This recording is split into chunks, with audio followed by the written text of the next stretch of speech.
का खालसा वाहेगुरु जी की फतेह।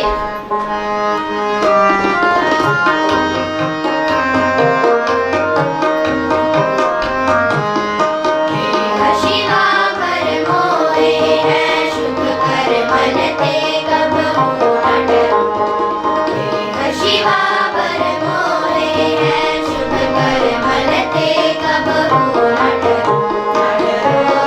सो जब जाय लड़ो निश्चय कर अपनी जीत करो। हर सिको अपने ही मन को कह लालच हो गुण ताचरा। जब राम की ओर निदान बने अतहीरन में तब चूर मरो। अतहीरन में तब चूर मरो। अतहीरन में तब चूर मरो।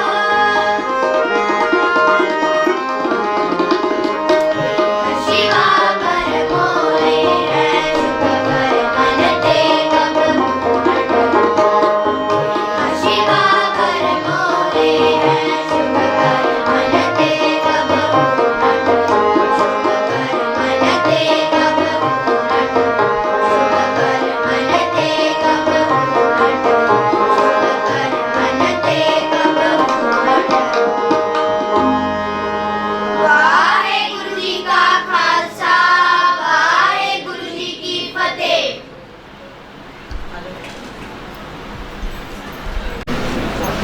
ਵਾਹਿਗੁਰੂ ਜੀ ਕਾ ਖਾਲਸਾ ਵਾਹਿਗੁਰੂ ਜੀ ਕੀ ਫਤਿਹ ਜੀ।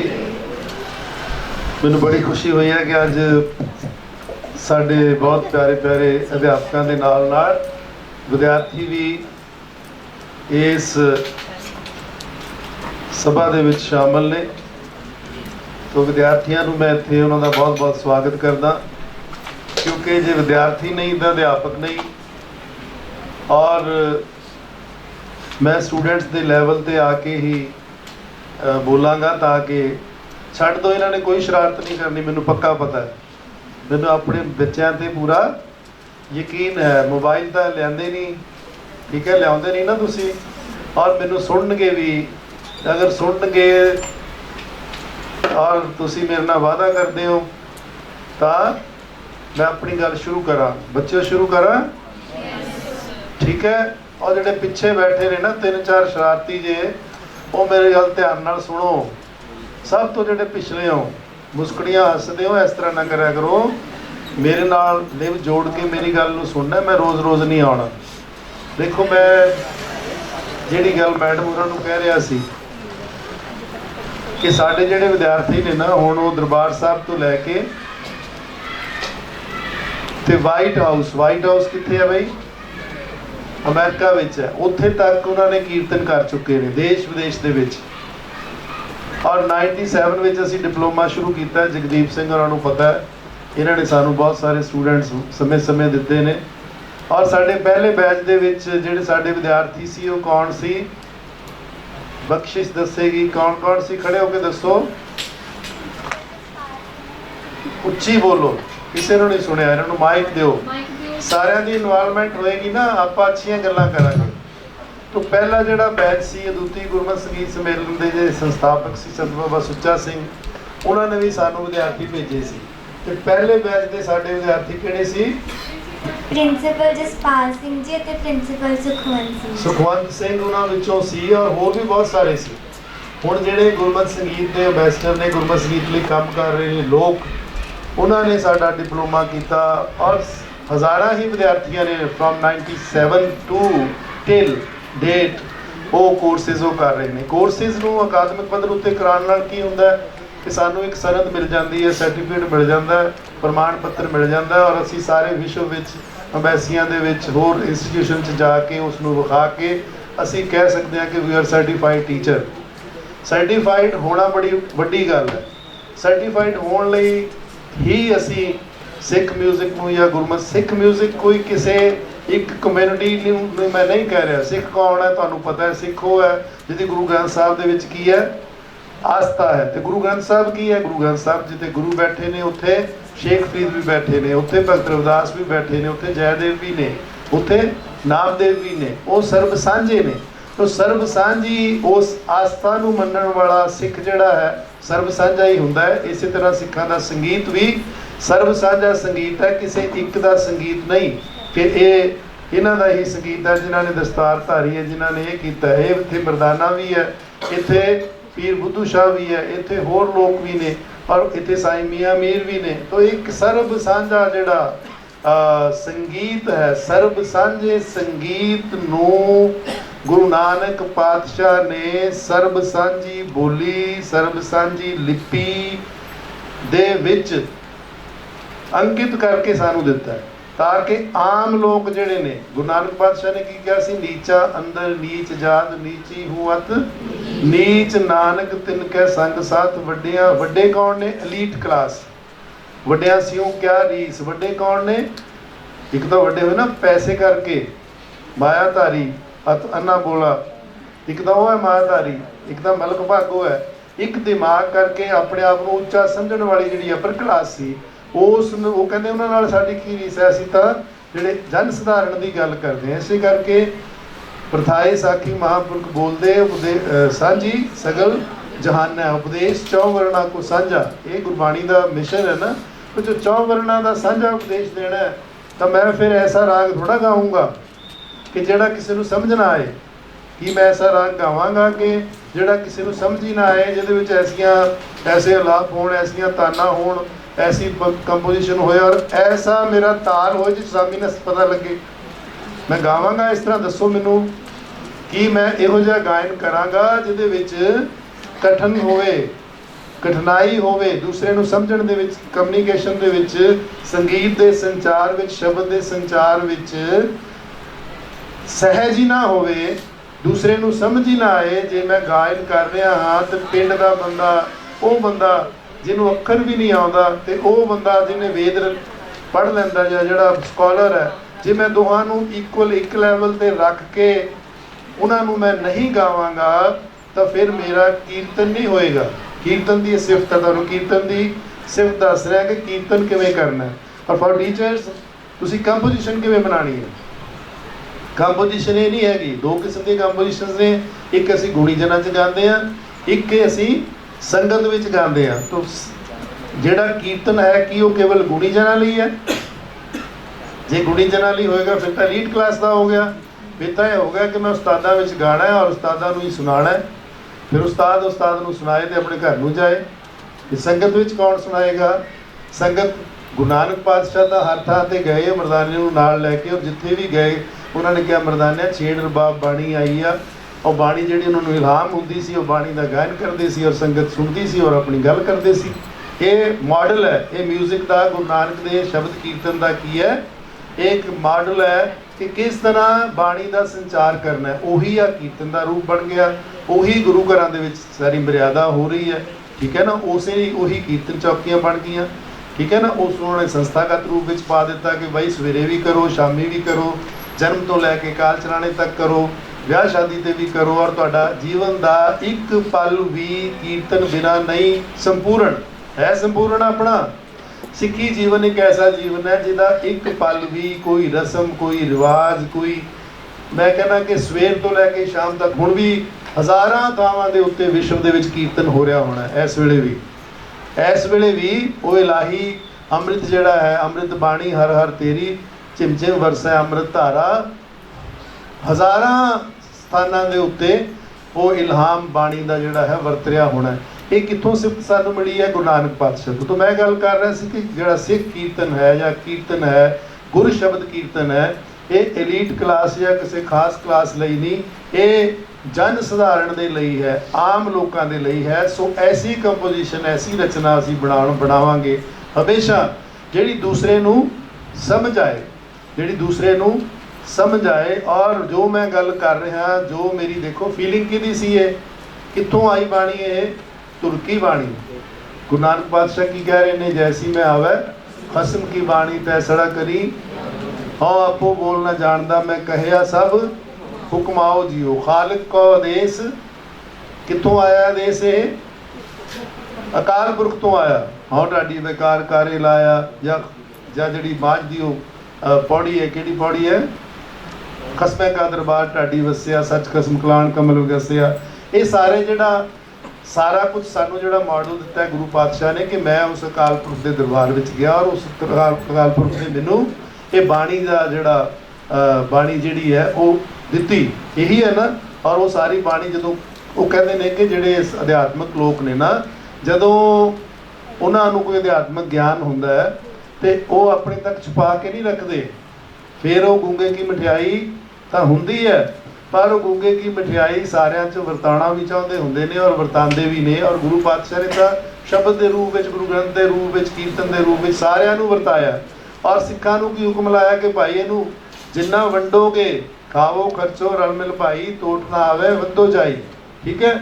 ਜਿੰਨਾ ਇਸ ਨੂੰ ਵਰਤਾਓਗੇ, ਜਿੰਨਾ ਇਸ ਨੂੰ ਤੁਸੀਂ ਪੁੰਚੋਗੇ, ਕਿਹਾ ਨਾ ਅਖੀਰ ਦੇ ਵਿੱਚ ਤਾਲ ਵਿੱਚ ਤਿੰਨ ਵਸਤੂ ਪਈਓ, ਕਿਉਂ ਸਾਰਾ ਕੁਝ ਕਿਉਂ ਸਮੇਟ ਕੇ ਫਿਰ ਸਾਨੂੰ ਇੱਕ ਮੁਦਾਵਣੀ ਪਾ ਦਿੱਤੀ ਔਰ ਕਿਹਾ ਕਿ ਇਸ ਨੂੰ ਜਿੰਨਾ ਤੁਸੀਂ ਪੁੰਚੋਗੇ, ਜਿੰਨਾ ਇਸ ਦਾ ਗਾਇਨ ਕਰੋਗੇ, ਜਿੰਨਾ ਇਸ ਨੂੰ ਵਰਤਾਓਗੇ, ਉਨਾ ਹੀ ਤੁਸੀਂ ਸਫਲ ਹੋਵੋਗੇ ਔਰ ਉਨਾ ਹੀ ਤੁਹਾਨੂੰ ਵੀ ਸਮਝ ਆਏਗਾ। ਆਪ ਵੀ ਤਰੋਗੇ ਤੇ ਦੂਸਰਿਆਂ ਨੂੰ ਵੀ, ਔਰ ਆਪ ਵੀ ਸਮਝਣਾ ਬਾਣੀ ਨੂੰ, ਦੂਸਰਿਆਂ ਨੂੰ ਵੀ ਸਮਝਾਉਣਾ ਹੈ। ਇਹੀ ਸ਼ਬਦ ਕੀਰਤਨ ਦਾ ਮਨੋਰਥ ਹੈ ਨਾ।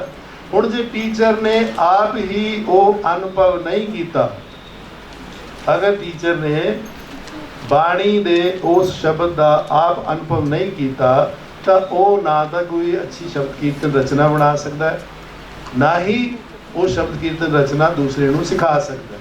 ਸੋ ਪਹਿਲੀ ਤਾਂ ਗੱਲ ਇਹ ਹੈ ਕਿ ਸ਼ਬਦ ਦਾ ਅਨੁਭਵ ਜ਼ਰੂਰੀ ਹੈ। ਔਰ ਸ਼ਬਦ ਬਾਰੇ ਅਗਰ ਤੁਸੀਂ ਪੜ੍ਹਨਾ ਹੈ ਤਾਂ ਮੈਂ ਤੁਸੀਂ ਕਹੋਗੇ ਕਿ ਚੀਫ ਖਾਲਸਾ ਦੀਵਾਨ ਦੀ ਸਿਫਤ ਕਰੀ ਜਾਂਦੇ ਨੇ ਇਹ। ਮੈਂ ਸੱਚੀ ਕਹਿਣਾ, ਉਹਦੇ ਵਿੱਚ ਤੁਸੀਂ ਪੜ੍ਹਨਾ ਸ਼ਬਦ ਦੀ ਤਾਸੀਰ, ਆਰਟੀਕਲ ਹੈ ਭਾਈ ਵੀਰ ਸਿੰਘ ਜੀ ਦਾ, ਸ਼ਬਦ ਦੀ ਤਾਸੀਰ। ਮੈਂ ਕੋਈ ਆਪਣਾ ਖਜ਼ਾਨਾ ਨਹੀਂ ਲੈ ਕੇ ਆਇਆ, ਮੈਂ ਤਾਂ ਤੁਹਾਡੇ ਖਜ਼ਾਨੇ ਦੇ ਬਾਰੇ ਦੱਸ ਰਿਹਾ ਕਿ ਤੁਹਾਡੇ ਜਿਹੜੇ ਵੱਡੇ ਸੀ ਚੀਫ ਖਾਲਸਾ ਦੀਵਾਨ ਦੇ, ਜਿਹੜੇ ਧਰਮ ਨਾਲ ਜੁੜੇ ਹੋਏ ਸੀ, ਜਿਹੜੇ ਬਸ ਹਰੀ ਸਿੰਘ ਜੀ ਵਾਂਗੂ ਸੋਚਦੇ ਸੀ, ਉਹ ਸਾਰਿਆਂ ਨੇ ਤੁਹਾਡੇ ਲਈ ਪਹਿਲਾਂ ਹੀ ਸਾਰਾ ਕੁਝ ਤਿਆਰ ਕਰਕੇ ਦਿੱਤਾ ਹੈ। ਬਿਲਡਿੰਗਾਂ, ਇਹ ਇਮਾਰਤਾਂ, ਇਹ ਤੁਹਾਡੇ ਗ੍ਰੇਡ, ਇਹ ਜੋ ਚੀਜ਼ਾਂ ਤਾਂ ਸਭ ਛੋਟੀਆਂ ਨੇ।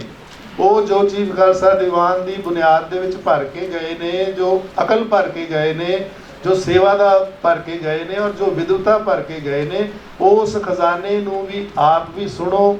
ਇੱਥੋਂ ਦੇ ਜਿਹੜੇ ਕਮੇਟੀ ਮੈਂਬਰ ਨੇ ਉਹਨਾਂ ਨੂੰ ਵੀ ਸੁਣਾਓ ਕਿ ਇਹ ਕਿੱਡਾ ਵੱਡੀ ਵਿਰਾਸਤ ਜਿਹੜੀ ਹੈ, ਲੈਗੇਸੀ ਹੈ ਚੀਫ ਖਾਲਸਾ ਦੀਵਾਨ ਦੀ। ਮੈਂ ਗੱਲ ਕਰ ਰਿਹਾ ਸੀ ਕਿ ਸ਼ਬਦ ਦੀ ਤਾਸੀਰ, ਉਸ ਵਿੱਚੋਂ ਆਰਟੀਕਲ ਤੁਸੀਂ ਪੜ੍ਹਨਾ, ਫਿਰ ਤੁਹਾਨੂੰ ਪਤਾ ਲੱਗੂਗਾ ਕਿ ਸ਼ਬਦ ਕੀ ਹੈ, ਸ਼ਬਦ ਦਾ ਵਿਸਮਾਦ ਕੀ ਹੈ, ਸ਼ਬਦ ਨੂੰ ਅੰਡਰਸਟੈਂਡ ਕਿਵੇਂ ਕਰਨਾ ਹੈ। ਔਰ ਇਹ ਕੀਰਤਨ ਕਾਹਦਾ ਹੈ? ਇਹ ਕੀਰਤਨ ਕਾਹਦਾ ਹੈ ਬੇਟਾ? ਕਾਹਦਾ ਕੀਰਤਨ ਹੈ? ਕਾਹਦਾ ਕੀਰਤਨ ਕਰਦੇ ਹਾਂ ਅਸੀਂ? ਸ਼ਬਦ ਦਾ। ਕਾਹਦਾ ਕੀਰਤਨ ਕਰਦੇ ਹਾਂ? ਦੁਨੀਆ ਦੇ ਵਿੱਚ ਬਹੁਤ ਸਾਰੇ ਕੀਰਤਨ ਨੇ, ਬਾਕੀ ਧਰਮਾਂ ਵਿੱਚ ਵੀ ਕੀਰਤਨ ਹੁੰਦਾ ਹੈ ਨਾ। ਭਜਨ ਕੀਰਤਨ ਵੀ ਹੁੰਦਾ ਹੈ, ਨਾਮ ਕੀਰਤਨ ਵੀ ਹੈ, ਯਾਤਰਾ ਕੀਰਤਨ ਵੀ ਹੈ, ਅਸ਼ਟਯਾਮ ਕੀਰਤਨ ਵੀ ਹੈ। ਤੁਸੀਂ ਹੋਰ ਕਈ ਗਿਣਾ ਦੋਗੇ। ਬੰਗਾਲ ਦਾ ਕੀਰਤਨ ਆਪਣਾ ਹੈ, ਹੋਰਾਂ ਦਾ ਕੀਰਤਨ ਆਪਣਾ। ਸਾਡੇ ਕੀਰਤਨ ਨੂੰ ਕੀ ਹੈ? ਸਾਡਾ ਕੀਰਤਨ ਕੀ ਹੈ? ਅਸੀਂ ਆਪਾਂ ਆਮ ਜਦੋਂ ਸਿੱਖ ਨਾਲ ਗੱਲ ਕਰਦਾ ਜਾਂ ਆਪਾਂ ਗੱਲ ਕਰਦੇ ਹਾਂ ਕੋਈ ਕੀਰਤਨ ਹੋ ਰਿਹਾ ਬਈ, ਤਾਂ ਉਹ ਤਾਂ ਠੀਕ ਹੈ, ਸਮਝ ਆਉਂਦਾ, ਪਰ ਇਹਦਾ ਐਕਚੁਅਲ ਨਾਮ ਕੀ ਹੈ ਜੀ? ਸ਼ਬਦ ਕੀਰਤਨ। ਕੀ ਹੈ? ਸ਼ਬਦ ਦਾ ਕੀਰਤਨ। ਕੀ ਹੈ? ਸ਼ਬਦ ਦਾ ਕੀਰਤਨ ਹੈ। ਇਸ ਕਰਕੇ ਇਹਨੂੰ ਸ਼ਬਦ ਨਾਲ ਜੋੜਨਾ ਹੈ। ਜੇ ਅਸੀਂ ਸ਼ਬਦ ਨਾਲ ਨਹੀਂ ਜੋੜਾਂਗੇ, ਉਹ ਪਿੱਛੇ ਬੰਦਾ ਦੱਸੇ ਵੀ ਉਹ ਵਿਦਿਆਰਥੀ ਲਾਸਟ ਵਾਲਾ ਕਿਹੜਾ ਕੀਰਤਨ ਹੈ ਬੇਟਾ? ਸਾਡੇ ਕੀਰਤਨ ਦਾ ਨਾਮ ਕੀ ਹੈ? ਸਾਰੇ ਬੋਲ ਦੋ, ਪਿਛਲੇ ਉਹਦੇ ਨੂੰ ਸਪੋਰਟ ਕਰ ਦੋ। ਸ਼ਬਦ ਦਾ ਕੀਰਤਨ। ਕਿਹੜਾ? ਸ਼ਬਦ ਦਾ ਕੀਰਤਨ। ਔਰ ਆਪਾਂ ਵਰਕਸ਼ਾਪ ਕਾਹਦੀ ਕਰ ਰਹੇ ਹਾਂ? ਕਾਹਦੀ ਵਰਕਸ਼ਾਪ ਹੋ ਰਹੀ ਹੈ? ਕਿਸ ਵਿਸ਼ੇ ਦੀ? ਕਾਹਦੀ? ਕਿਹੜਾ ਸੰਗੀਤ? ਗੁਰਮਤਿ ਸੰਗੀਤ। ਕਿਹੜਾ ਸੰਗੀਤ ਬਈ? ਗੁਰ ਤਾਂ ਹੋ ਗਿਆ ਗੁਰੂ ਗ੍ਰੰਥ ਸਾਹਿਬ, ਗੁਰ ਸ਼ਬਦ ਗੁਰੂ ਹੋ ਗਏ ਸਾਡੇ ਸਿੱਖ ਗੁਰੂ ਸਾਹਿਬਾਨ। ਤੇ ਮਤ ਕੀ ਹੁੰਦੀ ਹੈ? ਮਤ, ਇੱਕ ਤਾਂ ਮਤ ਹੋ ਗਈ ਨਾ ਅਕਲ, ਇੱਕ ਮਤ। ਤੱਤੇ ਨੂੰ ਅਗਰ ਅਸੀਂ ਸਿਹਾਰੀ ਲਾ ਦੀ ਤਾਂ ਕੀ ਬਣ ਜਾਂਦਾ ਬਈ? ਸਿਧਾਂਤ। ਗੁਰ ਸਿਧਾਂਤ ਦਾ ਅਨੁਸਾਰੀ ਸੰਗੀਤ ਕੀ ਹੈ? ਗੁਰਮਤਿ ਸੰਗੀਤ ਹੈ। ਤਾਂ ਉਸ ਦੇ ਵਿੱਚ ਕੀਰਤਨ ਜਿਹੜਾ ਹੁੰਦਾ, ਉਸ ਦੀ ਪ੍ਰਮੁੱਖ ਧਾਰਾ ਕਿਹੜੀ ਹੈ? ਕੀਰਤਨ ਮੁੱਖ ਧਾਰਾ ਹੈ। ਔਰ ਕੀਰਤਨ ਦੇ ਨਾਲ ਅਸੀਂ ਸ਼ਬਦ ਕੀਰਤਨ, ਸ਼ਬਦ ਲਗਾ ਦਿੱਤਾ, ਤਾਂ ਕੀ ਬਣ ਗਈ ਟਰਮ? ਸ਼ਬਦ ਕੀਰਤਨ। ਇਸ ਕਰਕੇ ਤੁਸੀਂ ਸਾਰੇ ਟੀਚਰਸ, ਇੱਕ ਤਾਂ ਜਿਹੜੀ ਟਰਮੀਨੋਲੋਜੀ ਹੈ ਕਿਸੇ ਸਬਜੈਕਟ ਨੂੰ ਸਟੱਡੀ ਕਰਾਉਣ ਦੇ ਲਈ, ਉਸ ਦੀ ਟਰਮੀਨੋਲੋਜੀ ਹੁੰਦੀ ਹੈ। ਅਸੀਂ ਕਦੇ ਤਾਂ ਕਹਿ ਦਿੰਦੇ ਹਾਂ ਗੁਰਮਤਿ ਸੰਗੀਤ, ਕਦੇ ਕਹਿ ਦਿੰਦੇ ਹਾਂ ਗੁਰਬਾਣੀ ਸੰਗੀਤ, ਕਦੇ ਕਹਿ ਦਿੰਦੇ ਹਾਂ ਕੀਰਤਨ, ਕਦੇ ਕਹਿ ਦਿੰਦੇ ਹਾਂ ਸ਼ਬਦ ਕੀਰਤਨ, ਕਦੇ ਕਹਿੰਦੇ ਹਾਂ ਗੁਰਬਾਣੀ ਕੀਰਤਨ, ਕਦੇ ਕੀ ਕਦੇ ਕੀ ਕਦੇ ਕੀ। ਇਸ ਤਰ੍ਹਾਂ ਸਬਜੈਕਟ ਡਿਵੈਲਪ ਨਹੀਂ ਹੋਣੇ। ਸਬਜੈਕਟ ਡਿਵੈਲਪ ਇਸ ਤਰ੍ਹਾਂ ਹੋਏਗਾ ਜਦੋਂ ਤੁਹਾਡੇ ਸਾਰਿਆਂ ਦੀ ਬੋਲੀ ਇੱਕ ਹੋਏਗੀ, ਤੁਹਾਡੇ ਵਿਦਿਆਰਥੀ ਵੀ ਤੁਹਾਨੂੰ ਤਾਂ ਇੱਜ਼ਤ ਕਰਨਗੇ ਜੇ ਸਾਰੇ ਇੱਕ ਤੁਸੀਂ ਬੋਲੀ ਬੋਲੋਗੇ, ਇੱਕ ਟਰਮ ਬੋਲੋਗੇ। ਹੁਣ ਤੁਸੀਂ ਕਹੋ ਜੀ ਫਿਰ ਤੁਸੀਂ ਕੀ ਕੀਤਾ? ਮੈਡਮ ਹੋਰਾਂ ਨੂੰ ਮੈਂ ਤਾਂ ਦੱਸ ਰਿਹਾ ਸੀ ਕਿ ਅਸੀਂ ਪੰਜਾਬੀ ਯੂਨੀਵਰਸਿਟੀ ਵੱਲੋਂ ਜਦੋਂ ਵੀ ਕੋਈ ਸਬਜੈਕਟ ਤੁਸੀਂ ਟੀਚ ਕਰਨਾ ਹੁੰਦਾ ਹੈ ਤੇ ਤੁਹਾਨੂੰ ਉਸ ਦੀਆਂ ਟੈਕਸਟ ਬੁੱਕ ਬਣਾਉਣੀਆਂ ਪੈਂਦੀਆਂ ਨੇ, ਤੁਸੀਂ ਆਪ ਹੀ ਡਿਮਾਂਡ ਕੀਤੀ ਸੀ। ਫਿਰ ਉਸ ਦੀਆਂ ਤੁਹਾਨੂੰ ਟਰਮਨਾਲੋਜੀ ਬਣਾਉਣੀ ਪੈਂਦੀ ਹੈ, ਡਿਕਸ਼ਨਰੀਜ਼ ਬਣਾਉਣੀਆਂ ਪੈਂਦੀਆਂ ਨੇ। ਜੇ ਡਿਕਸ਼ਨਰੀ ਨਹੀਂ ਹੋਏਗੀ ਸਬਜੈਕਟ ਦੀ, ਟਰਮਸ ਨਹੀਂ ਹੋਣਗੇ, ਟਰਮਨਾਲੋਜੀ ਨਹੀਂ ਹੋਏਗੀ ਤਾਂ ਤੁਸੀਂ ਕੋਈ ਸਬਜੈਕਟ ਟੀਚ ਨਹੀਂ ਕਰ ਸਕਦੇ। ਜੇ ਕਰ ਵੀ ਦਿਓਗੇ ਤਾਂ ਜਿਹੜਾ ਤੁਹਾਡਾ ਇਮਤਿਹਾਨ ਲੈਣ ਆਊਗਾ ਉਹਦੀ ਬੋਲੀ ਹੋਰ ਹੋਈ, ਉਹਦੀ ਸ਼ਬਦਾਵਲੀ ਹੋਰ ਹੋਈ ਤੇ ਕੁਐਸਚਨ ਹੀ ਗਲਤ ਹੋ ਜਾਣਗੇ ਤੇ ਉਹਦੇ ਉੱਤਰ ਵੀ ਗਲਤ ਹੋ ਜਾਣਗੇ ਤੇ ਉਹਦੀ ਅਸੀਂ ਇਵੈਲੂਏਸ਼ਨ ਨਹੀਂ ਕਰ ਸਕਾਂਗੇ, ਮੁਲਾਂਕਣ ਨਹੀਂ ਕਰ ਸਕਾਂਗੇ, ਬੱਚਿਆਂ ਦੇ ਨੰਬਰ ਨਹੀਂ ਲਾ ਸਕਾਂਗੇ ਜੇ ਸਾਨੂੰ ਇਹਨਾਂ ਚੀਜ਼ਾਂ ਦੀ ਸਮਝ ਨਾ ਹੋਈ ਤਾਂ। ਸੋ ਇਸ ਲਈ ਜ਼ਰੂਰੀ ਹੈ ਕਿ ਸਾਡੀ ਇੱਕ ਟਰਮਨਾਲੋਜੀ ਹੋਵੇ। ਜਿਵੇਂ ਸੰਗੀਤ ਦੀ ਇੱਕ ਆਪਣੀ ਟਰਮਨਾਲੋਜੀ ਹੈ। ਹੁਣ ਸੰਗੀਤ ਦੇ ਵਿੱਚ ਵੀ ਡਿਕਸ਼ਨਰੀਜ਼ ਬਣੀਆਂ ਨੇ, ਇੰਡੀਅਨ ਮਿਊਜ਼ਿਕ ਵਿੱਚ ਵੀ ਡਿਕਸ਼ਨਰੀਜ਼ ਬਣੀਆਂ ਨੇ ਜਾਂ ਇੱਕ ਟਰਮਨਾਲੋਜੀ ਹੈ। ਸਾਰਿਆਂ ਨੂੰ ਪਤਾ ਜੀ ਸ਼ਰੂਤੀ ਕੀ ਹੁੰਦੀ ਹੈ, ਸਾਰਿਆਂ ਨੂੰ ਪਤਾ ਗ੍ਰਾਮ ਕੀ ਹੁੰਦਾ, ਮੂਰਛਨਾ ਕੀ ਹੁੰਦੀ ਹੈ, ਸਾਰਿਆਂ ਨੂੰ ਪਤਾ ਕਿ ਜੀ ਟਾਈਮ ਸਾਡੇ ਲਈ ਟਾਈਮ ਸਮਾਂ ਮਾੜਾ ਖਰਾਬ ਨਹੀਂ, ਸਾਡੇ ਲਈ ਟਾਈਮ ਹੈ ਕਿ ਸਮਾਂ ਰਾਗ ਦਾ ਕਿਹੜਾ ਸਮਾਂ ਹੈ, ਇਹਦਾ ਵਾਦੀ ਕੀ ਹੈ, ਸੰਵਾਦੀ ਕੀ ਹੈ, ਇਹ ਟਰਮਸ ਨੇ ਨਾ ਸਾਡੀਆਂ। ਤੋ ਇਸ ਤਰ੍ਹਾਂ ਗੁਰਮਤਿ ਸੰਗੀਤ ਦੀਆਂ ਵੀ ਟਰਮਸ ਨੇ। ਕੀਰਤਨ ਚੌਕੀ ਕਹਿੰਦੇ, ਕੀਰਤਨ ਚੌਕੀ ਜਾਂ ਉਸ ਦਾ ਨਾਮ ਅਸਲੀ ਕੀ ਹੈ? ਸ਼ਬਦ ਕੀਰਤਨ ਚੌਕੀ। ਕੀ ਨਾਮ ਹੈ? ਸ਼ਬਦ ਕੀਰਤਨ। ਹੁਣ ਸ਼ਬਦ ਕੀਰਤਨ ਚੌਕੀ ਨੂੰ ਡਿਫਾਈਨ ਕਰਨਾ ਪਊਗਾ। ਮੈਂ ਤੁਹਾਨੂੰ ਸਵਾਲ ਕਰਦਾ ਕਿ ਸ਼ਬਦ ਕੀਰਤਨ ਚੌਕੀ ਕੀ ਹੁੰਦੀ ਹੈ ਤਾਂ ਤੁਸੀਂ ਮੈਨੂੰ ਪਰਿਭਾਸ਼ਾ ਹੀ ਦਿਓਗੇ, ਡਿਫਾਈਨ ਕਰੋਗੇ, ਫਿਰ ਮੈਂ ਤੁਹਾਨੂੰ ਮਾਰਕਸ ਦਿਆਂਗਾ। ਉਹਦਾ ਤਾਂ ਦਿਆਂਗਾ ਨਾ ਜੇ ਮੈਂ ਉਹਨੂੰ ਫਾਈਨਲ ਕੀਤਾ ਹੋਵੇਗਾ। ਠੀਕ ਹੈ। ਇਸ ਲਈ ਅਸੀਂ ਇੱਕ ਟਰਮਨਾਲੋਜੀ ਆਫ ਗੁਰਮਤਿ ਸੰਗੀਤ ਪੰਜਾਬੀ ਯੂਨੀਵਰਸਿਟੀ ਵੱਲੋਂ ਗੁਰਮਤਿ ਸੰਗੀਤ ਟਰਮਨਾਲੋਜੀ ਜਿਹੜੀ ਹੈ, ਕਈ ਤੁਹਾਡੇ ਵਾਂਗੂ ਤੁਸੀਂ ਵਰਕਸ਼ਾਪ ਲਾਈ ਹੈ ਨਾ, ਉਹ ਵਰਕਸ਼ਾਪ ਲਾਈ, ਉਸ ਵਿੱਚ ਅਸੀਂ ਗਾਇਨ ਕਰਨ ਵਾਲੇ, ਉਸ ਵਿੱਚ ਅਸੀਂ ਤਬਲੇ ਵਾਲੇ। ਹੁਣ ਤਬਲਾ ਬੜਾ ਇੰਪੋਰਟੈਂਟ ਸਬਜੈਕਟ ਹੈ, ਤਾਲ ਤੋਂ ਬਿਨਾਂ ਸਾਡਾ ਕੰਮ ਨਹੀਂ ਚੱਲਦਾ। ਤਾਂ ਉਸ ਨੂੰ ਵੀ ਅਸੀਂ ਜਿਹੜੇ ਦੂਸਰੇ ਨੇ ਤੰਤੀ ਸਾਜ਼ ਵਾਲੇ ਉਹਨਾਂ ਨੂੰ ਵੀ ਬੁਲਾਇਆ, ਫਿਰ ਸਕਾਲਰਸ ਵੀ ਬੁਲਾਏ, ਫਿਰ ਅਸੀਂ ਕੀਰਤਨੀਏ ਵੀ ਬੁਲਾਏ। ਸਾਰਿਆਂ ਦੇ ਨਾਲ ਇਹਨਾਂ ਟਰਮਸ ਦੇ ਉੱਤੇ ਡਿਸਕਸ਼ਨਸ ਕੀਤੀਆਂ ਕਿ ਜੀ ਤੁਸੀਂ ਕੀਰਤਨ ਤੋਂ ਕੀ ਸਮਝਦੇ ਹੋ, ਤੁਸੀਂ ਸ਼ਬਦ ਤੋਂ ਕੀ ਸਮਝਦੇ ਹੋ, ਤੁਸੀਂ ਇਹ ਤਾਲ ਤੋਂ ਕੀ ਸਮਝਦੇ ਹੋ। ਔਰ ਤੁਸੀਂ ਮੰਨੋਗੇ ਕਿ ਸਾਡੇ ਕੋਲ ਬਹੁਤ ਸਾਰਾ ਇੱਕ ਸ਼ਬਦਾਂ ਦਾ ਭੰਡਾਰ ਇਕੱਠਾ ਹੋ ਗਿਆ ਕਿ ਆਹ ਤਾਲ ਦੀ ਸ਼ਬਦਾਵਲੀ ਹੈ ਜੀ, ਇਹ ਤੰਤੀ ਸਾਜ਼ਾਂ ਦੀ ਸ਼ਬਦਾਵਲੀ ਹੈ, ਇਹ ਕੀਰਤਨ ਦੀ ਸ਼ਬਦਾਵਲੀ ਹੈ, ਇਹ ਕੀਰਤਨਕਾਰ ਦੀ ਸ਼ਬਦਾਵਲੀ ਹੈ, ਇਹ ਗੁਰਦੁਆਰਾ ਦੇ ਵਿੱਚ ਜਿਹੜਾ ਕੀਰਤਨ ਹੋ ਰਿਹਾ ਉਹਦੇ ਨਾਲ ਰਿਲੇਟਡ ਇਹ ਸ਼ਬਦਾਵਲੀ ਹੈ। ਉਹ ਸਾਰੀ ਸ਼ਬਦਾਵਲੀ ਨੂੰ ਇਕੱਠਾ ਕਰਕੇ ਅਸੀਂ ਕੋਸ਼ ਬਣਾ ਦਿੱਤਾ। ਉਸ ਕੋਸ਼ ਨੂੰ ਸਟੱਡੀ ਕਰਨਾ ਤੁਹਾਡੇ ਲਈ ਜ਼ਰੂਰੀ ਇਸ ਕਰਕੇ ਹੈ, ਗੁਰਮਤਿ ਸੰਗੀਤ ਟਰਮਨਾਲੋਜੀ ਨੂੰ ਦਿਖਾ ਰਹੇ ਹੋ। ਇਹ ਅੰਗਰੇਜ਼ੀ, ਪੰਜਾਬੀ, ਹਿੰਦੀ, ਅਸੀਂ ਨਹੀਂ ਸੋਚਦੇ ਕਿ ਅਸੀਂ ਪੰਜਾਬ ਤੱਕ ਸੀਮਤ ਹਾਂ। ਦਿੱਲੀ ਤੋਂ ਬਾਹਰ ਸਾਨੂੰ ਹਿੰਦੀ ਚਾਹੀਦੀ ਹੈ ਔਰ ਵਿਦੇਸ਼ ਵਿੱਚ ਸਾਨੂੰ ਅੰਗਰੇਜ਼ੀ ਚਾਹੀਦੀ ਹੈ, ਇੰਗਲਿਸ਼ ਚਾਹੀਦੀ ਹੈ। ਕਮਿਊਨੀਕੇਸ਼ਨ ਦੀ ਲੈਂਗੁਏਜ ਬਣ ਚੁੱਕੀ ਹੈ ਇੰਟਰਨੈਸ਼ਨਲ ਲੈਵਲ ਤੇ। ਸੋ ਅਸੀਂ ਕੋਸ਼ਿਸ਼ ਇਹ ਕੀਤੀ ਹੈ ਕਿ ਟਰਮਨਾਲੋਜੀ ਫਾਈਨਲ ਕਰੀਏ। ਫਿਰ ਅਸੀਂ 10 ਸਾਲ ਬਾਅਦ ਇਸ ਨੂੰ ਰਿਵਾਈਜ਼ ਵੀ ਕਰਨਾ ਹੈ। ਕੋਈ ਵੀ ਡਿਕਸ਼ਨਰੀ ਅਸੀਂ ਬਣਾਉਂਦੇ ਆ ਤਾਂ ਇਹ ਨਹੀਂ ਕਿ ਫਾਈਨਲ ਹੋ ਜਾਂਦੀ ਹੈ, ਉਸ ਵਿੱਚ ਹੋਰ ਸਾਰੀ ਐਡੀਸ਼ਨਸ ਵੀ ਹੁੰਦੀਆਂ ਨੇ। ਆਕਸਫੋਰਡ ਵੀ ਆਪਣੀ ਐਡੀਸ਼ਨ ਕਰਦਾ ਹੈ। ਸੋ ਉਸੇ ਪੈਟਰਨ ਦੇ ਉੱਤੇ ਇਹ ਟਰਮਨਾਲੋਜੀ ਵੀ ਅਸੀਂ ਕੋਈ 8-10 ਸਾਲ ਲਾ ਕੇ, ਇੱਕ ਦਿਨ ਦੀ ਖੇਡ ਨਹੀਂ ਹੁੰਦੀ। ਇਹ ਤੁਹਾਡੇ ਲਈ ਬਣਾਈ ਹੈ। ਕਿਹਨਾਂ ਲਈ? ਟੀਚਰਸ ਲਈ, ਤੁਹਾਡੇ ਟੀਚਰਸ ਲਈ, ਤੁਹਾਡੇ ਲਈ, ਤਾਂ ਕਿ ਤੁਸੀਂ ਵਿਦਿਆਰਥੀਆਂ ਨੂੰ ਸਿਖਾ ਸਕੋ, ਪੜ੍ਹਾ ਸਕੋ। ਹੁਣ ਡਿਕਸ਼ਨਰੀ ਬਣਾ ਰਹੇ ਆ, ਫਿਰ ਉਸ ਤੋਂ ਅੱਗੇ ਡਿਕਸ਼ਨਰੀ ਤੋਂ ਅੱਗੇ ਕੀ ਹੁੰਦਾ ਬਈ? ਇੱਕ ਤਾਂ ਟਰਮਨਾਲੋਜੀ ਹੁੰਦੀ ਹੈ, ਇੱਕ ਡਿਕਸ਼ਨਰੀ ਹੁੰਦੀ ਹੈ, ਉਸ ਤੋਂ ਵੱਡਾ ਹੁੰਦਾ ਹੈ ਐਨਸਾਈਕਲੋਪੀਡੀਆ। ਐਨਸਾਈਕਲੋਪੀਡੀਆ ਵੀ ਅਸੀਂ ਬਣਾ ਰਹੇ ਹਾਂ, ਐਨਸਾਈਕਲੋਪੀਡੀਆ ਵੀ ਬਣਾ ਰਹੇ ਹਾਂ। ਉਸ ਦਾ ਨਾਮ ਅਸੀਂ ਸਿੱਖ ਐਨਸਾਈਕਲੋਪੀਡੀਆ ਰੱਖਿਆ। ਨਾਓ ਵਾਟਸ ਦ ਡਿਫਰੈਂਸ ਬਿਟਵੀਨ ਗੁਰਮਤਿ ਸੰਗੀਤ ਐਂਡ ਸਿੱਖ ਮਿਊਜ਼ਿਕ? ਤੁਸੀਂ ਦੱਸ ਸਕਦੇ ਹੋ ਕੋਈ ਸਾਰਿਆਂ ਦੇ ਵਿੱਚ ਕੋਈ ਮੈਨੂੰ ਇਹ ਡਿਫਰੈਂਸ ਦੱਸ ਸਕਦਾ ਹੈ ਕਿ ਸਿੱਖ ਮਿਊਜ਼ਿਕ ਔਰ ਗੁਰਮਤਿ ਸੰਗੀਤ ਵਿੱਚ ਕੀ ਡਿਫਰੈਂਸ ਹੈ? ਥੋੜਾ ਜਿਹਾ ਸੋਚੋ ਇਸ ਬਾਰੇ। ਕਿ ਸਿੱਖ ਦਾ ਹੋਗਾ ਗੁਰਮਤਿ ਸੰਗੀਤ, ਗੁਰ ਸਿਧਾਂਤ ਦਾ ਅਨੁਸਾਰੀ ਸੰਗੀਤ, ਗੁਰੂ ਸ੍ਰੀ ਗੁਰੂ ਗ੍ਰੰਥ ਸਾਹਿਬ ਜੀ, ਸ੍ਰੀ ਗੁਰੂ ਗ੍ਰੰਥ ਸਾਹਿਬ ਦੀ ਮਿਊਜ਼ਿਕਾਲੋਜੀ ਹੋ ਗਈ, ਗੁਰੂ ਗ੍ਰੰਥ ਸਾਹਿਬ ਦਾ ਸੰਗੀਤ ਪ੍ਰਬੰਧ ਹੋ ਗਿਆ, ਗੁਰੂ ਗ੍ਰੰਥ ਸਾਹਿਬ ਹੋ ਗਏ। ਇੱਕ ਹੋ ਗਿਆ ਸਿੱਖ ਮਿਊਜ਼ਿਕ। ਮੇਰੇ ਇਸ਼ਾਰੇ ਤੋਂ ਸਮਝੋ ਤਾਂ ਕੀ ਡਿਫਰੈਂਸ ਹੋਇਆ ਸਿੱਖ ਮਿਊਜ਼ਿਕ ਤੇ ਗੁਰਮਤਿ ਸੰਗੀਤ ਵਿੱਚ? ਸੋਚੋ, ਤੁਸੀਂ ਬਹੁਤ ਇੰਟੈਲੀਜੈਂਟ ਸਾਰੇ ਟੀਚਰ ਹੋ। ਸਿੰਪਲ। ਹਾਂ ਹਾਂ, ਖੜੇ ਹੋ ਕੇ ਸ਼ਾਬਾਸ਼ ਸ਼ਾਬਾਸ਼। ਮਿਊਜ਼ਿਕ ਦੇ ਵਿੱਚ ਸਾਰਾ ਕੁਝ ਸਮਾ ਲਿਆ, ਸਾਰਾ ਕੁਝ ਕੀ? ਜਿਸ ਤਰ੍ਹਾਂ ਵਾਲਾ ਵਗੈਰਾ, ਸਲੋਕ। ਹਾਂ, ਵਾਲਾ ਸਾਰਾ ਕੁਝ ਟੈਕਨੀਕਲੀ ਬੋਲਿਆ ਕਰੋ। ਵੀ ਟੀਚਰਸ, ਆਪਾਂ ਸਾਰਾ ਕੁਝ ਦੇ ਵਿੱਚ ਬ੍ਰਹਿਮੰਡ ਨਹੀਂ ਸਮਾਣਾ। ਸਾਨੂੰ ਆਪਣੀ ਦੇਖੋ, ਇੱਕ ਪੜ੍ਹੇ ਲਿਖੇ ਹੋਣ ਦੀ ਨਿਸ਼ਾਨੀ ਇਹ ਹੁੰਦੀ ਹੈ, ਜਾਂ ਦੂਸਰੇ ਬੰਦੇ ਨੂੰ ਇੰਪ੍ਰੈਸ ਕਰਨ ਦੀ ਨਿਸ਼ਾਨੀ ਇਹ ਹੁੰਦੀ ਹੈ, ਜਾਂ ਦੂਸਰੇ ਬੰਦੇ ਨੂੰ ਸਮਝਾਉਣ ਦੀ ਇਹ ਹੁੰਦੀ ਹੈ ਕਿ ਅਸੀਂ ਆਪਣੀ ਟੈਕਨੀਕਲ ਲੈਂਗੁਏਜ ਬੋਲੀਏ। ਆਹ ਪ੍ਰਬੰਧਕਾਂ ਨੂੰ ਤੁਸੀਂ ਅਗਰ ਇਹਨਾਂ ਨੂੰ ਆਪਣੀ ਗੱਲ ਸਮਝਾਉਣੀ ਹੈ ਕਿ ਸਾਡੀ ਗ੍ਰੇਡ ਵਧਾ ਦਿਓ ਤਾਂ ਟੈਕਨੀਕਲੀ ਬੋਲੋਗੇ ਹੈ। ਇਹ ਬੜਾ ਔਖਾ ਜੀ, ਸਿਲੇਬਸ ਬੜੇ ਨੇ ਜੀ, ਸਾਡੇ ਰਾਗ ਬੜੇ ਨੇ ਜੀ, ਸਾਨੂੰ ਬਹੁਤ ਮਿਹਨਤ ਕਰਨੀ ਪੈਂਦੀ। ਜਾਂਦੇ ਹੋ ਨਾ, ਅਸੀਂ ਬਹੁਤ ਕਰਦੇ ਹਾਂ, ਬੜੇ ਤਾਲ ਸਿਖਾਉਂਦੇ ਹਾਂ, ਬੜੇ ਰਾਗ ਸਿਖਾਉਂਦੇ ਹਾਂ, ਬੜੇ ਇਹ ਕਰਦੇ ਹਾਂ, ਬੜੇ ਸਾਜ਼ ਸਿਖਾਉਂਦੇ ਹਾਂ। ਉਹ ਬੜੇ ਜਿਹੜੇ ਨੇ ਉਹ ਟੈਕਨੀਕਲ ਵੱਡੇ ਸ਼ਬਦ ਬੋਲਿਆ ਕਰੋ ਹੈ। ਜੇ ਆਪਾਂ ਕਹਿੰਦੇ ਸਾਰਾ ਕੁਝ ਸਮਾਜ ਹੈ, ਸਾਰਾ ਕੁਝ ਤਾਂ ਕਹਿੰਦੇ ਗੋਲ ਮੋਲ ਗੱਲ ਹੋ ਗਈ ਨਾ। ਤਾਂ ਸਾਰੇ ਕੁਝ ਵਿੱਚ ਕੀ ਵਾਰਾ ਕਿਹਾ ਹੈ ਇਹਨਾਂ ਨੇ। ਹੋਰ ਵਾਰਾ ਮੀਨਸ ਕਿ ਜਿਹੜਾ ਫੋਕ ਮਿਊਜ਼ਿਕ ਹੈ, ਸਾਰਾ ਵਾਰਾ ਕਿੱਥੋਂ ਆਉਂਦੀਆਂ ਨੇ? ਸਾਡੇ ਕੋਲ ਫੋਕ ਮਿਊਜ਼ਿਕ ਚੋਂ ਆ ਗਈਆਂ ਨਾ, ਲੋਕ ਸੰਗੀਤ ਚੋਂ ਆ ਗਈਆਂ ਨਾ, ਦੇਸ਼ੀ ਸੰਗੀਤ ਚੋਂ ਆ ਗਈਆਂ। ਤਾਂ ਸਿੱਖ ਸੰਗੀਤ ਦੇ ਵਿੱਚ ਇਹਦਾ ਮਤਲਬ ਕਿ ਜਿਹੜਾ ਤੁਸੀਂ ਵਾਰਾਂ ਵਾਲਾ ਢਾਡੀ ਪਰੰਪਰਾ ਹੈ ਉਸ ਨੂੰ ਵਿੱਚ ਇਨਕਲੂਡ ਕਰਨਾ ਚਾਹੁੰਦੇ ਹੋ। ਦੈਨ ਸੈਕਿੰਡ ਕਿਹੜੀ ਹੋਈ? ਇੱਕ ਹੋਰ ਹੈ, ਕੱਲ ਬਸ ਹਰੀ ਸਿੰਘ ਜੀ ਦੱਸ ਰਹੇ ਸੀ, ਅਸੀਂ ਆਹ ਵੀ ਕਰਾ ਰਹੇ ਹਾਂ, ਸ਼ਬਦ ਕੀਰਤਨ ਵੀ ਕਰਾ ਰਹੇ ਹਾਂ।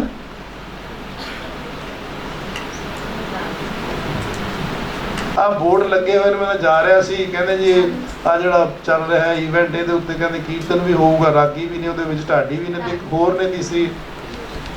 ਪੜ੍ਹਦੇ ਨਹੀਂ ਤੁਸੀਂ, ਪੰਜਾਬੀ ਵਿੱਚ ਵੀ ਨਹੀਂ ਬੋਰਡ ਪੜ੍ਹਦੇ ਜਾਂਦੇ ਆ ਉਹਦੇ ਸਾਈਨ ਬੋਰਡ। ਕਵਿਸ਼ਰੀ ਤਾਂ ਸਿੱਖ ਸੰਗੀਤ ਦੀ ਬੜੀ ਵੱਡੀ ਪਰੰਪਰਾ ਹੈ। ਕਵਿਸ਼ਰੀ ਦੇਖੋ, ਸਤਿਗੁਰਾਂ ਨੇ ਪੌਂਟਾ ਸਾਹਿਬ 'ਚ ਕਿੰਨੇ ਕਵਿਸ਼ਰ ਰੱਖੇ ਸੀ? 52 ਕਵਿਸ਼ਰ ਰੱਖੇ ਸੀ ਨਾ। ਜਿਹੜੀ ਸਾਡੀ ਪਹਿਲਾ ਗਿਆਨ ਸੀ ਸਾਰਾ ਪੋਇਟਰੀ 'ਚ ਹੁੰਦਾ ਸੀ, ਕਾਵਿ ਰੂਪ ਵਿੱਚ ਹੁੰਦਾ ਸੀ, ਕਵਿਤਾ 'ਚ ਹੁੰਦਾ ਸੀ। ਤਾਂ ਗੁਰੂ ਪਾਤਸ਼ਾਹ ਨੇ ਵੀ ਵੱਡੇ ਕਵਿਸ਼ਰ ਦਾ ਮਤਲਬ ਪਹਿਲਾਂ ਕਵਿਸ਼ਰੀ ਸਟੇਜ ਤੇ ਕਰਨ ਵਾਲਾ ਨਹੀਂ, ਕਵਿਸ਼ਰ ਵੱਡੇ ਸਕਾਲਰ ਹੁੰਦੇ ਸੀ, ਉਹਨਾਂ ਸਕਾਲਰਸ ਨੂੰ ਉੱਥੇ ਬੁਲਾਇਆ। ਤਾਂ ਕਵਿਸ਼ਰੀ ਵੀ ਇੱਕ ਰੂਪ ਹੈ, ਢਾਡੀ ਵੀ ਇੱਕ ਹੈ, ਔਰ ਫਿਰ ਇੱਕ ਸਾਡਾ ਗੁਰਮਤਿ ਸੰਗੀਤ ਰਾਗਾਤਮਕ ਸ਼ਬਦ ਕੀਰਤਨ ਚੌਕੀ ਜਿਹੜੇ ਰਾਗੀ ਕਰਦੇ ਨੇ, ਕਿ ਹੋ ਗਿਆ। ਤਾਂ ਤਿੰਨ ਚੀਜ਼ਾਂ ਤਾਂ ਇਹ ਹੋ ਗਈਆਂ। ਤਿੰਨ ਚੀਜ਼ਾਂ ਦੇ ਨਾਲ ਫਿਰ ਦੇਖੋ ਸੰਤ ਮਹਾਂਪੁਰਖਾਂ ਦਾ ਵੀ ਯੋਗਦਾਨ ਬੜਾ ਸਾਡੇ ਸਿੱਖ ਪੰਥ ਦੇ ਵਿੱਚ। ਔਰ ਉਹ ਜਿਹੜਾ ਕੀਰਤਨ ਕਰਦੇ ਨੇ ਢੋਲਕੀ ਤੇ ਚਿਮਟਿਆਂ ਦੇ ਨਾਲ, ਉਹ ਬੜਾ ਵੱਡਾ ਉਹਦਾ ਆਪਣਾ ਰੂਪ ਹੈ। ਉਹਨੂੰ ਇਸ ਤਰ੍ਹਾਂ ਨਹੀਂ ਕਹਿ ਦੇਣਾ ਕਿ ਅਸੀਂ ਰਾਗਾਂ 'ਚ ਗਾਉਂਦੇ ਹਾਂ, ਉਸ ਹਉਮੈ 'ਚ ਨਹੀਂ ਫਿਰਨਾ। ਉਹਨਾਂ ਦਾ ਵੀ ਇੱਕ ਆਪਣਾ ਸੰਸਾਰ ਹੈ, ਆਪਣਾ ਸ਼ਾਸਤਰ ਹੈ ਉਹਨਾਂ ਦਾ, ਜਿਹੜਾ ਉਹ ਸਾਰਾ ਕੀਰਤਨ ਕਰਦੇ ਨੇ। ਜਿਵੇਂ ਅਸੀਂ ਸ਼ਾਨ ਕਰਦੇ ਹਾਂ, ਉਹ ਵੀ ਪਹਿਲਾਂ ਬੜੇ ਚਿਮਟੇ ਵਜਾਉਂਦੇ ਨੇ, ਉੱਚੇ ਉੱਚੇ। ਦੇਖੇ ਨਹੀਂ ਢੱਡਰੀਆਂ ਵਾਲਿਆਂ ਦੇ? ਜਦੋਂ ਇਹਨਾਂ ਦੇ ਦੇਖੇ ਨੇ ਨਾ ਤੁਸੀਂ, ਸੰਤਰਾੜੇ ਵਾਲਿਆਂ ਦੇ ਵੀ ਕਦੇ ਵੇਖਣੇ ਸੀ। ਉਹਨਾਂ ਨੇ ਕਿੰਨੀ ਸੰਗਤ ਨੂੰ, ਸੰਤ ਬਾਬਾ ਅਤਰ ਸਿੰਘ ਜੀ ਤੋਂ ਸ਼ੁਰੂ ਹੋਈਆਂ ਨੇ ਗੱਲਾਂ, ਉਹਨਾਂ ਤੋਂ ਪਹਿਲਾਂ ਵੀ ਸ਼ੁਰੂ ਹੋਈਆਂ ਨੇ। ਤਾਂ ਉਹ ਸੰਤ ਮਹਾਂਪੁਰਖਾਂ ਨੇ, ਔਰ ਇਹ ਜਿਹੜਾ ਇਹ ਕੀਰਤਨ ਹੈ, ਇਹ ਕੀਰਤਨ ਸੰਤ ਮਹਾਂਪੁਰਖਾਂ ਨੇ ਸ਼ੁਰੂ ਕੀਤਾ ਲੋਕ ਸਾਜ਼ਾਂ ਦੇ ਨਾਲ। ਲੋਕ ਧਾਰਨਾਵਾਂ ਤੇ ਕੀਰਤਨ। ਅਗਰ ਸਿੱਖ ਰਹਿਤ ਮਰਿਆਦਾ ਹੱਥ ਖੜੇ ਕਰਕੇ ਮੈਨੂੰ ਦੱਸ ਦਿਓ ਕਿੰਨਿਆਂ ਨੇ ਪੜ੍ਹੀ ਹੈ ਸੱਚੋ ਸੱਚ? ਲਓ, ਇਹ ਤਾਂ ਤੁਸੀਂ ਤਾਂ ਵੱਡੇ ਹੋ ਜੀ, ਤੁਸੀਂ ਤਾਂ ਛਪਾਉਣ ਵਾਲੇ ਹੋ। ਮੈਂ ਟੀਚਰਸ ਦੀ ਗੱਲ ਕਰਦਾ। ਹਾਂ ਜੀ, ਆਹ ਦੋ ਸੱਜਣ ਨੇ ਜਿਹਨਾਂ ਨੇ ਸਿੱਖ ਰਹਿਤ ਮਰਿਆਦਾ ਪੜ੍ਹੀ ਹੈ। ਉਹਦੇ 'ਚ ਇੱਕ ਆਉਂਦਾ ਹੈ ਕਿ ਵੀ ਜਿਹੜਾ ਧਾਰਨਾ ਤੇ ਕੀਰਤਨ ਨਹੀਂ ਕਰਨਾ, ਅਗਰ ਧਾਰਨਾ ਲਾਣੀ ਹੈ ਸੰਗਤ ਵਿੱਚ ਤਾਂ ਪੱਕੀ ਧਾਰਨਾ ਲਾਣੀ ਹੈ, ਕੱਚੀ ਧਾਰਨਾ ਨਹੀਂ ਲਾਣੀ। ਪੱਕੀ ਧਾਰਨਾ ਕੀ ਹੁੰਦੀ ਹੈ? ਧਾਰਨਾ ਦਾ ਪਤਾ ਹੈ ਕਿ ਬਾਣੀ ਵਿੱਚੋਂ ਸ਼ਬਦ ਦੀ ਧਾਰਨਾ ਲਾਣੀ। ਇਹ ਸ਼ਬਦ ਦੀ ਧਾਰਨਾ ਕਿੱਥੋਂ ਸ਼ੁਰੂ ਹੋਈ? ਗੁਰੂ ਹਰਿਰਾਏ ਸਾਹਿਬ ਤੋਂ, ਕੀਰਤਪੁਰ ਸਾਹਿਬ ਦੇ ਸਥਾਨ ਦੇ ਉੱਤੇ। ਤਾਂ ਉਹਨਾਂ ਨੇ ਧਾਰਨਾ ਦੇ ਨਾਲ ਕੀ ਕੀਤਾ ਕਿ ਇੱਕ ਤੁਕ ਅੱਗੇ ਗਾਣੀ ਹੈ, ਇੱਕ ਤੁਕ ਪਿੱਛੇ ਗਾਣੀ ਹੈ, ਤੇ ਉਹਦੇ ਨਾਲ ਹੀ ਕਿੰਨੀ ਬਾਣੀ ਕੰਠ ਕਰਵਾ ਦੇਣੀ ਹੈ। ਫਿਰ ਬਾਣੀ ਦਾ ਉਚਾਰ ਕੰਠ ਕਰਵਾ ਦੇਣਾ ਕਿ ਬਾਣੀ ਦਾ ਵਿਸ਼ਰਾਮ ਕਿੱਥੇ ਆਏਗਾ। ਇਹ ਪਰੰਪਰਾ ਕਿਹਨੇ ਚਲਾਈ? ਗੁਰੂ ਹਰਿਰਾਏ ਪਾਤਸ਼ਾਹ ਨੇ ਚਲਾਈ। ਤੁਸੀਂ ਆਪ ਪੜ੍ਹੋ ਇਤਿਹਾਸ, ਸੂਰਜ ਪ੍ਰਕਾਸ਼, ਪੰਥ ਪ੍ਰਕਾਸ਼ ਪੜ੍ਹੋਗੇ ਨਾ, ਆਪਣੇ ਬਾਣੀਆਂ ਕਹਾਣੀਆਂ ਪੁੱਤ ਕਰੇਨ ਪੜ੍ਹੋਗੇ, ਤੁਹਾਨੂੰ ਚੰਗਾ ਲੱਗੂਗਾ। ਆਪਾਂ ਉਹਦੇ ਵਿੱਚੋਂ ਕੀ ਲੱਭਣਾ? ਆਪਣਾ ਸੰਗੀਤ ਕੀਰਤਨ ਕਿੱਥੇ ਕਿੱਥੇ ਹੈ, ਕਿਵੇਂ ਗੁਰੂ ਪਾਤਸ਼ਾਹ ਨੇ ਇਹਦਾ ਵਿਕਾਸ ਕੀਤਾ। ਸੋ ਮੈਂ ਜ਼ਿਆਦਾ ਨਹੀਂ ਬੋਲਾਂਗਾ, ਜਿੱਥੋਂ ਇਹ ਪ੍ਰਭਜੋਤ ਹੋਰਾਂ ਨੇ ਇੱਕ ਚਿੜਿੰਗ ਜੀ ਲਾ ਦਿੱਤੀ ਔਰ ਮੈਂ ਤੁਹਾਨੂੰ ਇਹ ਦੱਸਣਾ ਸ਼ੁਰੂ ਕਰ ਦਿੱਤਾ। ਤਾਂ ਸਿੱਖ ਸੰਗੀਤ ਔਰ ਗੁਰਮਤਿ ਸੰਗੀਤ। ਸਿੱਖ ਸੰਗੀਤ ਦੇ ਵਿੱਚ ਸਾਡੀ ਕੀ ਆ ਗਈ? ਗੁਰਮਤਿ ਸੰਗੀਤ, ਢਾਡੀ ਪਰੰਪਰਾ, ਕਵਿਸ਼ਰੀ ਪਰੰਪਰਾ, ਸੰਤ ਮਹਾਂਪੁਰਖਾਂ ਦਾ ਕੀਰਤਨ। ਫਿਰ ਹੋਰ ਦੱਸੋ, ਹੋਰ ਵੀ ਕਿਤੇ ਸੰਗੀਤ ਹੈ ਸਿੱਖਾਂ ਦੇ ਜੀਵਨ ਵਿੱਚ ਜਾਂ ਸਿੱਖ ਧਰਮ ਦੇ ਵਿੱਚ? ਕਿਤੇ ਕਿਤੇ ਸੰਗੀਤ ਹੈ, ਉਹ ਦੱਸੋ। ਦਰਬਾਰ ਸਾਹਿਬ ਨੂੰ ਧਿਆਓ। ਦਰਬਾਰ ਸਾਹਿਬ ਵਿੱਚ ਇੱਕ ਤਾਂ ਅੰਦਰ ਕੀਰਤਨ ਹੁੰਦਾ ਹੈ, ਹੋਰ ਕੀ ਹੁੰਦਾ ਉੱਥੇ? ਚੌਂਕੀ। ਦੇਖੋ ਹੁਣ ਚੌਕ ਤੁਹਾਨੂੰ ਅੰਮ੍ਰਿਤਸਰ ਵਾਲਿਆਂ ਨੂੰ ਪਤਾ ਹੈ, ਬਾਹਰ ਅਸੀਂ ਜਾਂਦੇ ਹਾਂ ਤਾਂ ਤੁਸੀਂ ਤਾਂ ਆਪਣੀ ਚੌਂਕੀ ਸਾਹਿਬ ਕਹਿ ਦਿੰਦੇ ਹੋ। ਬਾਹਰ ਸਾਡੇ ਪਟਿਆਲੇ ਦਾ ਦੁੱਖ ਨਿਵਾਰਨ ਦੇ ਵਿੱਚ ਵੀ ਉੱਥੇ ਸ਼ਬਦ ਕੀਰਤਨ ਚੌਕੀ ਕਹਿੰਦੇ ਨੇ। ਢੋਲਕੀ ਛੈਣਾ ਨਾਲ ਜਿਹੜਾ ਰਾਤ ਨੂੰ ਸੁਖਾਸਨ ਵੇਲੇ ਕੀਰਤਨ ਕਰਦੇ ਨੇ, ਉਹਦੀ ਆਪਣੀ ਸ਼ੈਲੀ ਹੈ। ਉਸ ਨੂੰ ਅਸੀਂ ਇਹ ਨਹੀਂ ਕਹਿ ਸਕਦੇ ਕਿ ਉਹ ਐਵੇਂ ਹੈ। ਸਾਡੇ ਤਾਂ ਕਈ ਬੰਦੇ ਨੇ, ਲੋਕੀ ਤਾਂ ਮੰਤਰੀ ਬਣ ਕੇ ਢੋਲਕੀ ਵਜਾ ਕੇ ਸਾਡੀ ਹੈ ਜਿਹੜੇ ਉੱਥੇ ਜਾਂਦੇ ਨੇ। ਤਾਂ ਉਹ ਐਡੇ ਹੀ ਜੁੜੇ ਹੋਏ ਨੇ ਸ਼ਬਦ ਕੀਰਤਨ ਚੌਕੀ ਦੇ ਨਾਲ, ਇੰਨੀ ਸੇਵਾ ਕਰਦੇ ਨੇ। ਸਾਡੇ ਘਰ ਇੱਕ ਮਿਸਤਰੀ ਸਿੰਘ ਲੱਗਿਆ, ਬੜਾ ਪਿਆਰਾ ਬੱਚਾ, ਉਹਦਾ ਨਾਮ ਹੈ ਕੀ ਲੈਣਾ, ਤੇ ਉਹ ਸਾਡੇ ਘਰ ਤਾਂ ਹੁਣ ਕੀਰਤਨ ਹੀ ਹੁੰਦਾ ਸੀ। ਉਹ 2-3 ਸਾਲ ਕੰਮ ਚੱਲੀ ਗਿਆ, ਉਸ ਤੋਂ ਬਾਅਦ ਉਹਨੂੰ ਕੀਰਤਨ ਉਹਨੇ ਹੋਰ ਸਿੱਖਣਾ, ਉਹ ਸ਼ਬਦ ਕੀਰਤਨ ਚੌਕੀ 'ਚ ਲੱਗ ਗਿਆ, ਸ਼ਬਦ ਕੀਰਤਨ ਚੌਕੀ ਵਿੱਚ ਕਰਨ ਲੱਗ ਪਿਆ। ਉਦੋਂ ਬਾਅਦ ਜੀ ਉਹ ਕਹਿੰਦਾ ਮੈਂ ਤਾਂ ਦਰਬਾਰ ਸਾਹਿਬ ਹਾਜ਼ਰੀ ਭਰਨੀ ਹੈ। ਮੈਂ ਕਿਹਾ ਕਿਉਂ ਮਜ਼ਾਕ ਕਰਦਾ ਯਾਰ, ਤੂੰ ਆਪਣਾ ਕੰਮ ਕਰ, ਮੇਰਾ ਕੰਮ ਵਿੱਚ ਛੱਡੇਗਾ? ਤੇ ਨਾ ਕਹਿੰਦਾ ਜੀ ਮੈਂ ਤਾਂ ਕਹਿੰਦਾ ਮੈਨੂੰ ਸ਼ੌਕ ਲੱਗ ਗਿਆ। ਉਸ ਤੋਂ ਬਾਅਦ ਮੈਂ 2 ਸਾਲ ਬਾਅਦ ਆਇਆ, ਮੈਂ ਤਾਂ ਭਰ ਆਇਆ ਕਹਿੰਦਾ ਹਾਜ਼ਰੀ ਜੀ, ਮੈਂ ਤਾਂ ਕਹਿੰਦਾ ਹਾਜ਼ਰੀ ਭਰ ਆਇਆ। ਉਹ ਤੋਂ ਬਾਅਦ ਸਾਲ ਬਾਅਦ ਮਿਲਿਆ, ਕਹਿੰਦਾ ਮੈਂ ਤਾਂ ਆਸਟ੍ਰੇਲੀਆ ਚਲਾ ਗਿਆ ਜੀ। ਕਹਿੰਦਾ ਹੁਣ ਉਹ ਆਸਟ੍ਰੇਲੀਆ ਬੈਠਾ ਹੈ ਸਿਰਫ ਇੱਕ ਸ਼ਬਦ ਕੀਰਤਨ ਦੇ ਲੜ ਲੱਗ ਕੇ, ਸ਼ਬਦ ਕੀਰਤਨ ਚੌਕੀ ਦੇ ਲੜ ਲੱਗ ਕੇ। ਤਾਂ ਸ਼ਬਦ ਕੀਰਤਨ ਚੌਕੀ ਦੇ ਨਾਲ ਕਿੰਨੀ ਸੰਗਤ ਜੁੜਦੀ ਹੈ।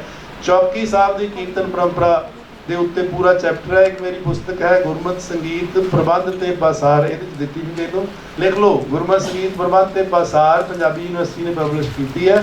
ਤੁਹਾਨੂੰ ਮੈਂ PDF ਭੇਜ ਦੂੰਗਾ, ਤੁਹਾਡੇ ਜਿਹੜੇ ਪ੍ਰਭਜੋਤ ਮੈਡਮ ਨੇ ਸਾਰਿਆਂ ਨੂੰ ਅੱਗੇ ਕਰ ਦੇਣਗੇ, ਸਿਰਫ ਨਾਮ ਹੀ ਤੁਸੀਂ ਲਿਖਣਾ ਹੈ। ਉਹਦੇ ਵਿੱਚ ਚੌਕੀ ਸਾਹਿਬ ਬਾਬਾ ਬੁੱਢਾ ਜੀ ਨੇ ਔਰ ਭਾਈ ਗੁਰਦਾਸ ਜੀ ਨੇ ਸ਼ੁਰੂ ਕੀਤੀ ਸੀ। ਵੱਡੀਆਂ ਪਰੰਪਰਾਵਾਂ ਨੇ, ਇਹਨਾਂ ਬਾਰੇ ਗੱਲ ਅਸੀਂ ਪੰਥ ਵਿੱਚ ਨਹੀਂ ਕਰਦੇ। ਔਰ ਤੁਸੀਂ ਬਾਹਰ ਜਾਓਗੇ ਦਰਬਾਰ ਸਾਹਿਬ ਤੇ ਉੱਥੇ ਤੁਹਾਨੂੰ ਇਹਦੇ ਕੀ ਮਿਲ ਜਾਂਦੇ ਨੇ, ਚੌਕੀ ਸਾਹਿਬ ਦੇ ਕੀ ਮਿਲ ਜਾਂਦੇ ਨੇ, ਸਰੋਪਾਓ ਕੀ ਮਿਲ ਜਾਂਦੇ ਨੇ, ਉਹ ਸਰੋਪਾਓ ਨਹੀਂ, ਗੁਟਕੇ ਮਿਲਦੇ ਨੇ ਚੌਕੀ ਸਾਹਿਬ ਦੇ, ਠੀਕ ਹੈ।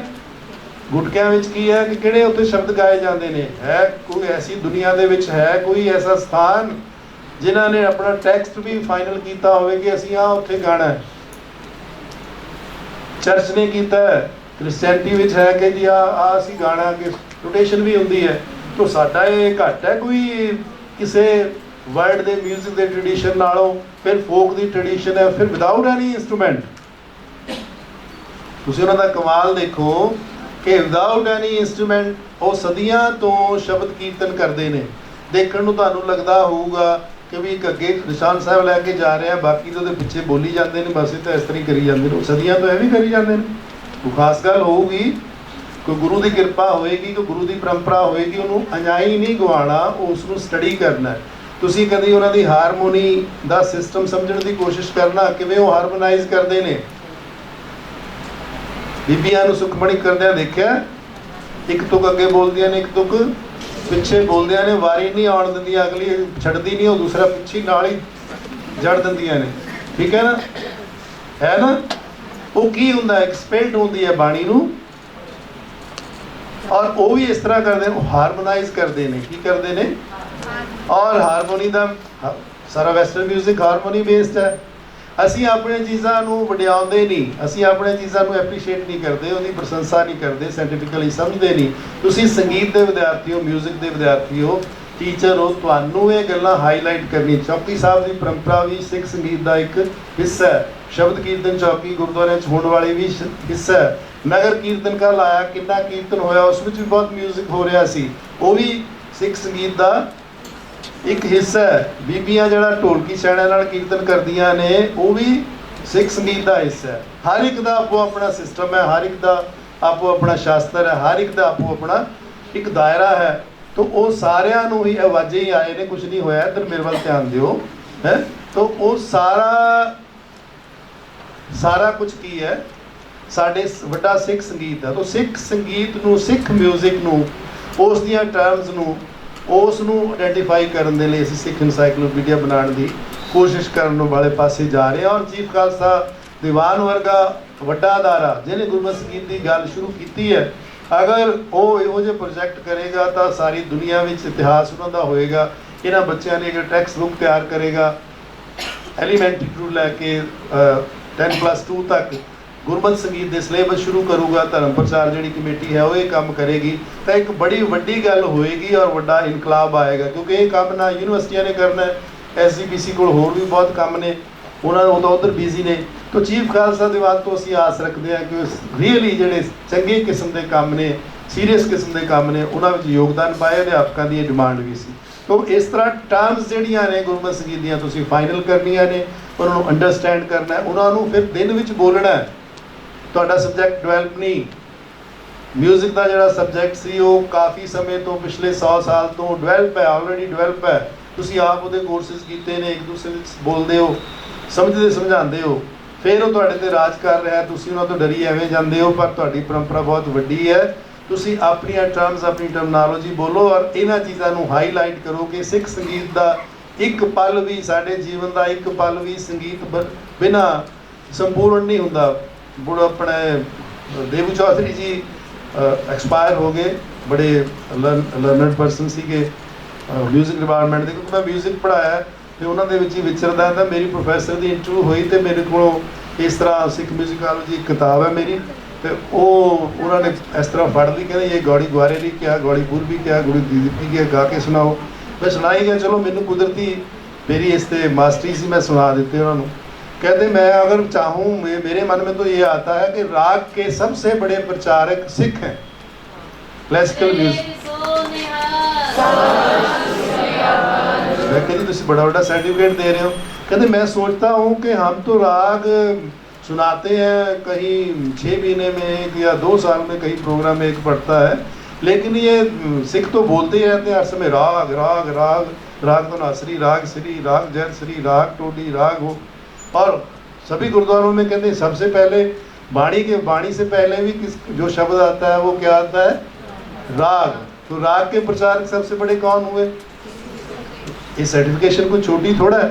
तो ਜਦੋਂ ਸਾਡਾ ਜੀਵਨ ਦਾ ਕੋਈ ਪਲ ਵੀ ਸੰਗੀਤ ਬਿਨਾ ਨਹੀਂ, ਤੇ ਸੰਗੀਤ ਨੂੰ ਹੀ ਅਸੀਂ ਹਾਸ਼ੀਏ ਤੇ ਕਰ ਦਈਏ, ਸੰਗੀਤ ਦੇ ਅਧਿਆਪਕਾਂ ਨੂੰ ਹੀ ਅਸੀਂ ਹਾਸ਼ੀਏ ਤੇ ਕਰ ਦਈਏ, ਤੇ ਕੋਈ ਵੀ ਸੰਸਥਾ ਜਿਹੜੀ ਹੈ ਉਹ ਵਿਕਸਿਤ ਨਹੀਂ ਹੋ ਸਕਦੀ। ਸੋ ਆਪਣੀ ਇੰਪੋਰਟੈਂਸ ਪਛਾਣੋ, ਤੁਹਾਡਾ ਕੇਂਦਰੀ ਰੋਲ ਹੈ, ਸੈਂਟਰਲ ਰੋਲ ਹੈ, ਕਿਉਂਕਿ ਤੁਸੀਂ ਕਨੈਕਟ ਹੋਣਾ ਹੈ ਬੱਚਿਆਂ ਦੇ ਨਾਲ, ਬੱਚਿਆਂ ਦੇ ਪੇਰੈਂਟਸ ਦੇ ਨਾਲ, ਸੁਸਾਇਟੀ ਦੇ ਨਾਲ। ਤੁਸੀਂ ਉੱਥੇ ਜਾ ਕੇ ਹੁਣ ਆਦੇਸ਼ ਬਾਬਰ ਮੋਹੇ ਹੈ, ਕਿੰਨੀ ਅੱਛੀ ਟਿਊਨ ਬਣਾਈ ਹੈ, ਤੇ ਪਰ ਹਰਦਾਂ ਤੇ ਜਾ ਕੇ ਗਾਣੀ ਹੈ, ਜਿੱਥੇ ਜੋ ਹੁੰਦਾ ਹੈ, ਨਗਰ ਕੀਰਤਨ ਆਉਂਦਾ, ਕੁਛ ਹੁੰਦਾ, ਉੱਥੇ ਸੰਗੀਤ ਵਾਲਿਆਂ ਦਾ ਕੰਮ, ਕਿਉਂਕਿ ਤੁਸੀਂ ਇੱਕ ਅੰਬੈਸਡਰ ਵੀ ਹੋ, ਪੁਲ ਵੀ ਹੋ, ਬ੍ਰਿਜ ਵੀ ਹੋ।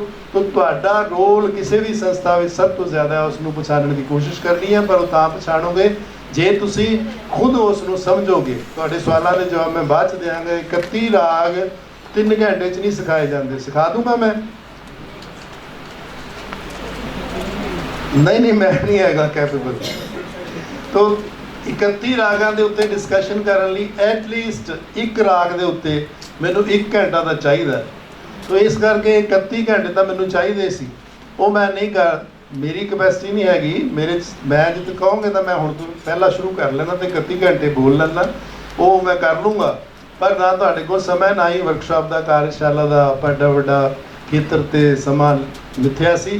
सो ये तो तुसीं मनदे हो, पर इहदे विच आपां हुण कर की सकते हैं, थोड़ा थोड़ा हर राग बारे आपां गल्लां कर लईए, ताकि 31 रागां नूं आपां समझ लईए। हुण पहली तां गल है कि ਇਹਦੇ ਨਾਮ ਹੀ ਨੇ। ਆ ਜਿਹੜਾ ਉਹ ਦੋਹਾ ਸੀ ਨਾ, ਉਹ ਲਗਾ ਇਹ ਅਬ ਕੀ ਬਾਤ ਹੈ। ਕੱਲ ਦੇ ਕਹਿੰਦੇ ਡਾਕਟਰ ਸਾਹਿਬ ਤੁਹਾਡੇ ਲਈ ਮਿਸ਼ਰੀ ਚਾਹੀਦੀ ਹੈ ਜਿੰਨਾ ਤੁਸੀਂ ਬੋਲਦੇ ਹੋ। ਇਹ ਸ਼ਰਾਰਤ ਵੀ ਨਾ ਨਹੀਂ ਹੋ ਸਕਦੇ ਕਿ ਜਿੰਨੇ ਦਿਨ ਮਿਸ਼ਰੀ ਖਾਓ ਉਹਨੇ ਦਿਨ ਚੁੱਪ ਤਾਂ ਕਰੂ। ਪਰ ਮੈਂ ਬੋਲਣਾ ਨਹੀਂ ਹਟਣਾ। ਤੁਹਾਡੇ ਪਿਆਰ ਲਈ ਮੈਂ ਬਹੁਤ ਸ਼ੁਕਰਗੁਜ਼ਾਰ ਹਾਂ। कहते गले का बहुत जोर लगता है, खिंचिया जाता है, तो गला बड़ा कीमती है। की शुभ नाम है जी तुहाडा? इन्होंने बहुत, हरदेव सिंह जी, इन्होंने बड़ी सेवा की साडी, इन्हों का बहुत बहुत थैंक्स। मैं अर्ज कर रहा सी जी कि 31 राग ने एक गुलदस्ता नहीं है, गुलदस्ता इन्होंने जगदीप जी ने बड़ा वधिया कहा कि साडी शैली नहीं है, गुलदस्तियां का बुक्कियां का रिवाज चल पिया संगीत में भी। तो साडियां जिहड़ियां शैलियां ने वो कित्थों मिलदियां ने? गुरु ग्रंथ साहब तो। गुरु ग्रंथ दे असी, गुर शब्द दे असी की आ प्रचारक पैरोकार। ये श्री माज गौड़ी आसा गुजरी और देव गंधारी बिहागड़ा वडन सोरठ तनासरी सुहाए जी। ਤੁਸੀਂ ਪੰਜਾਬੀ ਵਿੱਚ ਬੋਲ ਤਾਂ ਸਕਦੇ ਹੀ ਹੋ ਨਾ, ਬੋਲੋ ਜਰਾ ਪੜ੍ਹ ਕੇ। ਸ਼੍ਰੀ ਮਾਝ ਸੁਹਾਏ ਜੀ ਵਾਲਾ ਤੁਕਾਂਤ ਜੋੜ ਦੇਣਾ ਮੇਰੇ ਪਿੱਛੇ। ਸ਼੍ਰੀ ਮਾਝ ਗੌੜੀ ਆਸਾ ਗੁਜਰੀ ਆ,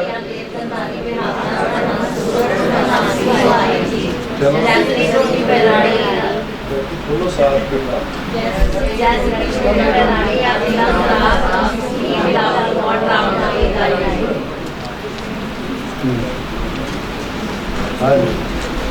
जय सरी टोडी नटनाड़ माली गौड़ा मारू और तुखारी राग के दारा भैरव बसंत साल गाए जी।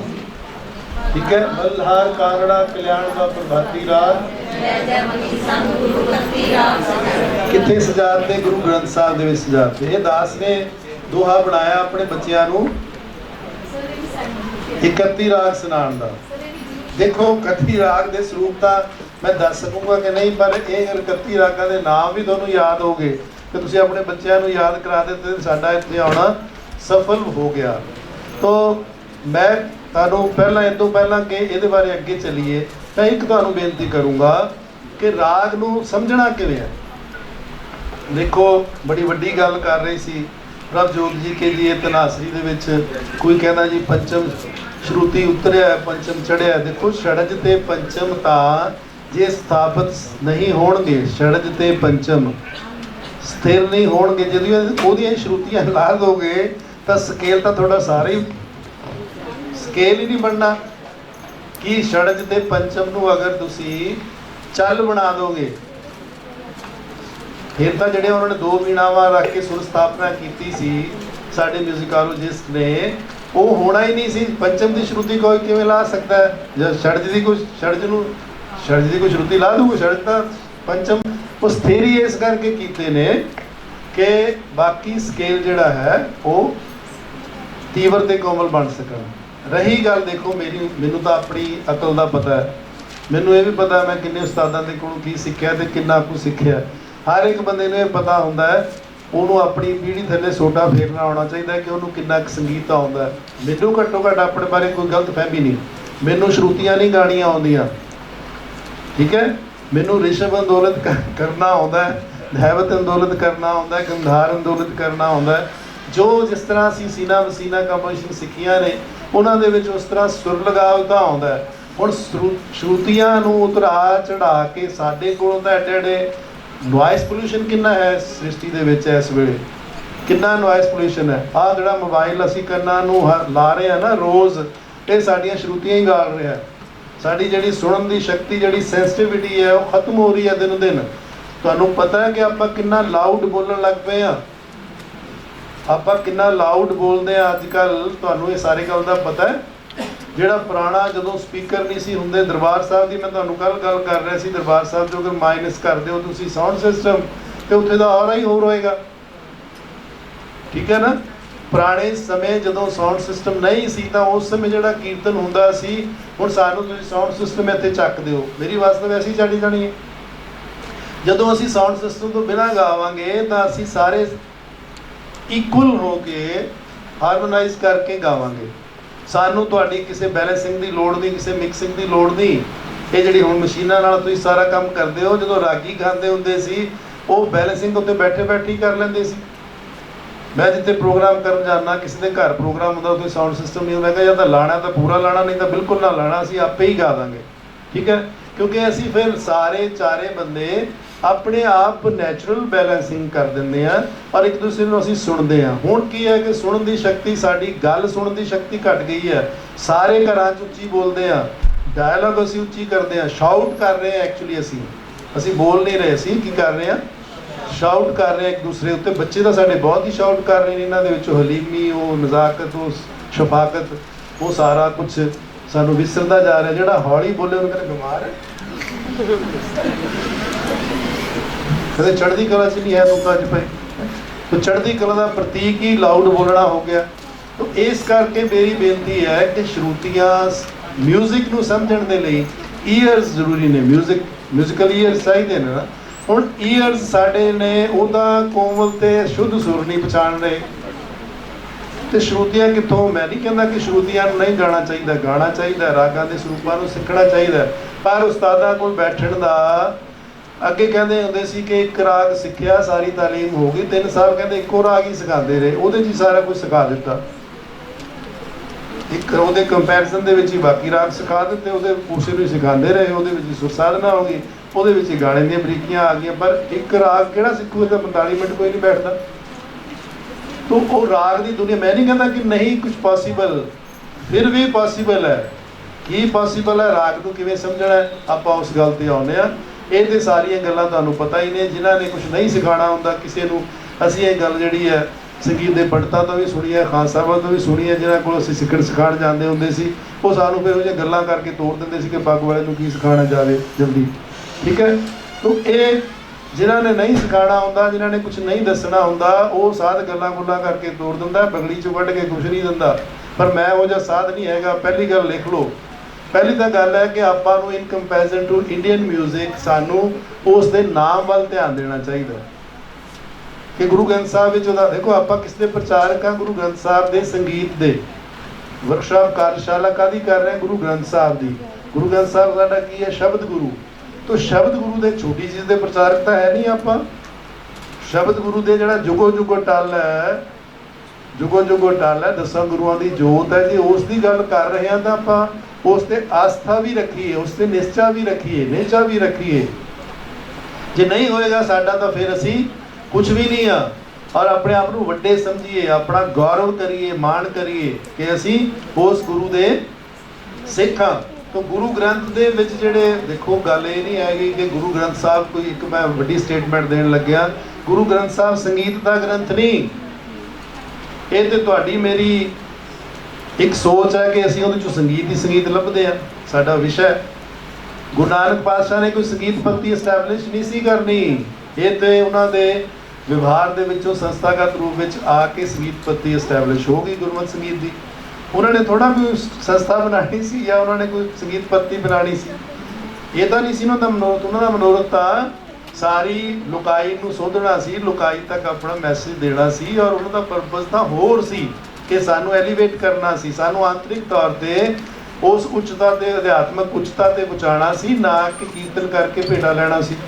ਠੀਕ ਹੈ। ਤਾਂ ਸਾਡਾ ਹੋ ਸਕਦਾ ਹੈ ਨਾ, ਸਾਡਾ ਵਿਸ਼ਾ ਹੋ ਸਕਦਾ ਹੈ, ਸਾਡੇ ਆਪਣਾ ਇੱਕ ਸਟਰਕਚਰ ਹੋ ਸਕਦਾ ਹੈ, ਸਾਡੇ ਟੀਚਿੰਗ ਦੀ ਇੱਕ ਸਾਇੰਸ ਹੋ ਸਕਦੀ ਹੈ। ਪਰ ਗੁਰੂ ਨਾਨਕ ਪਾਤਸ਼ਾਹ ਨੇ ਤਾਂ ਸਾਨੂੰ ਇਹ ਸਾਰੀ ਇੱਕ ਵਿੱਦਿਆ ਦਿੱਤੀ ਹੈ ਕਿ ਅਸੀਂ ਉਸ ਵਿੱਦਿਆ ਨੂੰ ਗ੍ਰਹਿਣ ਕਰਕੇ ਆਪਣੇ ਵਿਦਿਆਰਥੀਆਂ ਨੂੰ ਜਿਹੜੇ ਪਿੱਛੇ ਬੈਠੇ ਨੇ ਉਹਨਾਂ ਨੂੰ ਪਾਸ ਆਨ ਕਰ ਦਈਏ ਜਨਰੇਸ਼ਨ ਟੂ ਜਨਰੇਸ਼ਨ।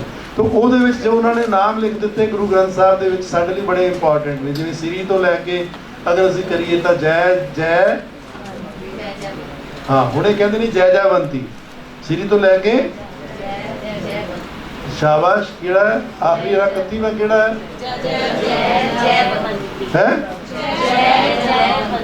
ਹਾਂ ਹੁਣ ਜੈ ਜੈ, ਜੇ ਇੰਡੀਅਨ ਮਿਊਜ਼ਿਕ ਚ ਕਹਾਂਗੇ ਤਾਂ ਜੈ ਜੈਵੰਤੀ ਕਹਾਂਗੇ, ਤੇ ਜੇ ਗੁਰਮਤਿ ਸੰਗੀਤ ਚ ਕਹਾਂਗੇ ਤਾਂ ਕੀ ਕਹਾਂਗੇ?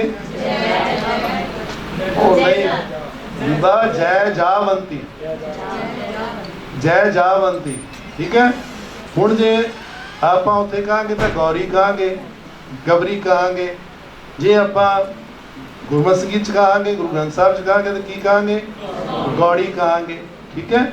ਇਸ ਤਰ੍ਹਾਂ ਹੋਰ ਵੀ ਮੈਂ ਤੁਹਾਨੂੰ ਨਾਵਾਂ ਦੀ ਜਿਹੜੀ ਮਿਸਾਲ ਹੈ ਉਹ ਦੇ ਸਕਦਾ। ਜਿਵੇਂ ਭੈਰਵ ਹੈ, ਠੀਕ ਹੈ, ਆਪਾਂ ਜਦੋਂ ਮਿਊਜ਼ਿਕ ਵਾਲਿਆਂ ਨਾਲ ਗੱਲ ਕਰਾਂਗੇ, ਪਰ ਅਗਰ ਵੈਲ ਐਸਟੈਬਲਿਸ਼ ਕਰਨਾ ਹੈ ਤਾਂ ਗੁਰੂ ਗ੍ਰੰਥ ਸਾਹਿਬ 'ਚ ਕੀ ਹੈ? ਭੈਰਵ, ਪੈ ਸਪੈਲਿੰਗ ਵੱਲ ਕੋਈ ਕਿਸੇ ਦਾ ਨਾਮ ਗਲਤ ਲੈ ਕੇ ਦੇਖੋ ਹੈ, ਉਹ ਕਹੇ ਮੇਰਾ ਨਾਂ ਸੁਸ਼ਮਾ ਹੈ, ਨਾਂ ਉਹਦਾ ਕੀ ਹੈ? ਸੁਸ਼ਮਾ ਹੈ, ਤਾਂ ਉਹ ਕਹੋ ਤੁਸੀਂ ਕਹੋ ਸੁਸ਼ਮਾ, ਤਾਂ ਫਿਰ ਤਾਂ ਉਹ ਨਾਰਾਜ਼ ਹੋਊਗੀ ਨਾ। ਇਸ ਕਰਕੇ ਭਾਈ ਨਾਮ ਸਾਨੂੰ ਠੀਕ ਲੈਣਾ ਚਾਹੀਦਾ। ਤਾਂ ਗੁਰੂ ਗ੍ਰੰਥ ਸਾਹਿਬ ਦੇ ਵਿੱਚ ਜਿਹੜਾ ਨਾਮ ਲਿਖਿਆ ਹੈ ਰਾਗ ਦਾ, ਨਾਮ ਇੰਪੋਰਟੈਂਟ ਹੈ। ਨਾਮ ਕੀ ਹੈ? ਇਹ ਸਵਾਲ ਨਾ ਕਰਿਓ ਕਿ ਰਾਗ ਮਾਲਾ ਦੇ ਵਿੱਚ, ਸਵਾਲ ਤੇ ਮੈਂ ਜਵਾਬ ਦਊਂਗਾ ਤੁਹਾਨੂੰ ਬਾਅਦ ਵਿੱਚ, ਕਿ ਰਾਗ ਮਾਲਾ 'ਚ ਤਾਂ ਜੀ ਦੂਸਰੇ ਨਾਮ ਲਿਖੇ ਹੋਏ ਨੇ, ਉਹ ਕਿਉਂ ਲਿਖੇ ਨੇ ਉਹ ਵੀ ਤੁਹਾਨੂੰ ਦੱਸ, ਗੱਲ ਆਪਾਂ ਬਾਅਦ 'ਚ ਕਰਾਂਗੇ ਤੁਹਾਡੇ ਸਵਾਲਾਂ ਦੇ ਜਵਾਬ ਵਿੱਚ। ਤਾਂ ਇੱਕ ਪਛਾਣ ਰਾਗ ਦੀ ਕਰਨੀ ਹੈ ਉਸ ਦੇ ਨਾਮ ਦੇ ਅਕੋਰਡਿੰਗਲੀ, ਕਿ ਨਾਮ ਦੀ ਕੀ ਵੱਖਰਤਾ ਹੈ ਭਾਰਤੀ ਸੰਗੀਤ ਦੇ ਨਾਲੋਂ। ਸੈਕਿੰਡ, ਜਦੋਂ ਤੁਹਾਡੇ ਕੋਲ ਫਿਰ ਆਉਂਦਾ ਹੈ ਕਿ ਜਦੋਂ ਓਰੀਜਨ ਕਿੱਥੋਂ ਹੋਇਆ, ਉਹਦੀ ਉਤਪਤੀ ਕਿੱਥੋਂ ਹੁੰਦੀ ਹੈ। ਹੁਣ ਉਤਪਤੀ ਕਿੱਥੋਂ ਹੁੰਦੀ ਹੈ? ਹੁਣ ਮੈਂ ਕੱਲ ਗੱਲ ਕੀਤੀ ਸੀ ਕਿ ਦੋ ਕਿਸਮ ਦੇ ਰਾਗ ਨੇ, ਇੱਕ ਸਨਾਤਨੀ ਰਾਗ ਨੇ, ਪੱਕੇ ਰਾਗ ਨੇ, ਸਥਾਪਿਤ ਰਾਗ ਨੇ, ਜਿਹੜੇ ਸਦੀਆਂ ਤੋਂ ਭਾਰਤੀ ਸੰਗੀਤ ਵਿੱਚ ਸਥਾਪਿਤ ਨੇ ਔਰ ਉਸ ਜਨਰੇਸ਼ਨ ਟੂ ਜਨਰੇਸ਼ਨ ਸਾਡੇ ਤੱਕ ਪਹੁੰਚ ਰਹੇ ਨੇ। ਹੁਣ ਕਿਸੇ ਲਈ ਮਾਲਕੌਸ ਗਾਣਾ ਬੜਾ ਅੱਛੇ ਸੁਰ ਲਾਉਂਦਾ, ਕਲਿਆਣ ਗਾਣਾ ਬੜਾ ਅੱਛਾ ਸੁਰ ਲਾਉਂਦਾ, ਨਟ ਨਰਾਇਣ ਕਹੋ ਨਹੀਂ ਸੁਰ ਲੱਗਦੇ। ਕਲਿਆਣ 'ਚ ਕਿਉਂ ਸਾਡੇ ਸੁਰ ਲੱਗਦੇ ਨੇ? ਕਿਉਂਕਿ ਅਸੀਂ ਸਾਡੇ ਜੀਨਸ ਵਿੱਚ ਹੈ, ਸਾਡੇ ਜੀਨਸ ਵਿੱਚ ਬਿਲਾਵਲ ਹੈ। ਪੱਕੇ ਸਥਾਪਿਤ ਰਾਗ ਜਿਹੜੇ ਨੇ ਉਹ ਸਾਡੇ ਜੀਨਸ ਵਿੱਚ ਨੇ ਔਰ ਉਹਨਾਂ ਦੇ ਸੁਰ ਅਸੀਂ ਬੜੀ ਆਸਾਨੀ ਦੇ ਨਾਲ ਜਲਦੀ ਲਗਾ ਦਿੰਦੇ ਹਾਂ, ਗਾ ਲੈਂਦੇ ਹਾਂ। ਔਰ ਕਿਉਂਕਿ ਮੈਂ ਵੀ ਸੁਣੇ ਨੇ, ਆਪਣੇ ਫਾਦਰ ਤੋਂ ਸੁਣੇ, ਫਾਦਰ ਨੇ ਫਾਦਰ ਤੋਂ ਸੁਣੇ, ਔਰ ਸੁਣ ਕੇ ਸਾਡੇ ਮਨਾਂ ਦੇ ਵਿੱਚ ਉਹ ਠਹਿਰਾਵ ਵਸ ਗਏ, ਸੁਰਾਂ ਵਸ ਗਈਆਂ ਅਤੇ ਅਸੀਂ ਉਹਨਾਂ ਨੂੰ ਈਜ਼ੀਲੀ ਗਾ ਲੈਂਦੇ ਹਾਂ। ਉਹ ਸਨਾਤਨੀ ਰਾਗ ਬਣ ਗਏ, ਜਿਨ੍ਹਾਂ ਨੂੰ ਉਹਨੇ ਕਹਿਤਾ ਜੀ ਸ਼ਿਵ ਜੀ ਤੋਂ ਬਣਿਆ, ਪਾਰਵਤੀ ਤੋਂ ਬਣਿਆ। ਸ਼ਿਵ ਜੀ ਪਾਰਵਤੀ ਕੀ ਨੇ? ਸਾਡਾ ਪਿਛੋਕੜ ਨੇ, ਠੀਕ ਹੈ ਨਾ, ਉਹਨਾਂ ਦਾ ਓਰੀਜਨ ਉੱਥੋਂ ਜਦੋਂ ਜੋੜ ਦਿੰਦੇ ਹਾਂ ਅਸੀਂ ਕਿ ਆਹ ਪਿੱਪਲ ਹੈ ਤੇ ਇਹਦੀ ਸੰਭਾਲ ਕਰਨੀ ਹੈ, ਤਾਂ ਫਿਰ ਅਸੀਂ ਉਹਨੂੰ ਨਾਲ ਧਰਮ ਨਾਲ ਜੋੜ ਦਿੰਦੇ ਹਾਂ ਕਿ ਠੀਕ ਹੈ ਭਾਈ ਇਹਨੂੰ ਕੱਟਣਾ ਕੁੱਟਣਾ ਨਹੀਂ। ਇਸ ਤਰ੍ਹਾਂ ਹੀ ਰਾਗਾਂ ਨੂੰ ਵੀ ਜੋੜ ਦਿੱਤਾ ਗਿਆ ਕਿ ਰਾਗ ਬੜੇ ਪੂਜਕ ਨੇ, ਰਾਗ ਪੂਜਾ ਯੋਗ ਨੇ, ਇਹਨਾਂ ਦੀ ਖਾਸ ਇੰਪੋਰਟੈਂਸ ਹੈ, ਉਹਨਾਂ ਨੂੰ ਸਨਾਤਨੀ ਰਾਗ ਕਹਿ ਦਿੱਤਾ ਗਿਆ। ਔਰ ਦੂਸਰੇ ਰਾਗ ਦੇਸੀ ਰਾਗ ਜਿਹੜੇ ਆਮ ਇਲਾਕੇ ਤੋਂ ਕਈ ਰਾਗ ਵਿਕਸਿਤ ਹੋਏ ਨੇ, ਕਈ ਰਾਗ ਇਲਾਕਿਆਂ ਤੋਂ ਵਿਕਸਿਤ ਹੋਏ ਨੇ। ਕਿਹੜਾ ਰਾਗ ਇਲਾਕਿਆਂ ਤੋਂ ਵਿਕਸਿਤ ਹੋਇਆ? ਕੋਈ ਸਿੱਖ ਦਾ ਨਾਮ ਲਓ। ਉਸ ਤਾਂ ਮਾਝੇ ਵਾਲੇ ਇੱਕੋ ਹੀ ਕਹਿਣਾ ਨਾ ਹੈ। ਹੁਣ ਆਸਾ ਇਲਾਕਿਆਂ ਤੋਂ ਲਾਗ, ਤਿਲੰਗ, ਜਾਂ ਮੈਂ ਜਿਹੜੇ ਦੱਖਣੀ ਤੁਹਾਨੂੰ ਪ੍ਰਕਾਰ ਕਹੇ ਨੇ, ਇਹ ਸਾਰੇ ਹੁਣ ਵੱਖ-ਵੱਖ। ਅੱਛਾ, ਹੁਣ ਇਹਦੇ ਵਿੱਚ ਤੁਸੀਂ ਪੜ੍ਹਦੇ ਨਹੀਂ, ਆਪਾਂ ਵੀ ਨਹੀਂ ਪੜ੍ਹਦੇ। ਇੱਕ ਸਾਖੀ ਹੈ ਵੈਸਾ, ਕਹਿੰਦੇ ਮਰਦਾਨਾ ਚਲਦਿਆਂ ਜਦੋਂ ਚਲੇ ਗਏ ਨਾ ਪੁਰਾਤਨ ਜਨਮ ਸਾਖੀ ਦੇ ਵਿੱਚ ਸਾਖੀ ਹੈ ਕਿ ਗੁਰੂ ਨਾਨਕ ਪਾਤਸ਼ਾਹ ਮਰਦਾਨੇ ਨੂੰ ਕਹਿੰਦੇ ਕਿ ਮਰਦਾਨਿਆ ਇਹ ਸੌਰਾਸ਼ਟਰ ਦੇਸ਼ ਹੈ। ਕਿਹੜਾ ਦੇਸ਼ ਹੈ? ਸੌਰਾਸ਼ਟਰ। ਤਾਂ ਮਰਦਾਨਾ ਕਹਿੰਦਾ ਵੀ ਇਹ ਕੀ ਹੈ? ਕਹਿੰਦੇ ਉਹ ਤੇਰੇ ਸੋਰਠ ਵਾਲਾ, ਬਾਬਾ ਉਹਨੂੰ ਕਹਿੰਦਾ ਕਿ ਤੇਰੇ ਸੋਰਠ ਵਾਲਾ ਸੌਰਾਸ਼ਟਰ ਦੇਸ਼ ਹੈ। ਉਹ ਕਹਿੰਦਾ ਅੱਛਾ ਬਾਬਾ, ਇਹ ਸੋਰਠ ਰਾਗ ਜਿਹੜਾ ਇੱਥੋਂ ਪੈਦਾ ਹੋਇਆ? ਦੇਖੋ ਨਾ, ਗੁਰੂ ਪਾਤਸ਼ਾਹ ਜਾਂ ਸਾਡੇ ਜਿਹੜੇ ਜਨਮ ਸਾਖੀਆਂ ਨੇ, ਸਾਡੇ ਜਿਹੜੇ ਸਰੋਤ ਨੇ, ਉਹ ਸਾਨੂੰ ਰਾਗ ਕਿਵੇਂ ਸਿਖਾ ਰਹੇ ਨੇ, ਪਰ ਅਸੀਂ ਪੜ੍ਹਦੇ ਨਹੀਂ। ਕੀ ਕਹਿੰਦਾ ਗੁਰੂ ਨਾਨਕ ਪਾਤਸ਼ਾਹ? ਕੀ ਕਹਿੰਦੇ ਮਰਦਾਨੇ ਨੂੰ, ਜਾਂ ਮਰਦਾਨਾ ਜੀ ਕੀ ਕਹਿੰਦੇ ਨੇ ਕਿ ਇਹ ਬਾਬਾ ਵੀ ਉੱਥੋਂ ਪੈਦਾ? ਹਾਂ, ਕਹਿੰਦੇ ਇੱਥੋਂ ਪੈਦਾ ਹੋਇਆ, ਸੌਰਾਸ਼ਟਰ ਦੇਸ਼। ਫਿਰ ਕਹਿੰਦੇ ਉਹੀ ਹੈ ਸੌਰਾਸ਼ਟਰ ਦੇਸ਼ ਜਿਹੜਾ ਸੋਰਠ ਬੀਜੇ ਵਾਲਾ। ਐਸਾ ਮਰਦਾਨਾ ਜੀ ਕਹਿ ਰਹੇ ਨੇ ਵੀ ਇਹ ਉਹੀ ਹੈ। ਸੋਰਠ ਬੀਜਾ ਦੀ ਗਾਥਾ ਹੈ ਨਾ, ਸੋਰਠ ਬੀਜਾ ਗਾਵੀ ਹੈ, ਭਾਈ ਗੁਰਦਾਸ ਜੀ ਨੇ ਲਿਖਿਆ।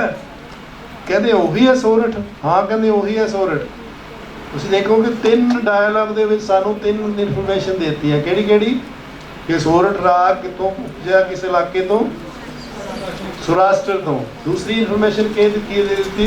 ਸੰਗੀਤ ਤੋਂ ਵਿਕਸਿਤ ਰਾਗ ਹੈ, ਸਨਾਤਨੀ ਰਾਗ ਨਹੀਂ। ਨੀਚਾ ਅੰਦਰ ਨੀਚ ਜਾਤ, ਨੀਚੀ ਹੁਮਤ ਨੀਚ, ਨਾਨਕ ਤਿਨ ਕੈ ਸੰਗ ਸਾਥ, ਵੱਡਿਆ ਸੁਖਿਆ ਰੀਤ। ਸਾਡੇ ਦਾ ਜਿਹੜੀ ਪਰੰਪਰਾ ਹੈ ਲੋਕ ਸੰਗੀਤ ਤੋਂ, ਦੇਸੀ ਸੰਗੀਤ ਤੋਂ ਵਿਕਸਿਤ ਹੈ, ਔਰ ਉੱਥੋਂ ਵਿਕਸਿਤ ਅਸੀਂ ਰਾਗਾਂ ਨੂੰ ਜ਼ਿਆਦਾ ਤਰਜੀਹ ਦੇ ਰਹੇ ਹਾਂ। ਤੋ ਸੋਰਠ ਰਾਗ ਕਿੰਨਾ ਗਾਇਆ ਜਾਂਦਾ? ਭਿੰਨੀ ਰੈਣੜੀ ਹੈ, ਚਮਕਣ ਤਾਰੇ, ਜਾਗਨ ਸੰਤ ਜਨਾ ਮੇਰੇ ਰਾਮ ਪਿਆਰੇ, ਠੀਕ ਹੈ ਨਾ। ਤੋ 3 ਪੈਰੇ ਦੀ ਚੌਕੀ ਲੱਗਦੀ ਹੈ ਸਾਡੇ ਬ੍ਰਹਮ ਗਿਆਨੀ। ਕੌਣ ਲਾਉਂਦੇ ਸੀ ਚੌਕੀ? ਤੁਸੀਂ ਅੰਮ੍ਰਿਤਸਰ ਵਾਲੇ ਦੱਸੋ। 3 ਪੈਰੇ ਦੀ ਚੌਕੀ ਕਿੱਥੇ ਲੱਗਦੀ ਹੈ? ਹੱਥ ਖੜੇ ਕਰੋ।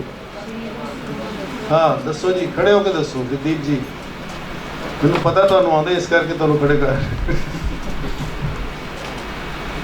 ਤੁਹਾਡੇ ਸਾਹਮਣੇ ਬੋਲਣਾ ਜੀ। ਨਹੀਂ, ਅੱਛੀ ਗੱਲ ਹੈ। ਮੇਰੇ ਤੋਂ ਬਾਅਦ ਤੁਸੀਂ ਬੋਲਿਆ ਕਰਨਾ ਹੈ। ਉਹਦੀਆਂ ਵਰਕਸ਼ਾਪਾਂ ਤੁਸੀਂ ਲਾਣੀਆਂ। Thank you sir.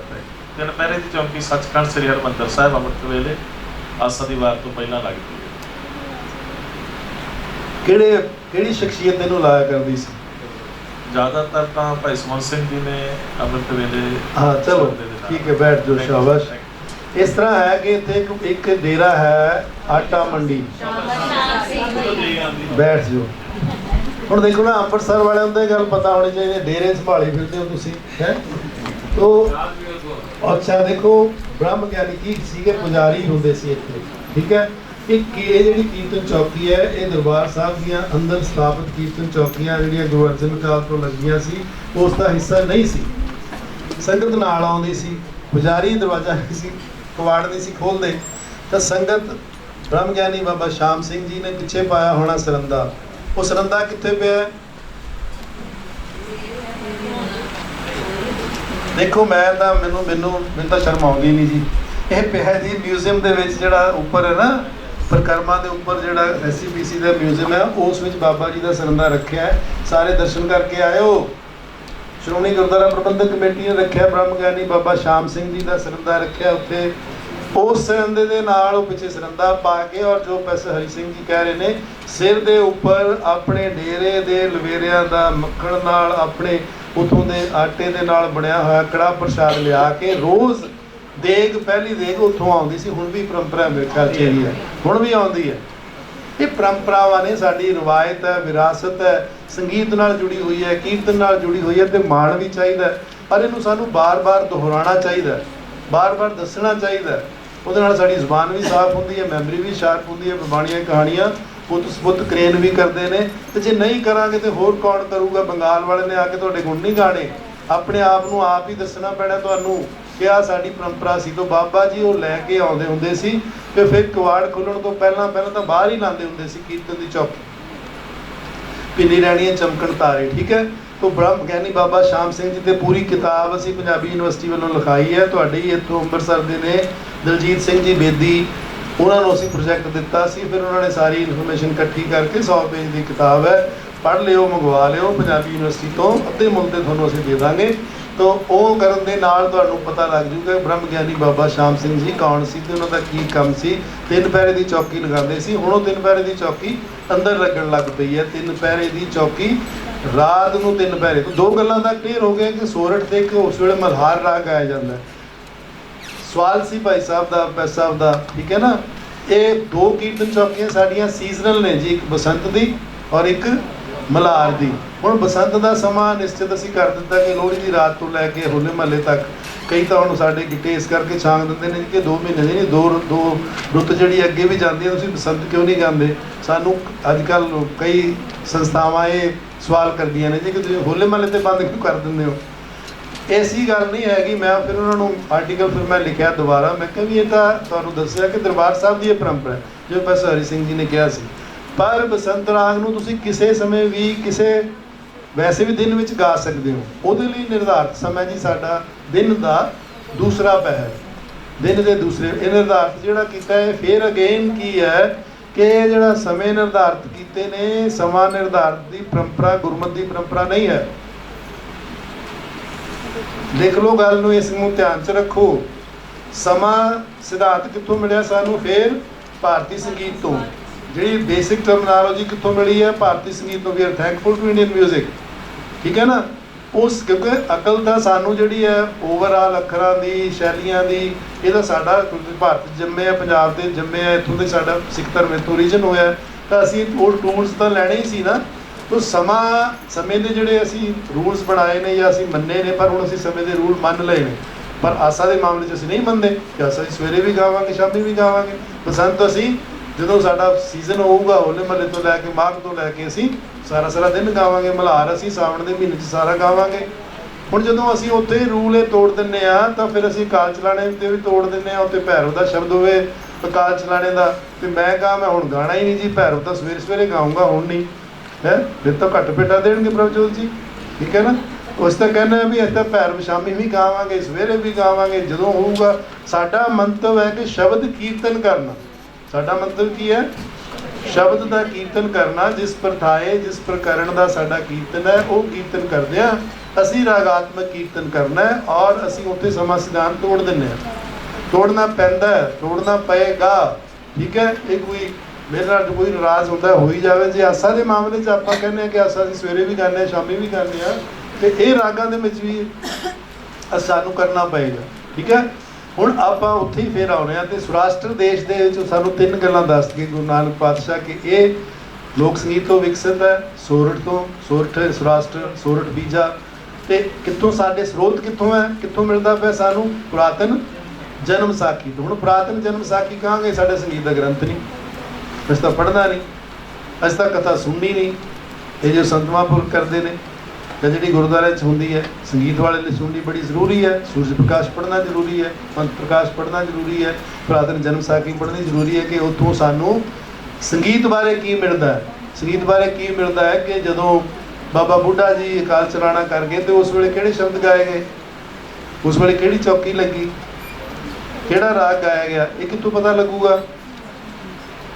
ਠੀਕ ਹੈ ਨਾ। ਸੂਰਜ ਪ੍ਰਕਾਸ਼ ਤੋਂ, ਪੰਥ ਪ੍ਰਕਾਸ਼ ਤੋਂ। ਠੀਕ ਹੈ। ਇਹ ਸਾਰੀ ਮਰਿਆਦਾ ਰਾਗਾਂ ਨੂੰ ਗਾਉਣ ਦਾ ਸਿਸਟਮ ਗੁਰਮਤਿ ਅਨੁਸਾਰ ਸਾਨੂੰ ਸਾਡੇ ਸਿੱਖ ਸਰੋਤਾਂ ਤੋਂ ਪਤਾ ਲੱਗਣਾ ਹੈ। ਮੈਂ ਅਰਜ਼ ਕਰ ਰਿਹਾ ਸੀ ਕਿ ਕੁਝ ਰਾਗ ਇਲਾਕਿਆਂ ਤੋਂ ਵਿਕਸਿਤ ਨੇ, ਕੁਝ ਰਾਗ ਸਨਾਤਨੀ ਨੇ, ਕੁਝ ਰਾਗ ਦੇਸੀ ਨੇ, ਕੁਝ ਰਾਗ ਸਾਡੀਆਂ ਧੁਨੀਆਂ ਨਾਲ ਸੰਬੰਧ ਰੱਖਦੇ ਨੇ, ਜਿਹੜੀਆਂ 9 ਧੁਨੀਆਂ ਨੇ ਉਹਨਾਂ ਨਾਲ ਸੰਬੰਧ ਰੱਖਦੇ ਨੇ। ਸਾਨੂੰ ਉਹਨਾਂ ਦਾ ਪਿਛੋਕੜ ਦੇਖਣਾ ਹੋਏਗਾ ਕਿ ਪਿਛੋਕੜ ਕੀ ਹੈ, ਕਿੱਥੋਂ ਉਪਜਿਆ। ਇੱਕ ਤਾਂ ਨਾਮ ਹੋ ਗਿਆ, ਦੂਸਰਾ ਉਹਦੀ ਪਿੱਠ ਭੂਮੀ ਹੋ ਗਿਆ, ਉਹਦਾ ਓਰੀਜਨ ਹੋ ਗਿਆ, ਕਿੱਥੋਂ ਉਹ ਓਰੀਜਨ ਹੋਇਆ। ਦੂਸਰਾ ਨੁਕਤਾ ਇਹ ਹੋ ਗਿਆ। ਚਲੋ ਮੈਂ ਸਕਿਪ ਕਰ ਦਿੰਦਾ ਇਸ ਨੂੰ। ਫਿਰ ਗੁਰੂ ਗ੍ਰੰਥ ਸਾਹਿਬ ਵਿੱਚ ਉਸ ਦਾ ਕੀ ਸਥਾਨ ਹੈ। ਤੀਸਰਾ ਪੁਆਇੰਟ ਇਹ ਹੋ ਗਿਆ ਕਿ ਗੁਰੂ ਗ੍ਰੰਥ ਸਾਹਿਬ ਵਿੱਚ ਉਹਦਾ ਵੇਰਵਾ ਕਿੰਨਾ ਹੈ। ਸਭ ਤੋਂ ਪਹਿਲਾ ਵੇਰਵਾ ਤਾਂ ਇਹੀ ਹੈ ਕਿ 31 ਰਾਗਾਂ ਵਿੱਚ ਉਹ ਕਿੰਨਵਾਂ ਰਾਗ ਹੈ। जिਵੇਂ श्री राग पहला है, माझ दूसरा है, गौड़ी तीसरा है, श्री माझ गौड़ी आसा गुजरी देव गुंधारी बिहागड़ा, इन्हां दे नंबर किहड़ा है? ਜਦੋਂ ਅਸੀਂ ਕਿਸੇ ਨੂੰ ਕਹਾਂਗੇ ਕਿ 16ਵਾਂ ਰਾਗ ਹੈ ਗੁਰੂ ਗ੍ਰੰਥ ਸਾਹਿਬ ਦਾ, ਤਾਂ ਆਪਣੇ ਆਪ ਦੇ ਵਿੱਚ ਗੁਰੂ ਗ੍ਰੰਥ ਸਾਹਿਬ ਦਾ ਵੀ ਉਹਦਾ ਨਾਮ ਆਏਗਾ, ਸਤਿਕਾਰ ਨਾਲ ਉਹਦਾ ਸਿਰ ਝੁਕ ਜਾਏਗਾ ਔਰ ਉਸ ਰਾਗ ਪ੍ਰਤੀ ਵੀ ਸ਼ਰਧਾ ਵਿਅਕਤ ਹੋਏਗੀ। ਸਾਨੂੰ ਵੀ ਪਤਾ ਲੱਗ ਜਾਊਗਾ ਕਿ ਇਹ ਰਾਗ ਹੈ। ਫਿਰ ਉਸ ਰਾਗ ਦੇ ਵਿੱਚ ਬਾਣੀ ਕਿਹੜੀ ਹੈ ਇਹ ਤਬਲੇ ਵਾਲਿਆਂ ਨੂੰ ਵੀ ਪਤਾ ਹੋਣਾ ਚਾਹੀਦਾ ਹੈ। ਇਹ ਨਹੀਂ ਕਿ ਤਬਲੇ ਵਾਲਿਆਂ ਨੂੰ ਪਤਾ ਹੀ ਨਾ ਹੋਵੇ ਕਿੱਥੇ ਹੈ ਬਾਣੀ ਕੀ ਹੈ ਤੇ ਉਹ ਵਜਾਈ ਜਾਵੇ ਹੋਰ ਕੁਛ, ਗਾਈ ਜਾਵੇ ਹੋਰ ਕੁਛ ਹੈ ਜੀ, ਤੇ ਪੌੜੀਆਂ ਉਹਨੂੰ ਯਾਦ ਨਾ ਹੋਣ। ਇਹ ਗੱਲ ਨਹੀਂ ਹੋਣੀ। ਇਹ ਸਾਰਾ ਕੁਝ ਚਾਹੀਦਾ ਹੈ। ਹਜ਼ੂਰ ਸਾਹਿਬ ਇੱਕ ਚੌਕੀ ਲਾਣੀ ਪੈ ਜਾਂਦੀ ਹੈ ਜੀ ਕਈ ਵਾਰੀ ਬੰਦੇ ਨੂੰ, ਠੀਕ ਹੈ। ਉੱਥੇ 3.25 ਘੰਟੇ ਦੀ ਆਸਾ ਦੀ ਵਾਰ ਹੈ। ਕਿੰਨੇ ਦੀ ਹੈ? 3.25 3.5 ਘੰਟੇ ਦੀ ਸਿਟਿੰਗ। ਔਰ ਦਰਬਾਰ ਸਾਹਿਬ ਤਾਂ ਫਿਰ ਵੀ ਵਿੱਚੋਂ ਉੱਠ ਕੇ ਜਾ ਕੇ ਚਾਹ ਪੀ ਆਉਂਦੇ ਨੇ।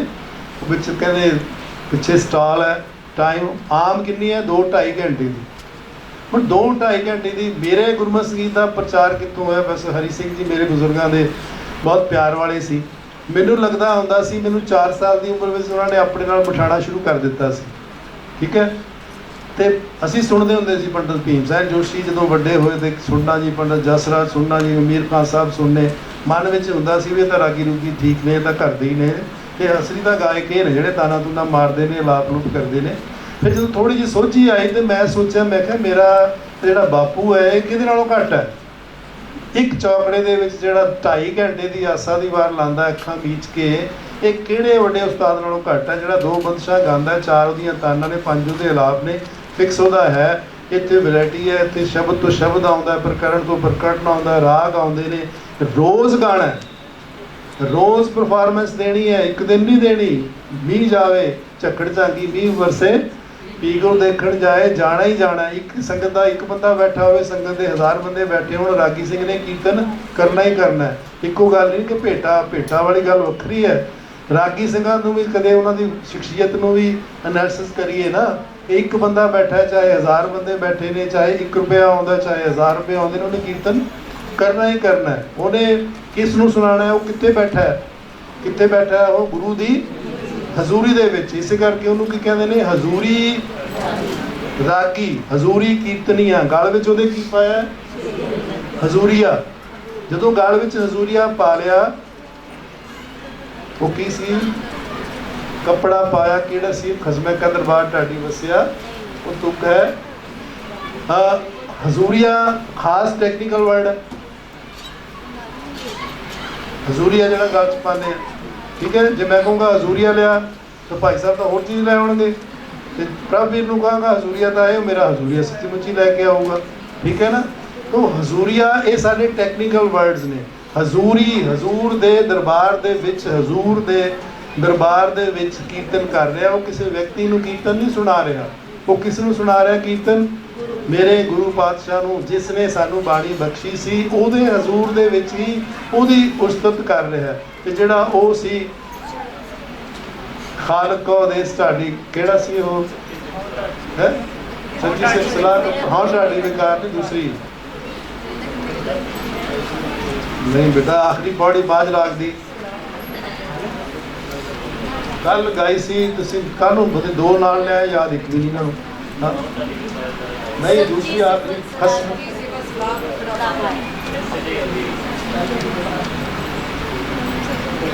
ਅੱਜ ਸੱਚੀ ਕੱਢ ਲੈ ਨਹੀਂ ਦੇ ਮੋਬਾਈਲ ਕਾਹਦੇ ਲਈ ਹੈ? ਦੇਖੋ ਫਾਈਨ ਲੱਗਦਾ ਮੈਨੂੰ। ਸੱਚੀ ਸਿਲਸਿਲਾ ਕੱਪੜਾ ਪਾਇਆ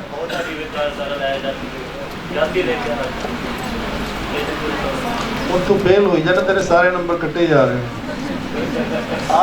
ਆਖਰੀ ਕੀ ਹੈ? ਚਲੋ ਖੈਰ, ਇਹ ਸਾਰੇ ਹਜ਼ੂਰੀ ਕੀਰਤਨੀਆਂ, ਹਜ਼ੂਰੀ ਦਰਬਾਰ। ਮੈਂ ਗੱਲ ਕਰ ਰਿਹਾ ਸੀ ਕਿ ਜਿਹੜੇ ਸਾਡੇ ਕੀਰਤਨੀਏ ਨੇ, ਕੀਰਤਨ ਕਰਦੇ ਨੇ, ਉਹ ਕਿਸੇ ਤਰ੍ਹਾਂ ਵੀ ਵੱਡੇ ਸੰਗੀਤਕਾਰਾਂ ਨਾਲੋਂ ਘੱਟ ਨਹੀਂ। ਸਾਨੂੰ ਸਿਰਫ ਤੇ ਸਿਰਫ ਉਹਨਾਂ ਦੀ ਸ਼ੈਲੀ ਨੂੰ ਸਮਝਣਾ ਹੋਏਗਾ, ਉਹਨਾਂ ਦੇ ਗਾਇਨ ਦੇ ਸਟਾਈਲ ਨੂੰ ਸਮਝਣਾ ਹੋਏਗਾ, ਔਰ ਉਹਨਾਂ ਦੀ ਉਸ ਤਰ੍ਹਾਂ ਇੱਜ਼ਤ ਕਰਨੀ ਹੋਏਗੀ। ਔਰ ਸਾਰੇ ਜਿਹੜੇ ਰਾਗ ਨੇ ਉਹ ਕਿਸੇ ਨਾ ਕਿਸੇ ਕੀਰਤਨ ਚੌਕੀ ਨਾਲ ਰਿਲੇਟਡ ਨੇ, ਕਿਸੇ ਨਾ ਕਿਸੇ ਕੀਰਤਨ ਚੌਕੀ ਨਾਲ ਰਿਲੇਟਡ ਨੇ। ਅਗਲੀ ਸਿਫਤ ਉਹਨਾਂ ਦੀ ਇਹ ਦੇਖਣੀ ਹੋਏਗੀ ਕਿ ਉਹ ਰਾਗ ਕਿਹੜੀ ਕੀਰਤਨ ਚੌਕੀ 'ਚ ਆਉਂਦਾ। 3 ਪੈਰ ਦੀ ਕੀਰਤਨ ਚੌਕੀ ਦੇ ਕਿਹੜੇ ਰਾਗ ਨੇ, ਫਿਰ ਉਸ ਤੋਂ ਬਾਅਦ ਆਸਾ ਦੀ ਵਾਰ ਦੇ ਕਿਹੜੇ ਰਾਗ ਨੇ, ਫਿਰ ਬਿਲਾਵਲ ਦੀਆਂ ਜਿਹੜੀਆਂ 3 ਚੌਕੀਆਂ 4 ਲੱਗਦੀਆਂ ਨੇ ਉਹਨਾਂ ਦੇ ਕਿਹੜੇ ਰਾਗ ਨੇ, ਫਿਰ ਦੁਪਹਿਰ ਦੀਆਂ ਕੀਰਤਨ ਚੌਕੀਆਂ ਦੇ ਕਿਹੜੇ ਰਾਗ ਨੇ, ਫਿਰ ਆਫਟਰਨੂਨ ਦੀਆਂ ਕੀਰਤਨ ਚੌਕੀਆਂ ਦੇ ਕਿਹੜੇ ਰਾਗ ਨੇ, ਸ਼ਾਮ ਦੀਆਂ ਕੀਰਤਨ ਚੌਕੀਆਂ ਰਾਤ ਦੀਆਂ ਔਰ ਐਂਡ ਵਾਲੀ ਕੀਰਤਨ ਚੌਕੀ ਤੇ ਜਾ ਕੇ ਕਿਹੜੇ ਕਿਹੜੇ ਰਾਗਾਂ ਦੇ ਵਿੱਚ ਅਸੀਂ ਉਹ ਕੀਰਤਨ ਕਰਦੇ ਹਾਂ। ਤੁਹਾਡੀ ਆਸਾ ਦੀ ਵਾਰ ਸੁਣ ਮੈਂ ਗਿਆ ਸੀ ਸਵੇਰੇ, ਉੱਥੇ ਕੀਤੀ ਨਹੀਂ ਹੋਈ ਨਹੀਂ, ਜਿਹੜੇ ਬੈਠੇ ਹੋ ਤੁਸੀਂ ਯਤੀਮਖਾਨੇ ਵਾਲੇ, ਠੀਕ ਹੈ। ਮੈਨੂੰ ਕੱਲ੍ਹ ਇਹਨਾਂ ਨੇ ਵਾਅਦਾ ਕੀਤਾ ਸੀ ਕਿ ਅਸੀਂ ਆਸਾ ਦੀ ਵਾਰ ਉੱਤੇ ਲਾਉਂਦੇ ਹਾਂ, ਅਸੀਂ ਸਵੇਰੇ ਸੁਣਨ ਗਏ ਤਾਂ ਇਹਨਾਂ ਨੇ ਲਾਈ ਨਹੀਂ। ਤਾਂ ਆਸਾ ਦੀ ਵਾਰ ਦੇ ਵਿੱਚ ਖਾਸ ਰਾਗ ਜਿਹੜੇ ਨੇ ਉਹ ਗਾਇਨ ਕੀਤੇ ਜਾਂਦੇ ਨੇ। ਸੋਦਰ ਵਿੱਚ ਖਾਸ ਰਾਗ ਗਾਇਨ, ਉਹਨਾਂ ਰਾਗਾਂ ਦੀ ਸੂਚੀ ਤੁਹਾਨੂੰ ਅਲੱਗ-ਅਲੱਗ ਕਰਕੇ ਉਹਨਾਂ ਰਾਗਾਂ ਦੀ ਸਿਫਤ ਕਰਨੀ ਹੋਏਗੀ ਕਿ ਇਹ ਰਾਗ ਇਸ ਕੀਰਤਨ ਚੌਕੀ ਦਾ ਰਾਗ ਹੈ। ਉਸ ਤੋਂ ਅੱਗੇ ਹੁਣ ਆਪਾਂ ਜੀ ਟੈਕਨੀਕ ਮੈਂ ਫਿਰ ਕਿਹੜੇ ਕਿਹੜੇ ਬਾਣੀਕਾਰ ਕਿਹੜੇ ਕਿਹੜੇ ਵਰਤਿਆ। ਹੁਣ ਅਗਰ ਕਬੀਰ ਜੀ ਦੀ ਗੱਲ ਕਰੀਏ ਤਾਂ ਕਬੀਰ ਜੀ ਨੇ ਬੜੇ ਰੇਅਰ ਰਾਗ ਵਰਤੇ ਨੇ। ਕਿਹੜਾ ਰਾਗ ਰੇਅਰ ਵਰਤਿਆ? ਸੂਹੀ ਲਲਿਤ, ਸੂਹੀ ਲਲਿਤ ਵਰਤਿਆ ਨਾ, ਸੂਹੀ ਲਲਿਤ। ਕਿਹਦਾ ਸੁਮੇਲ ਹੈ? ਸੂਹੀ ਤੇ ਲਲਿਤ ਦਾ ਸੁਮੇਲ ਹੈ। ਤਾਂ ਸੂਹੀ ਤੇ ਲਲਿਤ ਦਾ ਸੁਮੇਲ ਹੋਣਾ ਆਪਣੇ ਭਾਰਤੀ ਸੰਗੀਤ 'ਚ ਹੈ? ਸੂਹੀ ਲਲਿਤ ਨਹੀਂ ਹੈ? ਹੈ ਜੀ ਭਾਈ ਭਾਰਤੀ ਸੰਗੀਤ ਭਾਈ ਸਾਹਿਬ? ਨਹੀਂ ਹੈ, ਇਹ ਸੰਗੀਤ ਦੇ ਨੇ। ਅੱਛਾ तो सूही काफी और सूही काफी है, सूही काफी, ठीक है ना। तो सूही ललित ये राग ਕਿਹੜੇ ਕਿਹੜੇ ਬਾਣੀਕਾਰਾਂ ਨੇ ਵਰਤੇ ਨੇ, ਉਹਨਾਂ ਬਾਣੀਕਾਰਾਂ ਦੇ ਨਾਲ ਵੀ ਉਹਨਾਂ ਨੂੰ ਆਇਡੈਂਟੀਫਾਈ ਕਰਨ ਦੀ ਜ਼ਰੂਰਤ ਹੈ ਔਰ ਉਹਨਾਂ ਦੀ ਸਿਫਤ ਕਰਨ ਦੀ ਜ਼ਰੂਰਤ ਹੈ, ਪਛਾਣਨ ਦੀ ਜ਼ਰੂਰਤ ਹੈ ਕਿ ਇਹ ਰਾਗ ਇਹਨਾਂ ਨੇ ਹੀ ਵਰਤੇ ਨੇ, ਠੀਕ ਹੈ। ਜਿਵੇਂ ਆਸਾ ਹੈ, ਆਸਾ ਗੁਰੂ ਨਾਨਕ ਪਾਤਸ਼ਾਹ ਵੀ ਵਰਤ ਰਹੇ ਨੇ ਔਰ ਜਿਹੜੇ ਸਾਡੇ ਸ਼ੇਖ ਫਰੀਦ ਨੇ ਜਿਨ੍ਹਾਂ ਨੇ ਇੰਨੀ ਮਿੱਠੀ ਪੰਜਾਬੀ ਜਿਹੜੀ ਹੈ ਉਹਦੇ ਵਿੱਚ ਉਹਨਾਂ ਨੇ ਆਪਣੇ ਸ਼ਲੋਕ ਅੰਕਿਤ ਕੀਤੇ ਨੇ, ਉਹਨਾਂ ਨੇ ਵੀ ਆਸਾ ਵਰਤਿਆ। ਤੋਂ ਪੰਜਾਬ ਵਾਲਿਆਂ ਨੇ ਸੂਫੀਆਂ ਦਾ ਪਿਆਰਾ ਰਾਗ ਤੁਖਾਰੀ ਜਿਹੜਾ ਹੈ ਗੁਰੂ ਨਾਨਕ ਪਾਤਸ਼ਾਹ ਵੀ ਵਰਤ ਰਹੇ ਨੇ ਔਰ ਸੂਫੀ ਵੀ ਵਰਤ ਰਹੇ ਨੇ। ਪੰਜਾਬ ਦੇ ਕੁਝ ਐਸੇ ਰਾਗ ਨੇ। ਤਾਂ ਓਰੀਜਨ ਕਿੱਥੋਂ ਹੁੰਦਾ ਹੈ ਤੇ ਵਰਤਦਾ ਕੌਣ ਹੈ, ਗਾਉਂਦਾ ਕੌਣ ਹੈ? ਵਰਤਣ ਦਾ ਮਤਲਬ ਇਹ ਹੈ ਕਿ ਪਹਿਲਾਂ ਤਾਂ ਸਾਨੂੰ ਇਹੀ ਪਤਾ ਲੱਗਦਾ ਸੀ ਕਿ ਰਾਗ ਐਵੇਂ ਹੀ ਅੰਕਿਤ ਕਰ ਦਿੱਤੇ ਗਏ ਨੇ, ਇਹਨਾਂ ਦੀ ਕੋਈ ਇੰਪੋਰਟੈਂਸ ਨਹੀਂ ਹੈ। ਹੁਣ ਇਹ ਸਾਰੀਆਂ ਗੱਲਾਂ ਇਹਦੇ ਨਾਲ ਥਿਓਰੀਟਿਕਲੀ ਇਹਨਾਂ ਰਾਗਾਂ ਦੀ ਓਰੀਜਨ ਦੇ ਨਾਲ ਜੁੜੀਆਂ ਹੋਈਆਂ ਨੇ। ਉਸ ਤੋਂ ਅੱਗੇ ਹੁਣ ਆਪਾਂ ਇਹਦੇ ਟੈਕਨੀਕਲ ਜਿਹੜਾ ਮਿਊਜ਼ੀਕਲ ਰੂਪ ਹੈ ਉਸ 'ਤੇ ਆਉਂਦੇ ਹਾਂ। ਉਸ ਰਾਗ ਦੇ ਵਿੱਚ ਕਿਹੜੇ ਕਿਹੜੇ ਨੋਟਸ ਲੱਗਦੇ ਨੇ, ਸੁਰ ਕਿਹੜੇ ਕਿਹੜੇ ਨੇ, ਠੀਕ ਹੈ। ਇਹੀ ਆਪਾਂ ਕਰਦੇ ਆ ਨਾ ਕਿ ਇਹਦੇ 'ਚ ਸੁਰ ਕਿੰਨੇ ਸੁਰ ਲੱਗਦੇ ਨੇ ਔਰ ਕਿਹੜੇ ਸੁਰ ਲੱਗਦੇ ਨੇ, ਸ਼ੁੱਧ ਕਿੰਨੇ ਨੇ, ਕੀ ਕੋਮਲ ਕਿੰਨੇ ਨੇ, ਤੀਵਰ ਕਿੰਨੇ ਨੇ। ਤਾਂ ਉਹ ਸਾਰਿਆਂ ਨੂੰ ਅਸੀਂ ਉਸ ਦੇ ਮੁਤਾਬਕ ਇਹਨਾਂ ਨੂੰ ਦੇਖਣਾ ਹੋਊਗਾ, ਜਾਂ ਉਸ ਤੋਂ ਸਾਨੂੰ ਜਾਤੀ ਪਤਾ ਲੱਗ ਜੂਗੀ। ਇਹ ਛੋਟੀਆਂ ਚੀਜ਼ਾਂ ਤੁਹਾਨੂੰ ਪਤਾ ਨਹੀਂ, ਪਰ ਇਹਦੇ ਜਿਹੜੀ ਇੰਪੋਰਟੈਂਟ ਚੀਜ਼ ਇਹ ਹੈ ਕਿ ਉਸ ਰਾਗ ਦਾ ਚਰਨ ਪੂਰਵਾਂਗ ਵਿੱਚ ਕੀ ਹੈ। ਪੂਰਵਾਂਗ ਔਰ ਉਤਰਾਂਗ ਦੋਨੋਂ ਸਮਝਦੇ ਹੋ ਨਾ, ਜਿਹੜਾ first part of the scale and second part, ਦੋਹਾਂ ਦੇ ਵਿੱਚ ਉਸ ਰਾਗ ਦਾ ਸਰੂਪ ਕੀ ਹੈ। ਉਨੀ ਦੇਰ ਤੱਕ ਸਾਨੂੰ ਉਹ ਰਾਗ ਸਮਝ ਨਹੀਂ ਆਉਣਾ। ਅਰੋ ਅਵਰੋ ਨਾਲ ਕੋਈ ਵੀ ਰਾਗ ਸਮਝ ਨਹੀਂ ਆਉਂਦਾ।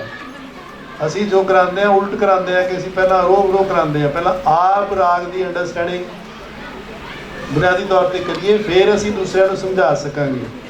ਜਿਹੜੀ ਗੱਲ ਸਰੂਪਾਂ ਵਾਲੇ ਪਾਸੇ ਵੀ ਆਵਾਂਗੇ, ਮੈਨੂੰ ਪਤਾ ਤੁਹਾਡੇ ਮਨ ਵਿੱਚ ਚੱਲ ਰਿਹਾ ਹੋਣਾ, ਪਰ ਪਹਿਲੀ ਗੱਲ ਹੈ ਕਿ ਕਿਸੇ ਰਾਗ ਨੂੰ ਪਛਾਣਨਾ ਕਿਵੇਂ ਹੈ। ਪੂਰਵਾਂਗ ਉਤਰਾਂਗ ਫਸਟ ਪਾਰਟ ਸੈਕੰਡ ਪਾਰਟ ਦੇ ਵਿੱਚ ਉਹਦੇ ਸੁਰ ਕੀ ਨੇ। ਹੁਣ ਸੁਰਾਂ ਦਾ ਸ਼ਰੂਤੀਆਂ ਵਾਲੀ ਗੱਲ ਹੈ, ਬਾਰ-ਬਾਰ ਉਹ ਆਉਣੀ ਹੈ ਵਿੱਚ ਗੱਲ, ਉਹ ਬੜੀ ਦੂਰ ਦੀ ਗੱਲ ਹੈ।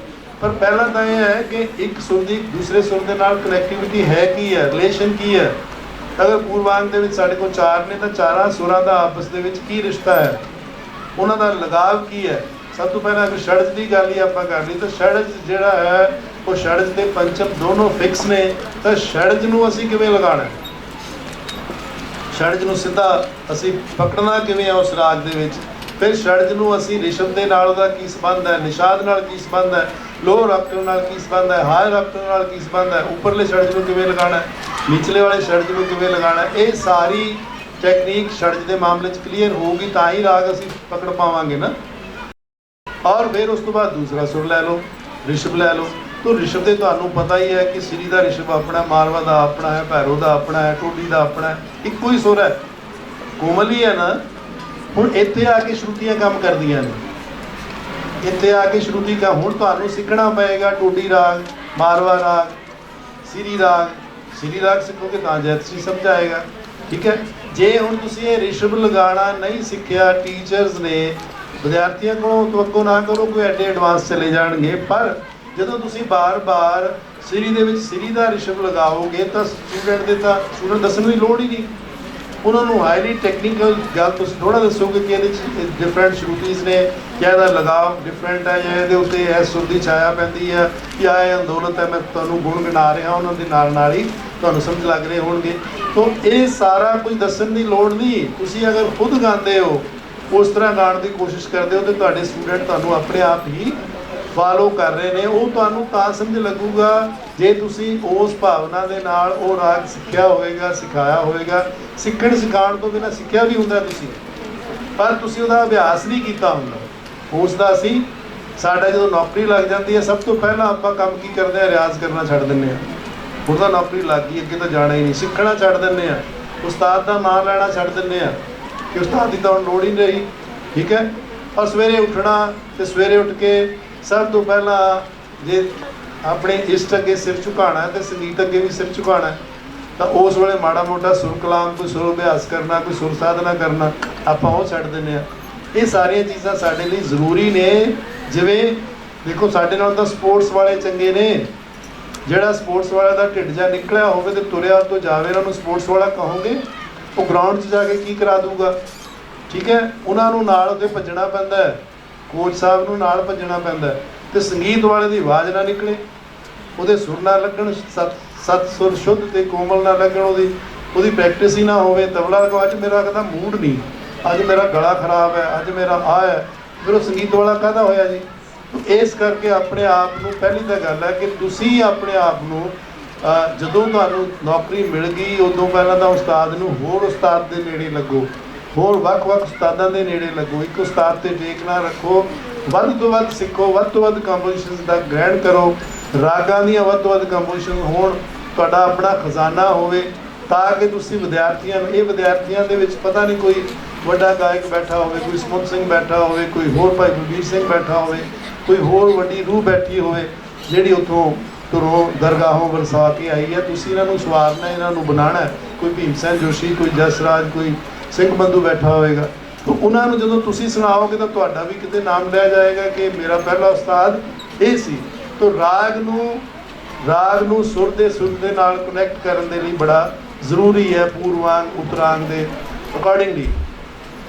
ਉਸ ਤੋਂ ਬਾਅਦ ਫਿਰ ਅਗਲੀ ਗੱਲ ਆ ਗਈ ਕਿ ਰਾਗਾਂ ਨੂੰ ਤੁਸੀਂ ਉਸ ਦੇ ਥਾਟ ਦੇ ਮੁਤਾਬਕ ਸਮਝੋਗੇ। ਜਿਵੇਂ ਸਭ ਤੋਂ ਜ਼ਿਆਦਾ ਕਿਹੜੇ ਥਾਟ ਦੇ ਰਾਗ ਨੇ, ਕੋਈ ਦੱਸ ਸਕਦਾ ਗੁਰੂ ਗ੍ਰੰਥ ਸਾਹਿਬ ਦੇ ਵਿੱਚ? ਚਲੋ ਮੈਂ ਹੀ ਦੱਸ ਦਿੰਦਾ। ਬਿਲਾਵਲ ਥਾਟ, ਮੇਰਾ ਸਮਾਂ ਘੱਟ ਹੈ। ਬਿਲਾਵਲ ਥਾਟ, ਖਮਾਜ ਥਾਟ, ਠੀਕ ਹੈ, ਮਾਰਵਾ ਥਾਟ ਦੇ ਵੀ ਨੇ, ਕਾਫੀ ਥਾਟ ਦੇ ਵੀ ਨੇ। ਤਾਂ ਥਾਟ ਵਾਈਜ਼ ਤੁਸੀਂ ਇਹਨਾਂ ਰਾਗਾਂ ਨੂੰ ਸਮਝਣ ਦੀ ਕੋਸ਼ਿਸ਼ ਕਰੋ, ਤੁਹਾਨੂੰ ਰਾਗ ਜ਼ਿਆਦਾ ਸਮਝਾਏਗਾ, ਅਗਰ ਥਾਟ ਵਾਈਜ਼ ਤੁਸੀਂ ਇਹਨਾਂ ਨੂੰ ਸਮਝਣ ਦੀ ਕੋਸ਼ਿਸ਼ ਕਰੋਗੇ ਤਾਂ।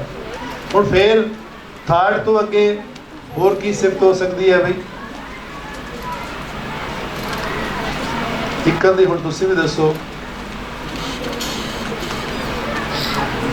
ਟਾਈਮ ਦਾ ਕੀ ਹੈ? ਟਾਈਮ ਨੂੰ ਦੱਸਦੇ ਨਹੀਂ ਪਤਾ। ਬ੍ਰੇਕ ਕਿੰਨੇ ਵਜੇ ਕਰਨੀ ਹੈ? ਅੱਛਾ, ਹਾਂਜੀ। ਥਾਟ ਤੋਂ ਅੱਗੇ ਦੇਖੋ, ਟਾਈਮ, ਜਾਤੀ ਹੋ ਗਿਆ, ਵਾਦੀ, ਸੰਵਾਦੀ, ਹਾਂਜੀ, ਹੋਰ ਕਿਹਨਾਂ ਦੱਸੋ? ਹਾਂ, ਸੰਪ੍ਰਕਿਰਤਕ ਰਾਗ।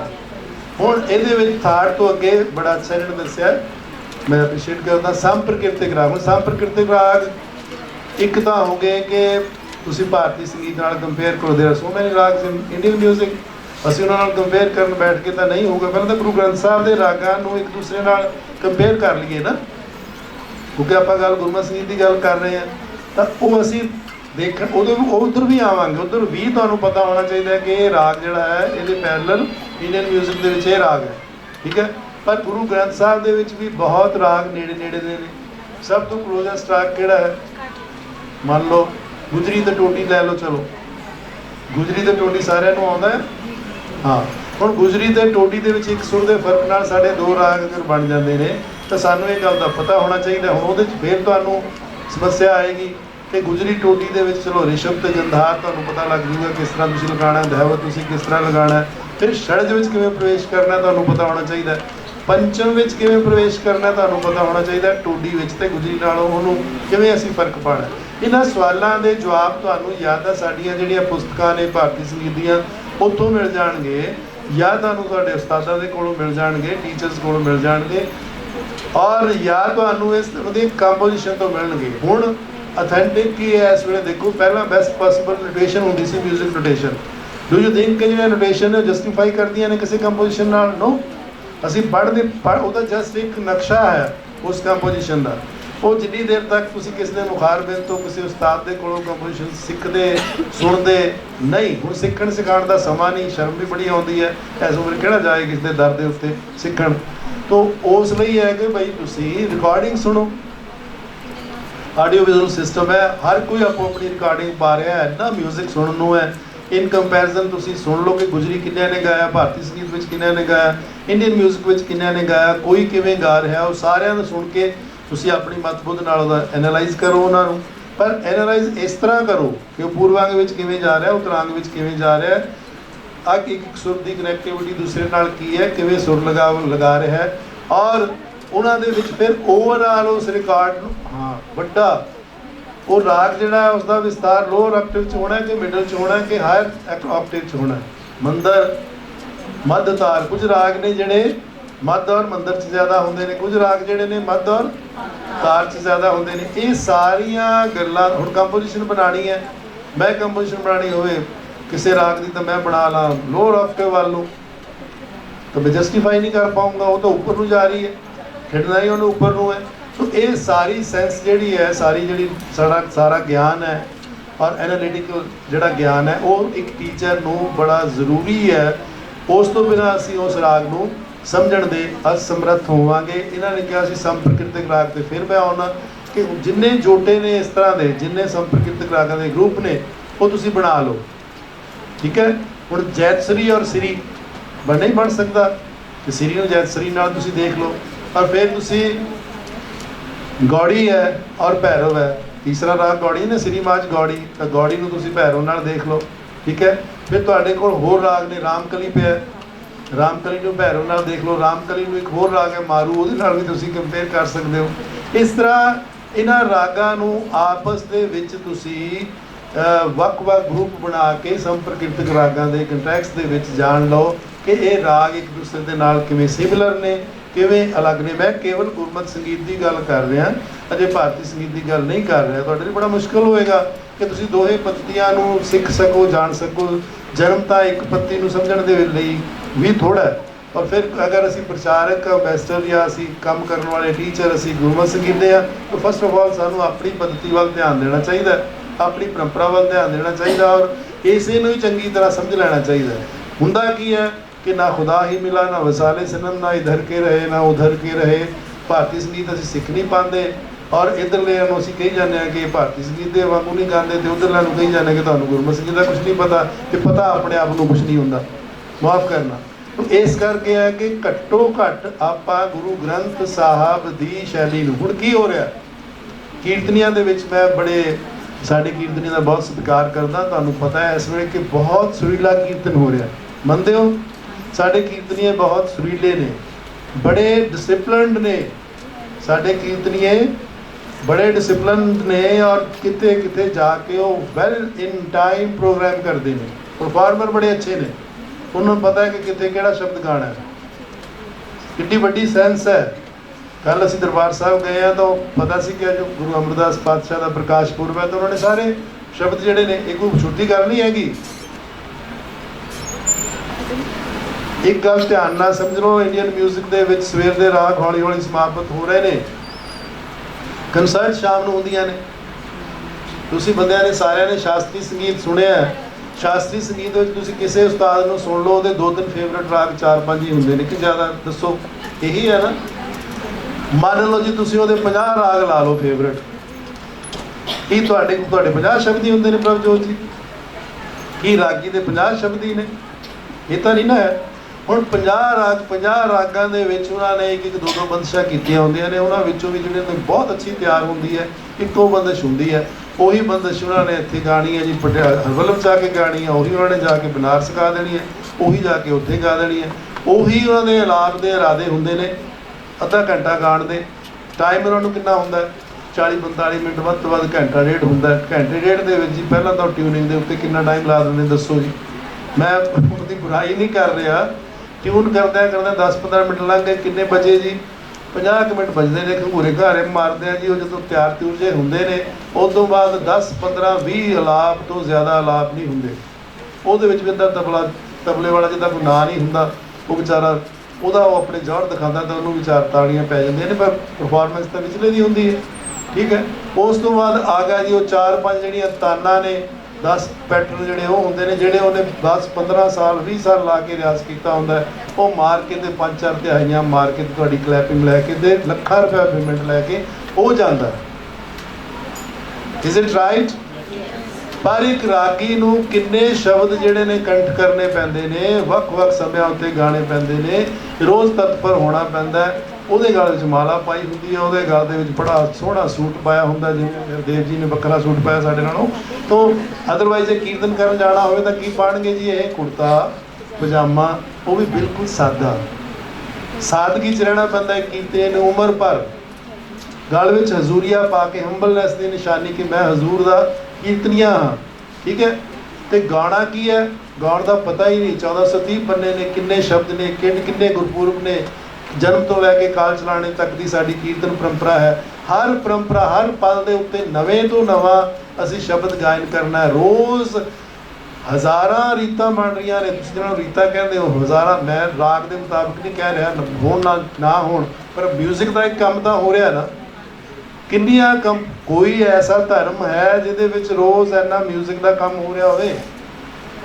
ਸਾਡੇ ਕੀਰਤਨੀਏ ਰੋਜ਼ ਕਿੰਨੀਆਂ ਸ਼ਬਦ ਕੀਰਤਨ ਰਚਨਾਵਾਂ ਬਣਾਉਂਦੇ ਨੇ, ਚੰਗੀਆਂ ਮਾੜੀਆਂ, ਹਰ ਇੱਕ ਨੇ ਆਪੋ ਆਪਣੇ ਗੁਣ ਦੇ ਮੁਤਾਬਕ ਗਾਣਾ ਹੈ, ਪਰ ਕੋਸ਼ਿਸ਼ ਤਾਂ ਹੈ ਨਾ। ਸ਼ਬਦ ਕੀਰਤਨ ਰਚਨਾਵਾਂ, ਰਚਨਾ ਬਣਾਉਣੀ, ਕੰਪੋਜ਼ ਕਰਨਾ, ਫਿਰ ਆਪਣੇ ਕੋਈ ਕਿਤੋਂ ਦਾ ਕੋਈ ਕਿਤੋਂ ਦਾ, ਉਹਨਾਂ ਸਾਥੀਆਂ ਨੂੰ ਬਿਠਾ ਕੇ ਉਹਨਾਂ ਨਾਲ ਅਭਿਆਸ ਕਰਨਾ। ਇੱਕ ਸ਼ਬਦ ਗਾਣਾ ਹੋਵੇ, ਤੁਹਾਨੂੰ ਤਾਂ ਪਤਾ ਹੈ ਨਾ, ਤਬਲੇ ਵਾਲਾ ਲੱਭਦੇ ਫਿਰਦੇ ਹੋ, ਤੁਹਾਡੀਆਂ ਲੱਭਦੇ ਫਿਰਦੇ ਹੋ, ਫਿਰ ਮਸਾਂ ਨੂੰ ਬਿਠਾਉਂਦੇ ਹੋ, ਫਿਰ ਰਿਆਜ਼ ਕਰਦੇ ਹੋ, ਫਿਰ ਉਸ ਤੋਂ ਬਾਅਦ ਜਾ ਕੇ ਫਿਰ ਕੋਈ ਮਾੜੀ ਮੋਟੀ ਮਿਹਨਤ ਹੁੰਦੀ ਹੈ, ਫਿਰ ਉਸ ਤੋਂ ਬਾਅਦ ਜਾ ਕੇ ਪਰਫਾਰਮ ਕਰਦੇ ਆ, ਫਿਰ ਉਸ ਤੋਂ ਬਾਅਦ ਫਿਰ ਵਸਦਾ ਹੈ ਕਿ ਨਹੀਂ ਵਸਦਾ, ਉਹ ਗੁਰੂ ਮਹਾਰਾਜ ਦੇ ਹੱਥ ਹੈ। ਠੀਕ ਹੈ, ਔਰ ਫਿਰ ਹਰ ਨਵੀਂ ਥਾਂ ਦੇ ਉੱਤੇ ਇੱਕ ਥਾਂ ਹੋਵੇ ਨਾ ਕਿ ਆਡੀਟੋਰੀਅਮ ਦੇ ਵਿੱਚ ਹੀ ਗਾਣਾ ਮੈਂ ਜੀ, ਤੇ ਉੱਥੇ ਸਾਰਾ ਸਾਊਂਡ ਲੱਗਿਆ ਹੋਏਗਾ ਤੇ ਬੜਾ ਅੱਛਾ ਪ੍ਰਬੰਧ ਹੋਏਗਾ। ਇਹ ਨਹੀਂ ਹੁੰਦਾ। ਕਿਵੇਂ ਅਸੀਂ ਟਰੈਵਲ ਕਰਕੇ ਜਾਂਦੇ ਹਾਂ, ਕਿਵੇਂ ਅਸੀਂ ਕਿਸ ਥਾਂ 'ਤੇ ਗਾਉਂਦੇ ਹਾਂ, ਜਾਂਦਿਆਂ ਨੂੰ ਕਿਤੇ ਸਾਊਂਡ ਸਿਸਟਮ ਚੰਗਾ, ਕਿਤੇ ਸਾਊਂਡ ਸਿਸਟਮ ਮਾੜਾ, ਕਿਤੇ ਫਿਰ ਉਹ ਤੋਂ ਬਾਅਦ ਭੇਟਾ ਭੂਟਾ ਦੀ ਗੱਲ ਤਾਂ ਬਹੁਤ ਜਾ ਕੇ ਬਾਅਦ 'ਚ ਆਉਂਦੀ ਹੈ। ਆਹ ਜਿਹੜੇ ਜ਼ਫਰ ਚਾਰਣੇ ਪੈਂਦੇ ਨੇ ਕੀਰਤਨੀਆਂ ਨੂੰ ਸਿੱਖਣ ਸਿਖਾਉਣ ਤੋਂ ਲੈ ਕੇ ਸਟੇਜ ਉੱਤੇ ਬੈਠਣ ਤੱਕ ਦੇ, ਇਹ ਸਫ਼ਰ ਤਾਂ ਕੋਈ ਨਹੀਂ ਦੇਖਦਾ। ਇਹ ਸਫ਼ਰ ਕਿਸੇ ਨੇ ਨਹੀਂ ਦੇਖਿਆ। ਇਹ ਸਫ਼ਰ ਦੀ ਗੱਲ ਕੋਈ ਨਹੀਂ ਕਰਦਾ। ਸਾਰੇ ਗੱਲ ਲਿਆ ਕੇ ਇੱਥੇ ਖੜ ਜਾਂਦੀ ਹੈ ਜੀ ਕਿ ਰਾਗੀ ਨੇ ਭੇਟਾ ਜ਼ਿਆਦਾ ਮੰਗ ਲਈ, ਰਾਗੀ ਨੇ ਭੇਟਾ ਘੱਟ ਮੰਗ ਲਈ ਹੈ, ਇੱਥੇ ਆ ਕੇ ਖੜ ਜਾਂਦੀ ਹੈ। ਹੁਣ ਆ ਜੋ ਮੈਂ ਤੁਹਾਨੂੰ ਸਿਫਤਾਂ ਗਿਣਾ ਰਿਹਾ in comparison to Indian music, Indian classical vocalist ਔਰ ਇੰਸਟਰੂਮੈਂਟਲਿਸਟ। ਹੁਣ ਇੱਥੇ ਕੀ ਪਤਾ ਹੈ ਤਬਲੇ ਵਾਲੇ ਦੇ ਕੋਲ ਮੈਂ ਕੀ ਸ਼ੁਰੂ ਕਰ ਲੈਣਾ, ਤਬਲੇ ਵਾਲੇ ਨੂੰ ਤਾਂ ਪਤਾ ਹੀ ਨਹੀਂ। ਮੌਕੇ ਦੇ ਉੱਤੇ ਜੇ ਉਹ ਪ੍ਰਪੱਕ ਨਹੀਂ ਹੋਊਗਾ, ਉਹਨੇ ਕਿਸ ਤੋਂ ਸਿੱਖਿਆ ਸਿਖਾਇਆ ਨਹੀਂ ਹੋਊਗਾ, ਤਾਂ ਉਹ ਮੇਰੇ ਨਾਲ ਸੰਗਤ ਹੀ ਨਹੀਂ ਕਰ ਸਕਦਾ। ਫਿਰ ਸੰਗਤ ਦੇ ਵਿੱਚ ਨਾ ਮੈਂ ਉਹਨੂੰ ਵੱਧ ਵਜਾਣ ਦੇਣਾ, ਨਾ ਉਹਨੂੰ ਘੱਟ ਵਜਾਣ ਦੇਣਾ। ਦੇਖੋ ਕਿੱਡਾ ਵੱਡਾ ਅੰਕੁਸ਼ ਹੈ। ਹਸਤੀ ਸਿਰ ਜਿਉਂ ਅੰਕਸ ਹੈ, ਅਹਰਣ ਸਿਉ ਜਿਉਂ ਸਿਰ ਦੇ। ਇਹ ਤਬਲੇ ਵਾਲੇ ਦਾ ਕੰਮ ਹੈ। ਠੀਕ ਹੈ, ਸਾਡਾ ਉਹਨੇ ਅੰਕੁਸ਼ ਵੀ ਸਹਿਣਾ ਤੇ ਆਪਣਾ ਸਿਰ ਵੀ ਥੱਲੇ ਦੇ ਕੇ ਰੱਖਣਾ ਹੈ। ਇਹ ਅਸੀਂ ਉਸ ਤੋਂ ਬਿਨਾਂ ਤਾਂ ਕੰਮ ਚੱਲਣਾ ਹੀ ਨਹੀਂ। ਸਾਡੀ ਬਹੁਤ ਸਿਫਤ ਕਰ ਦਿੱਤੀ ਹੈ ਜ਼ਿਆਦਾ। ਹਸਤੀ ਸਿਰ ਜਿਉਂ ਅਹਰਣ ਜਿਉਂ ਸਿਰ, ਮਨ ਤਨ ਆ ਗਿਆ ਰਾਖ ਕੈ ਊਬ ਹੀ। ਇਹ ਤਾਂ ਗੁਰਸਿੱਖ ਦੇ ਭਗਤ ਦੇ ਮਾਮਲੇ 'ਚ ਕਿਹਾ ਨਾ, ਪਰ ਤਬਲੇ ਵਾਲੇ ਦੇ ਮਾਮਲੇ 'ਚ ਬਿਲਕੁਲ ਗੱਲ ਢੁਕਦੀ ਹੈ। ਇਹ ਹੁਣੇ ਆਈ ਹੈ, ਮੈਂ ਪਹਿਲਾਂ ਨਹੀਂ ਸੀ ਸੋਚੀ। ਤਾਂ ਇਹ ਸਾਡਾ ਅੰਕੁਸ਼ ਸਹਿਣਾ, ਕਿਸੇ ਦਾ ਅੰਕੁਸ਼ ਕਿਸੇ ਬੰਦੇ ਨੂੰ ਕਹੋ ਕਿ 2 ਮਿੰਟ ਮੇਰੇ ਮੁਤਾਬਕ ਵਿਚਰ, ਕਿੱਡਾ ਮੁਸ਼ਕਿਲ ਹੁੰਦਾ। ਔਰ 2.5 ਘੰਟੇ 2 ਘੰਟੇ 1 ਘੰਟਾ ਉਹੀ ਕੁਛ ਉਹਨੇ ਹੀ ਬੋਲ ਕੱਢਣੇ ਨੇ ਜਿੰਨੇ ਗਾਇਕ ਚਾਹੁੰਦਾ। ਜੇ ਉਹ ਨਹੀਂ ਚਾਹੂਗਾ ਤਾਂ ਅਗਲੀ ਵਾਰੀ ਬੁਲਾਊਗਾ ਨਹੀਂ। ਠੀਕ ਹੈ ਨਾ।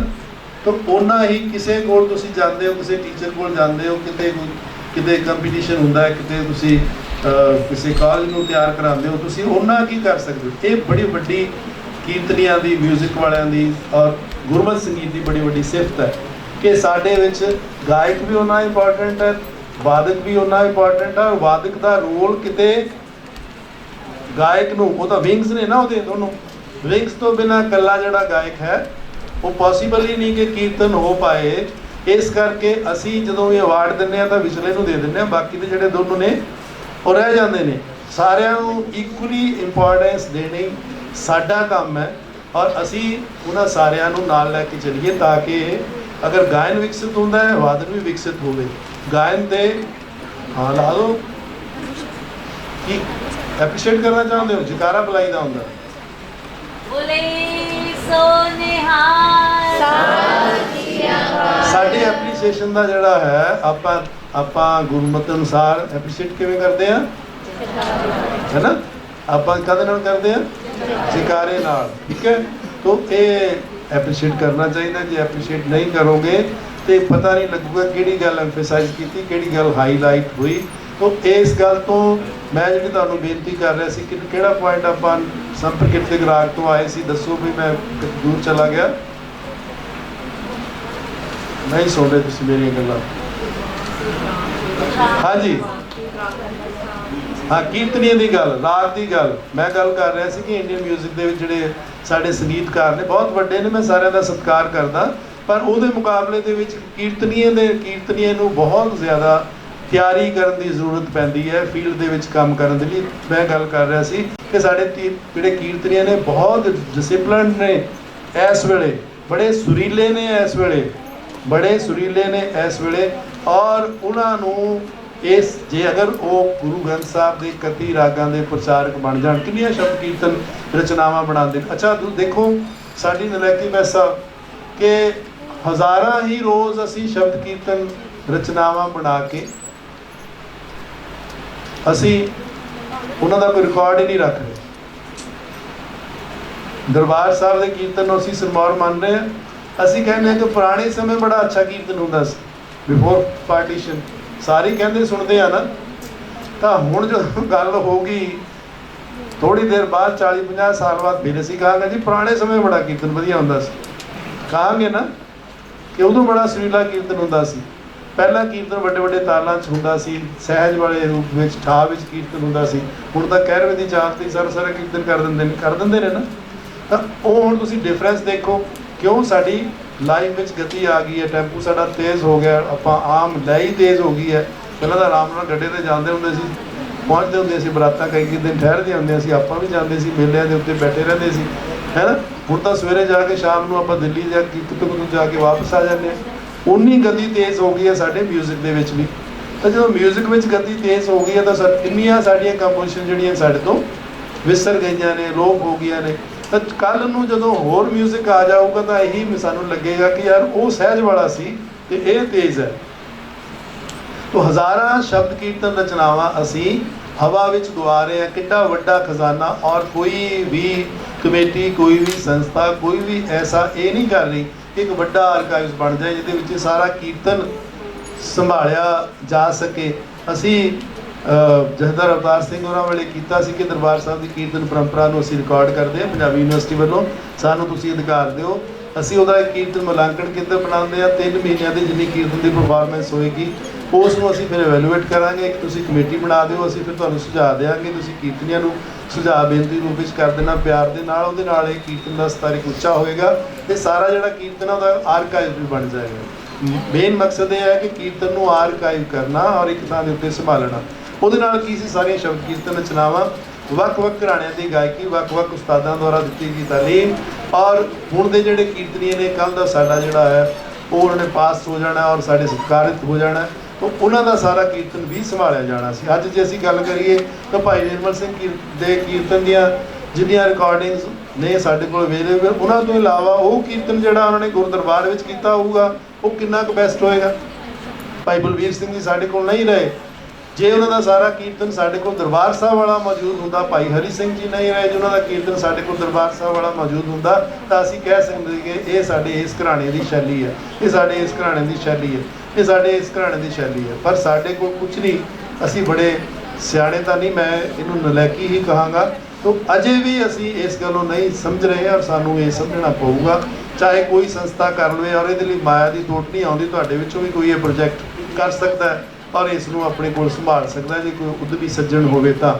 ਇਹਦੇ ਨਾਲ ਕੀ ਹੋਏਗਾ ਕਿ ਸ਼ਬਦ ਕੀਰਤਨ ਦੇ ਨਾਲ ਸਾਡੇ ਕੋਲ ਇਹ ਸ਼ੈਲੀ ਆ ਜਾਏਗੀ ਕਿ ਉਸ ਰਾਗ ਨੂੰ ਕਿਵੇਂ ਗਾਇਆ ਜਾ ਰਿਹਾ, ਉਸ ਰਾਗ ਨੂੰ ਕਿਵੇਂ ਗਾਇਆ ਜਾ ਰਿਹਾ। ਡਾਕਟਰ ਗੁਰਨਾਮ ਸਿੰਘ ਕਿਵੇਂ ਗਾਉਂਦਾ ਹੈ, ਗੁਰਿੰਦਰ ਸਿੰਘ ਪਟਾਲੇ ਵਾਲਾ ਕਿਵੇਂ ਗਾਉਂਦਾ ਹੈ, ਕੁਲਬੀਰ ਸਿੰਘ ਜੀ ਕਿਵੇਂ ਗਾਉਂਦੇ ਨੇ, ਨਿਰਮਲ ਸਿੰਘ ਕਿਵੇਂ ਗਾਉਂਦੇ ਨੇ, ਪ੍ਰੋਫੈਸਰ ਕਰਤਾਰ ਸਿੰਘ ਕਿਵੇਂ ਗਾਉਂਦੇ ਨੇ। ਇਹ ਸਾਰਾ ਕੁਝ ਕਿੱਥੋਂ ਪਤਾ ਲੱਗੇਗਾ ਸਾਨੂੰ?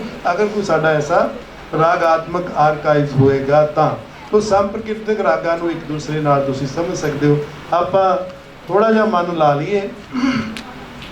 ਆ ਜਿਹੜਾ ਛੋਟਾ ਜਿਹਾ ਸੀ, ਤੁਸੀਂ ਤਾਂ ਸਾਰੇ ਹੀ ਗਾਉਂਦੇ ਹੋ, ਇੱਕ ਸਵਰ ਸਾਧਨਾ ਦੇ ਪੁਆਇੰਟ ਆਫ ਵਿਊ ਤੋਂ ਕਿ ਸਿੰਪਲ ਸੁਰ, ਸ਼ਰੂਤੀਆਂ ਵਾਲੇ ਨਹੀਂ, ਸਿੰਪਲ ਸੁਰ ਕਿਵੇਂ ਲਾਣੇ ਨੇ ਔਰ ਯਾਦ ਕਿਵੇਂ ਰੱਖਣੇ ਨੇ। ਆ ਇੱਕ ਛੋਟੀ ਜਿਹੀ ਧੁਨ ਬਣਾਈ ਹੈ, ਇਹਨਾਂ ਬੱਚਿਆਂ ਨੂੰ ਵੀ ਨਹੀਂ ਆਉਂਦੀ ਇਹ, ਤੇ ਉਹ ਨਾਮਗਾਨ ਜਿਹੜਾ ਸ੍ਰੀ ਮਾਝ ਗੌੜੀ ਆਸਾ ਗੁਜਰੀ ਔਰ ਦੇਵ ਗੰਧਾਰੀ ਬਿਹਾਗੜਾ ਵਡਨ ਸੋਰਠ ਤਨਾਸਰੀ ਸੁਹਾਈ ਜੀ। ਦੇਖੋ ਫਿਰ ਖੁੱਲ੍ਹਾ ਸਮਾਂ ਰੱਖੋਗੇ, ਇੱਕ ਇੱਕ ਰਾਗ ਦੇ ਉੱਤੇ ਡਿਸਕਸ਼ਨ ਵੀ ਕਰਾਂਗੇ, ਵੱਖ-ਵੱਖ ਕੰਪੋਜੀਸ਼ਨਸ ਵੀ ਤੁਹਾਨੂੰ ਸੁਣਾਵਾਂਗੇ ਕਿ ਇਹ ਇਸ ਰਾਗ ਦੀ ਹੈ। ਇੱਕ ਹੋਰ ਅਸੀਂ ਪ੍ਰੋਜੈਕਟ ਕੀਤਾ ਹੈ ਪੰਜਾਬੀ ਯੂਨੀਵਰਸਿਟੀ ਦੇ ਵੱਲੋਂ, ਇਹ ਤੁਹਾਡੀ ਹੀ ਇੱਥੋਂ ਦੀ ਕੰਪਨੀ ਹੈ ਫਾਈਨ ਟੱਚ, ਲਿਖ ਲਓ ਇਸ ਗੱਲ ਨੂੰ। ਹੁਣ ਪਤਾ ਨਹੀਂ ਕੰਮ ਕਰ ਰਹੇ ਨੇ ਕਿ ਨਹੀਂ ਦੁਬਾਰਾ। ਅੱਛਾ, ਉਹਨਾਂ ਵੱਲੋਂ ਅਸੀਂ 7 CDs ਦੇ ਵਿੱਚ ਪੜਤਾਲਾਂ ਰਿਕਾਰਡ ਕਰਾਈਆਂ ਸੀ, 55 ਸੁਣੀਆਂ ਨੇ। 55 ਪੜਤਾਲਾਂ ਦੇ ਵਿੱਚ ਅਸੀਂ ਜਿਹੜੇ ਗੁਰਮਤਿ ਸੰਗੀਤ ਦੇ ਵੱਖ-ਵੱਖ ਘਰਾਣੇ ਸੀ, ਟਕਸਾਲਾਂ ਸੀ, ਉਹਨਾਂ ਦੇ ਕੀਰਤਨੀਆਂ ਦੇ ਕੋਲੋਂ ਪੜਤਾਲਾਂ ਲਵਾਈਆਂ ਸੀ।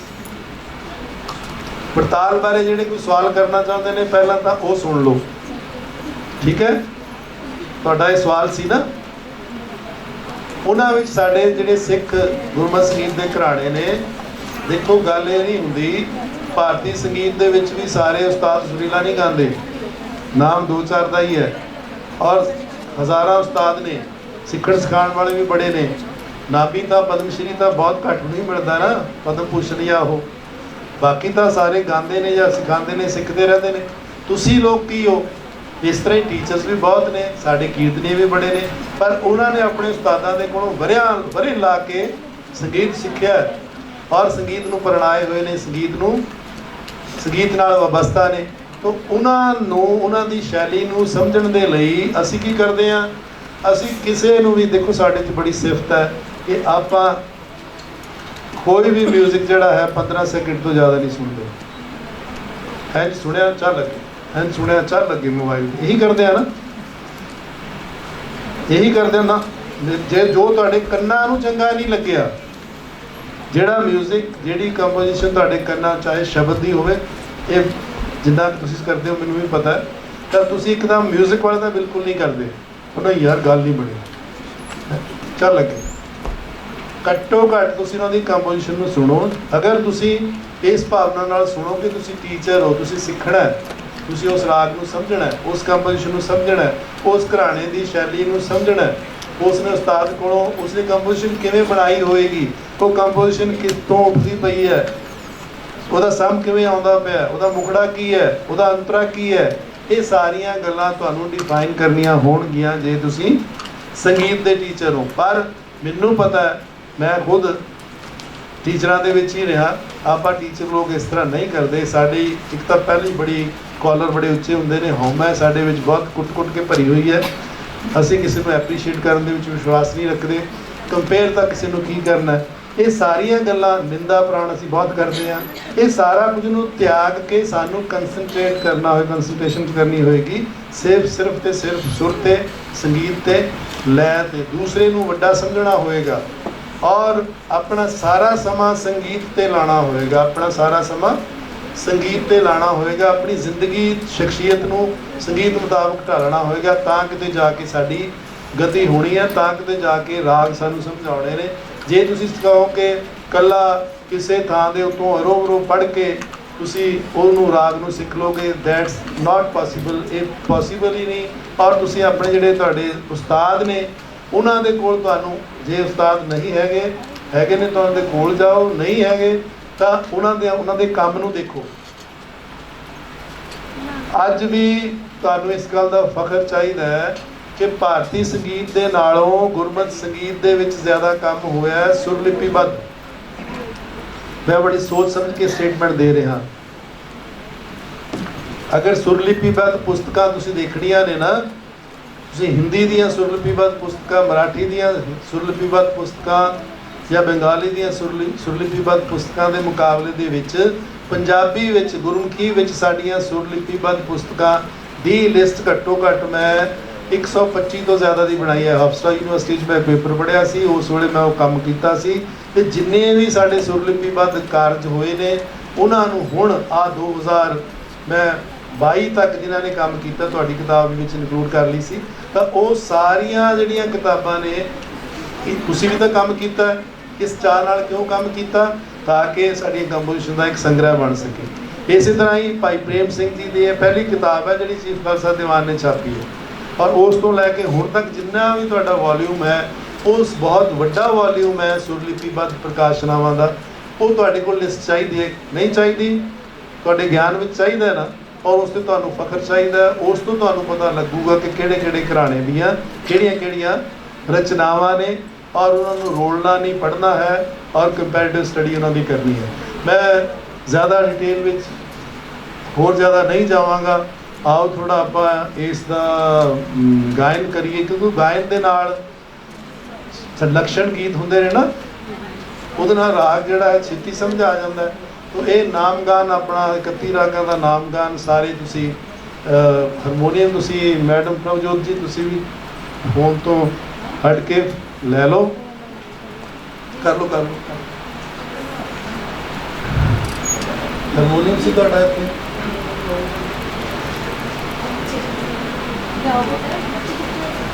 चलो बख्शिश तू आ, बख्शिश कौर।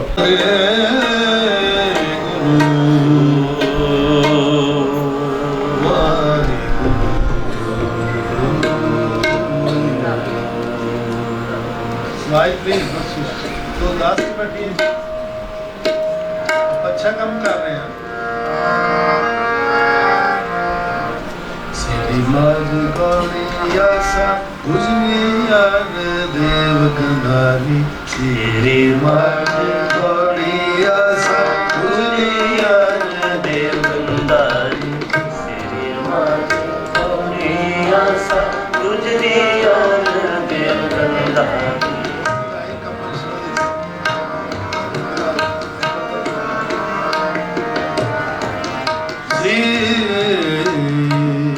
राग है भाई ये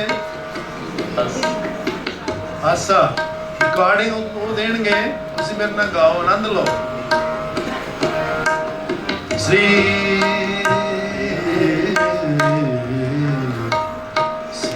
माज गौड़िया सा गुजरी याद देव कंधारी,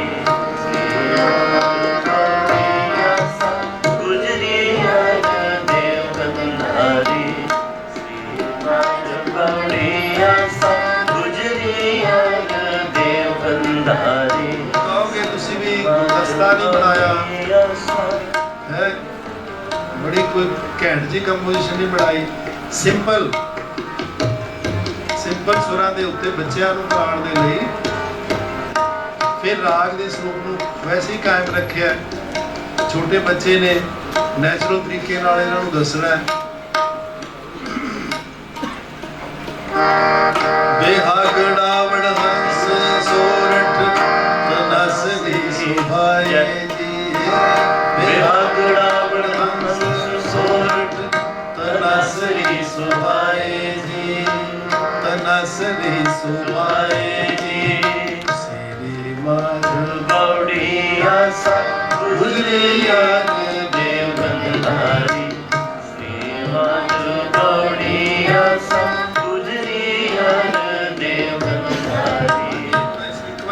बख्शिश और बकवारी सारे गाओ। असी चले गए।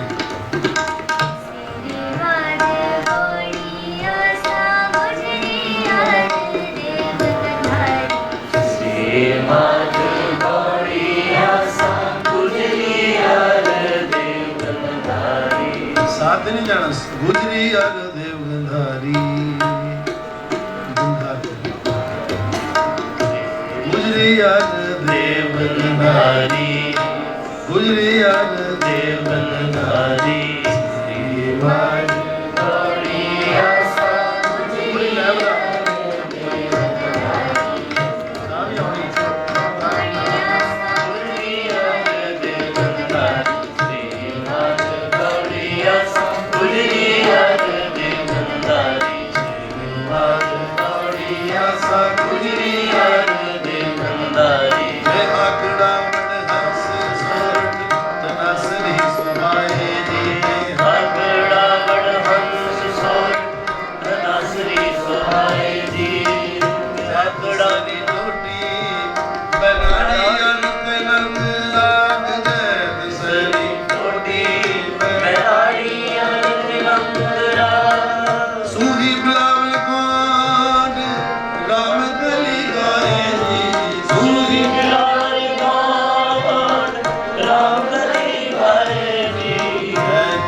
मल्हार कानड़ा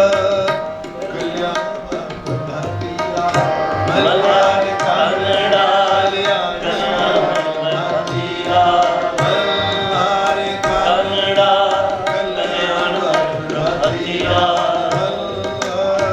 कानड़ा कल्याण प्रभातिया जय जयवंती संग गुरु जय जयवंती संग गुरु जय जयवंती संग गुरु जय जयवंती संग गुरु जय जयवंती संग गुरु जय जयवंती संग गुरु 31 सजाए जी 31 सजाए जी 31 सजाए जी 31 सजाए जी जय जयवंती संग गुरु जय जयवंती संग गुरु 31 सजाए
धनसरी सुहाए जी में हंगड़ा हंस सोड़ धनसरी सुहाए जी में हंगड़ा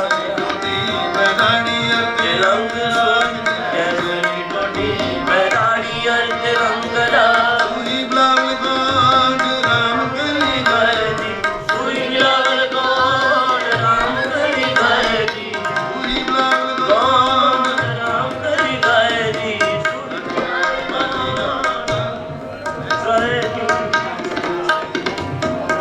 तुखारी लत नारायण वाले गौड़ा मारू अर तुखारी रात लत नारायण वाले गौड़ा मारू अर तुखारी रात केदारा भैरव बसंत सरनुआए जी केदारा भैरव सरनुआए जी मलार कंडा कल्याण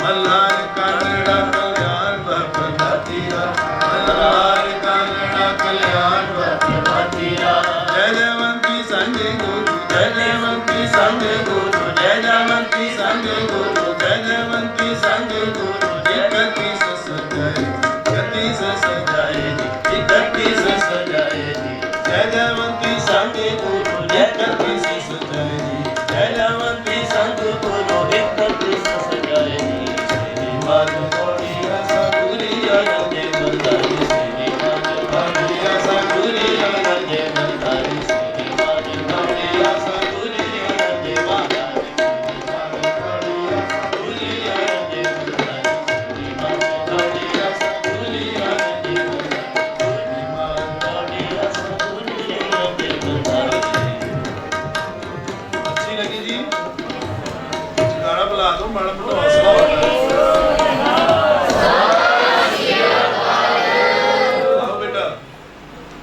ਸਾਡੇ ਕੀ ਇਹਨਾਂ ਦਾ ਨਾਮ ਹੈ ਜੀ ਭਗਤ ਜੀ ਭਗਤਾਂ ਤੋਂ ਮੈਂ ਨਹੀਂ ਸਰਦਾ ਇਹ ਸਾਡੀ ਅਗਲੀ ਜਨਰੇਸ਼ਨ ਹੈ ਉਹ ਬਖਸ਼ਿਸ਼ ਨੇ ਕਰ ਲਿਆ ਇਹ ਭਗਤਾਂ ਜੀ ਨੇ ਕਰ ਲਿਆ और पिछलिਆਂ ਨੂੰ ਵੀ ਆਪੇ ਆ ਜਾਣਾ ਉਹ ਪਿਛਲੇ ਸਾਰੇ ਬੱਚੇ ਉੱਚੀ ਉੱਚੀ ਗਾਓਗੇ ਕੀ ਲਿਖਿਆ ਬੇਟਾ ਬੇਟਾ ਖੜੇ ਹੋ ਜਾ ਪਿਛਲਾ ਸਾਈਡ ਵਾਲੇ स्पेक्स वाले खड़े हो आजा बेटा की लिखे है उच्ची उच्ची बोल दे उच्ची सारे ने सुने उच्ची बोल आगे आजा आजा सब कुछ पिछले तक कहते पहुंचनी चाहिए पूरी कहते जितना फायदा है तार ਜਿਹੜਾ ਪਿੱਛੇ ਬੰਦਾ ਖੜਾ ਉਹ ਤੱਕ ਜਾਣਾ ਚਾਹੀਦਾ ਆਓ ਜੀ ਇਹਨੂੰ ਮਾਈਕ ਦਿਓ ਇਸ ਬੰਦੇ ਨੂੰ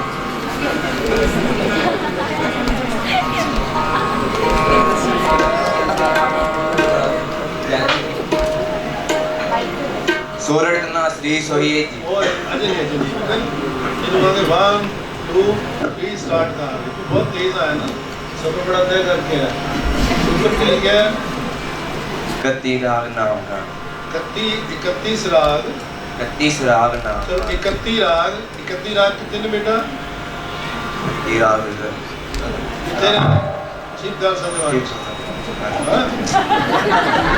राग ने बेटा सिकंदर साहब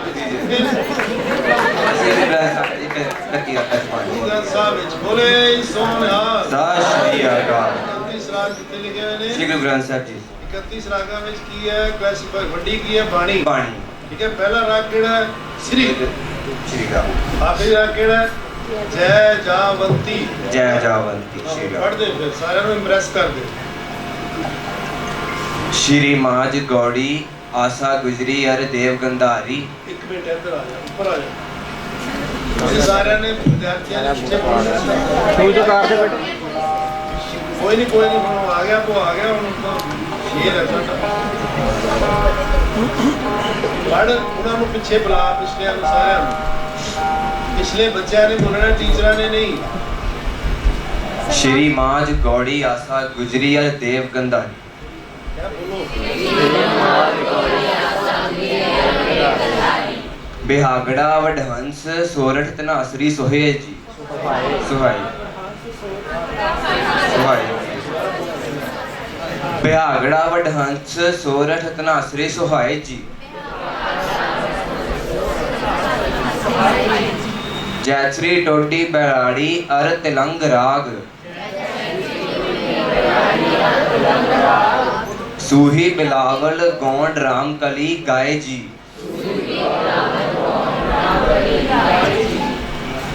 ਫਿਰ ਤੋਂ ਸ਼ੁਰੂ ਉੱਥੇ ਤੱਕ ਤੂੰ ਹੱਥ ਭੁੱਲ ਗਿਆ ਯਾਰ ਕੰਮ ਨਹੀਂ ਕਰਨਾ ਚਾਹ ਰਿਹਾ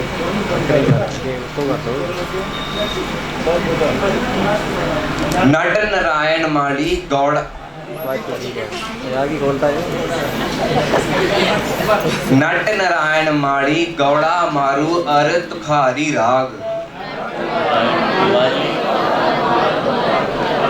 ਲਾਇਕ ਸੀ ਨਾ, ਉਹ ਕਹਿੰਦਾ ਵੀ ਜਿੰਨੀ ਦੇਰ ਠੀਕ ਨਹੀਂ ਬੋਲਦਾ, ਕਹਿੰਦਾ ਮੁਕਰਰ ਮੁਕਰਰ, ਇਵੇਂ ਜਿੰਨੀ ਦੇਰ ਲਾਈਨ ਠੀਕ ਨਹੀਂ ਬੋਲਦਾ ਨਾ, ਨਟ ਨਾਰਾਇਣ ਉਨੀ ਦੇਰ ਤੱਕ ਦੁਬਾਰਾ ਰਿਪੀਟ ਕਰਨਾ ਹੈ। ਨਟ ਨਾਰਾਇਣ ਮਾਲੀ ਗੌੜਾ ਮਾਰੂ ਹਰ ਤੁਖਾਰੀ ਰਾਗ। Yes please. ਨਟ ਨਾਰਾਇਣ ਮਾਲੀ ਗੌੜਾ ਮਾਰੂ ਕਰ ਤੁਖਾਰੀ ਰਾਗ। ਨਟ ਨਾਰਾਇਣ ਮਾਲੀ ਗੌੜਾ ਮਾਰੂ ਅਰ ਤੁਖਾਰੀ ਰਾਗ।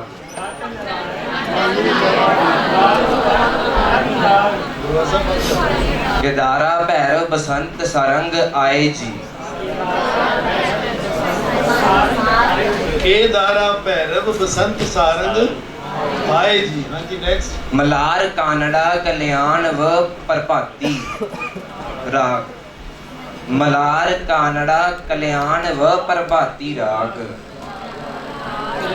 ਜਿਹੜੇ ਸਾਥੀ ਨਹੀਂ ਬੋਲਦੇ ਬੇਟਾ, ਉਹਨਾਂ ਨੂੰ ਵੀ ਕਹਿਣਾ ਬੋਲੋ ਬਈ ਸਾਰੇ। ਸਰ ਜੀ ਬੋਲੋ। ਸਰ ਜੀ ਸਾਰੇ ਬੋਲੋ। ਹਾਂ ਸਾਰੇ ਬੋਲੋ। ਦੁਬਾਰਾ ਬੋਲ। ਮਲਾਰ ਕਾਨੜਾ ਕਲਿਆਣ ਵ ਪ੍ਰਭਾਤੀ ਰਾਗ।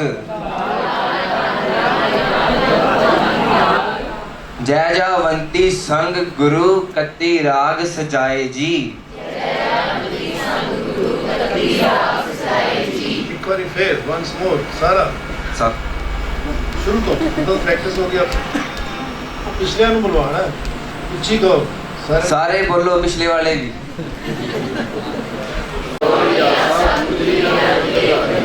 ਬਿਹਾਗੜਾ ਵਡਹੰਸ ਸੋਰਠ ਧਨਾਸਰੀ ਸੁਹਾਏ ਜੀ। Confidence ਲੈ ਕੇ। ਜੈਸਰੀ ਟੋਡੀ ਬਰਾੜੀ ਅਰ ਤਿਲੰਗ ਰਾਗ। ਸੂਹੀ ਬਿਲਾਵਲ ਗੌਂਡ ਰਾਮ ਕਲੀ ਗਾਏ ਜੀ।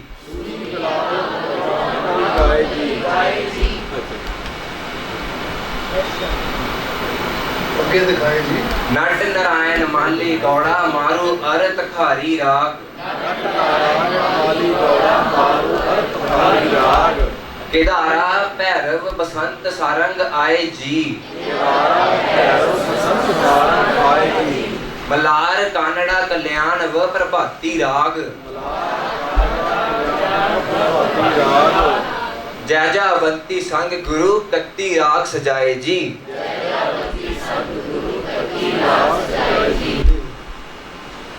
ਹਾਂਜੀ ਇਹ ਸੀ ਸਾਡਾ।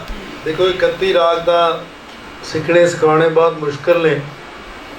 ਉਹਨਾਂ ਦੇ ਅਗਰ ਨਾਮ ਵੀ ਸਾਨੂੰ ਆ ਜਾਣ ਔਰ ਸਾਡੀ ਇਹ ਅਗਲੀ ਜਨਰੇਸ਼ਨ ਤੱਕ ਪਹੁੰਚ ਜਾਣ ਤੇ ਅਸੀਂ ਇੱਥੇ ਆਉਣਾ ਆਪਣਾ ਸਫਲ ਮੰਨਾਂਗੇ।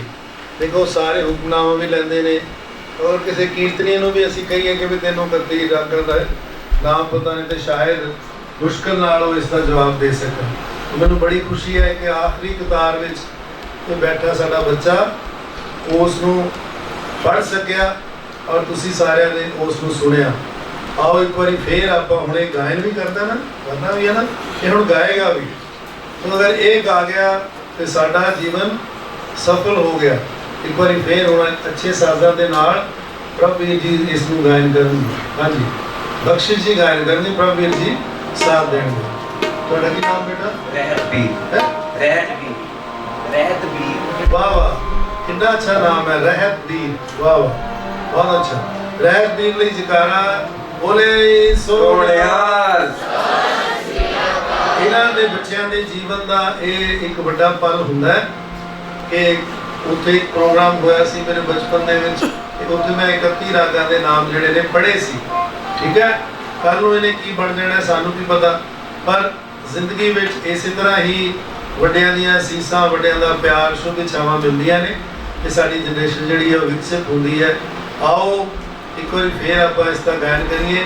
ਸਾਰੇ ਬੱਚੇ ਬਾਬੁਲੰਦ ਆਵਾਜ਼ ਵਿੱਚ ਗਾਣਾ, ਇੱਕ ਵਾਰੀ ਇਹ ਗਾਣਗੇ, ਇੱਕ ਵਾਰੀ ਤੁਸੀਂ ਗਾਓਗੇ। ਬੇਟਾ ਕੋਈ ਵੀ ਰਸਨਾ, ਕਹਿੰਦੇ ਨੇ ਨਾ ਕਿ ਕੋਈ ਰਸਨਾ ਵਾਂਝੀ ਨਾ ਰਹੇ, ਪਵਿੱਤਰ ਕਰੋ ਰਸਨਾ ਗੁਰੂ ਦੇ ਰਾਗਾਂ ਨਾਲ। ਮਨ ਵਿੱਚ ਅਰਦਾਸ ਕਰੋ ਕਿ ਰਾਗ ਸਾਨੂੰ ਸਿੱਖਣੇ ਸਿਖਾਉਣੇ ਆ ਜਾਣ ਔਰ ਇਹਨਾਂ ਦੇ ਵਿੱਚ ਸਾਨੂੰ ਬਾਣੀ ਗਾਣੀ ਆ ਜਾਵੇ ਤੇ ਬਾਣੀ ਦੀ ਸਾਨੂੰ ਹੋਰ ਜ਼ਿਆਦਾ ਸੋਝੀ ਤੇ ਸਮਝ ਆਏਗੀ। ਹਾਂਜੀ ਬੇਟਾ।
तीसरा किने सजाए सी भाई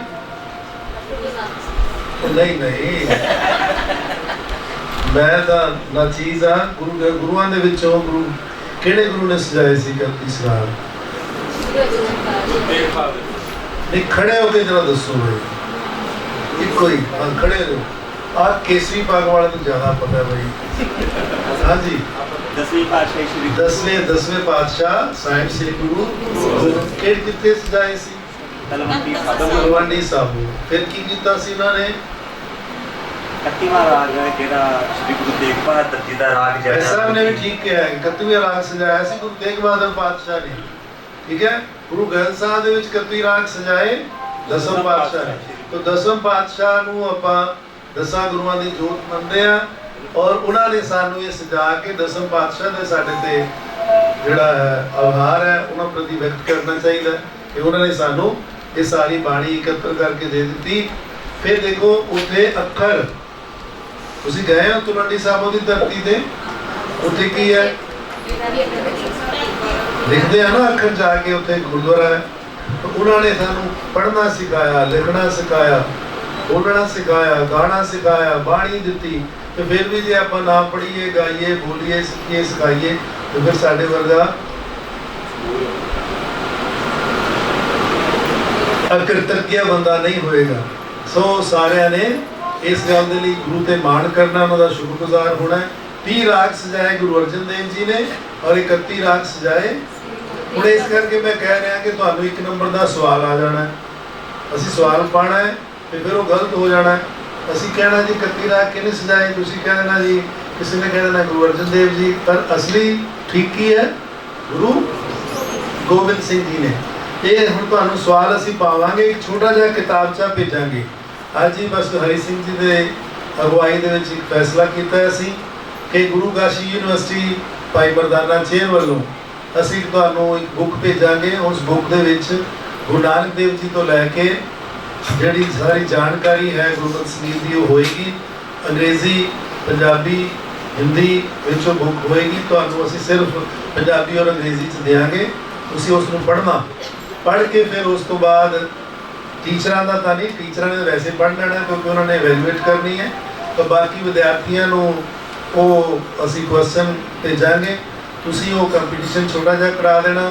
ਪ੍ਰਾਈਜ਼ਸ ਜਿਹੜੇ ਨੇ ਚੀਫ ਖਾਲਸਾ ਦੀਵਾਨ ਦੇ ਦੇਣਗੇ ਔਰ ਸਾਰੇ ਬੱਚਿਆਂ ਨੂੰ ਜਿਹੜੇ ਉਹ ਪਾਸ ਕਰਨਗੇ ਧਰਮ ਪ੍ਰਚਾਰ ਜਿਹੜਾ ਸਾਡੀ ਕਮੇਟੀ ਹੈ ਚੀਫ ਖਾਲਸਾ ਦੀਵਾਨ ਦੀ ਉਸ ਵੱਲੋਂ ਔਰ ਗੁਰੂ ਕਾਸ਼ੀ ਯੂਨੀਵਰਸਿਟੀ ਵੱਲੋਂ ਸਾਂਝੇ ਤੌਰ ਤੇ ਉਹਨਾਂ ਨੂੰ ਸਰਟੀਫਿਕੇਟ ਮਿਲਣਗੇ ਜਿਹੜੇ ਉਹਨਾਂ ਦੇ ਜੀਵਨ 'ਚ ਕਿਤੇ ਨਾ ਕਿਤੇ ਕੰਮ ਆਉਣਗੇ ਔਰ ਸਾਡਾ ਗੁਰਮਤਿ ਸੰਗੀਤ ਦਾ ਪ੍ਰਚਾਰ ਵੀ ਹੋ ਜਾਏਗਾ। ਚਾਹ ਦਾ ਲੰਗਰ ਤਿਆਰ ਹੈ, ਸਾਰੀ ਸੰਗਤ ਨੂੰ ਬੇਨਤੀ ਹੈ ਕਿ ਉਹ ਬਾਹਰ ਚਾਹ ਦਾ ਲੰਗਰ ਛਕੇ। ਉਸ ਤੋਂ ਬਾਅਦ अगला प्रोग्राम यह है कि इस तो बाद कसर हरी सिंह जी और चीफ खालसा दीवान के वालों तुहाडे सारिਆਂ ਦਾ सन्मान किया जाना और सन्मान तो बाद फिर तुहाडा जिहड़ा क्वेश्चन तुसीं भेजे सी उन्हां दे उत्ते जवाब दे के असीं तुहाडे कोलों रुखसत चाहांगे। वाहिगुरू जी का खालसा, वाहिगुरू जी की फतेह। भगता जी का बहुत बहुत धन्यवाद कि साथ लिआए। इन्हां तो बिना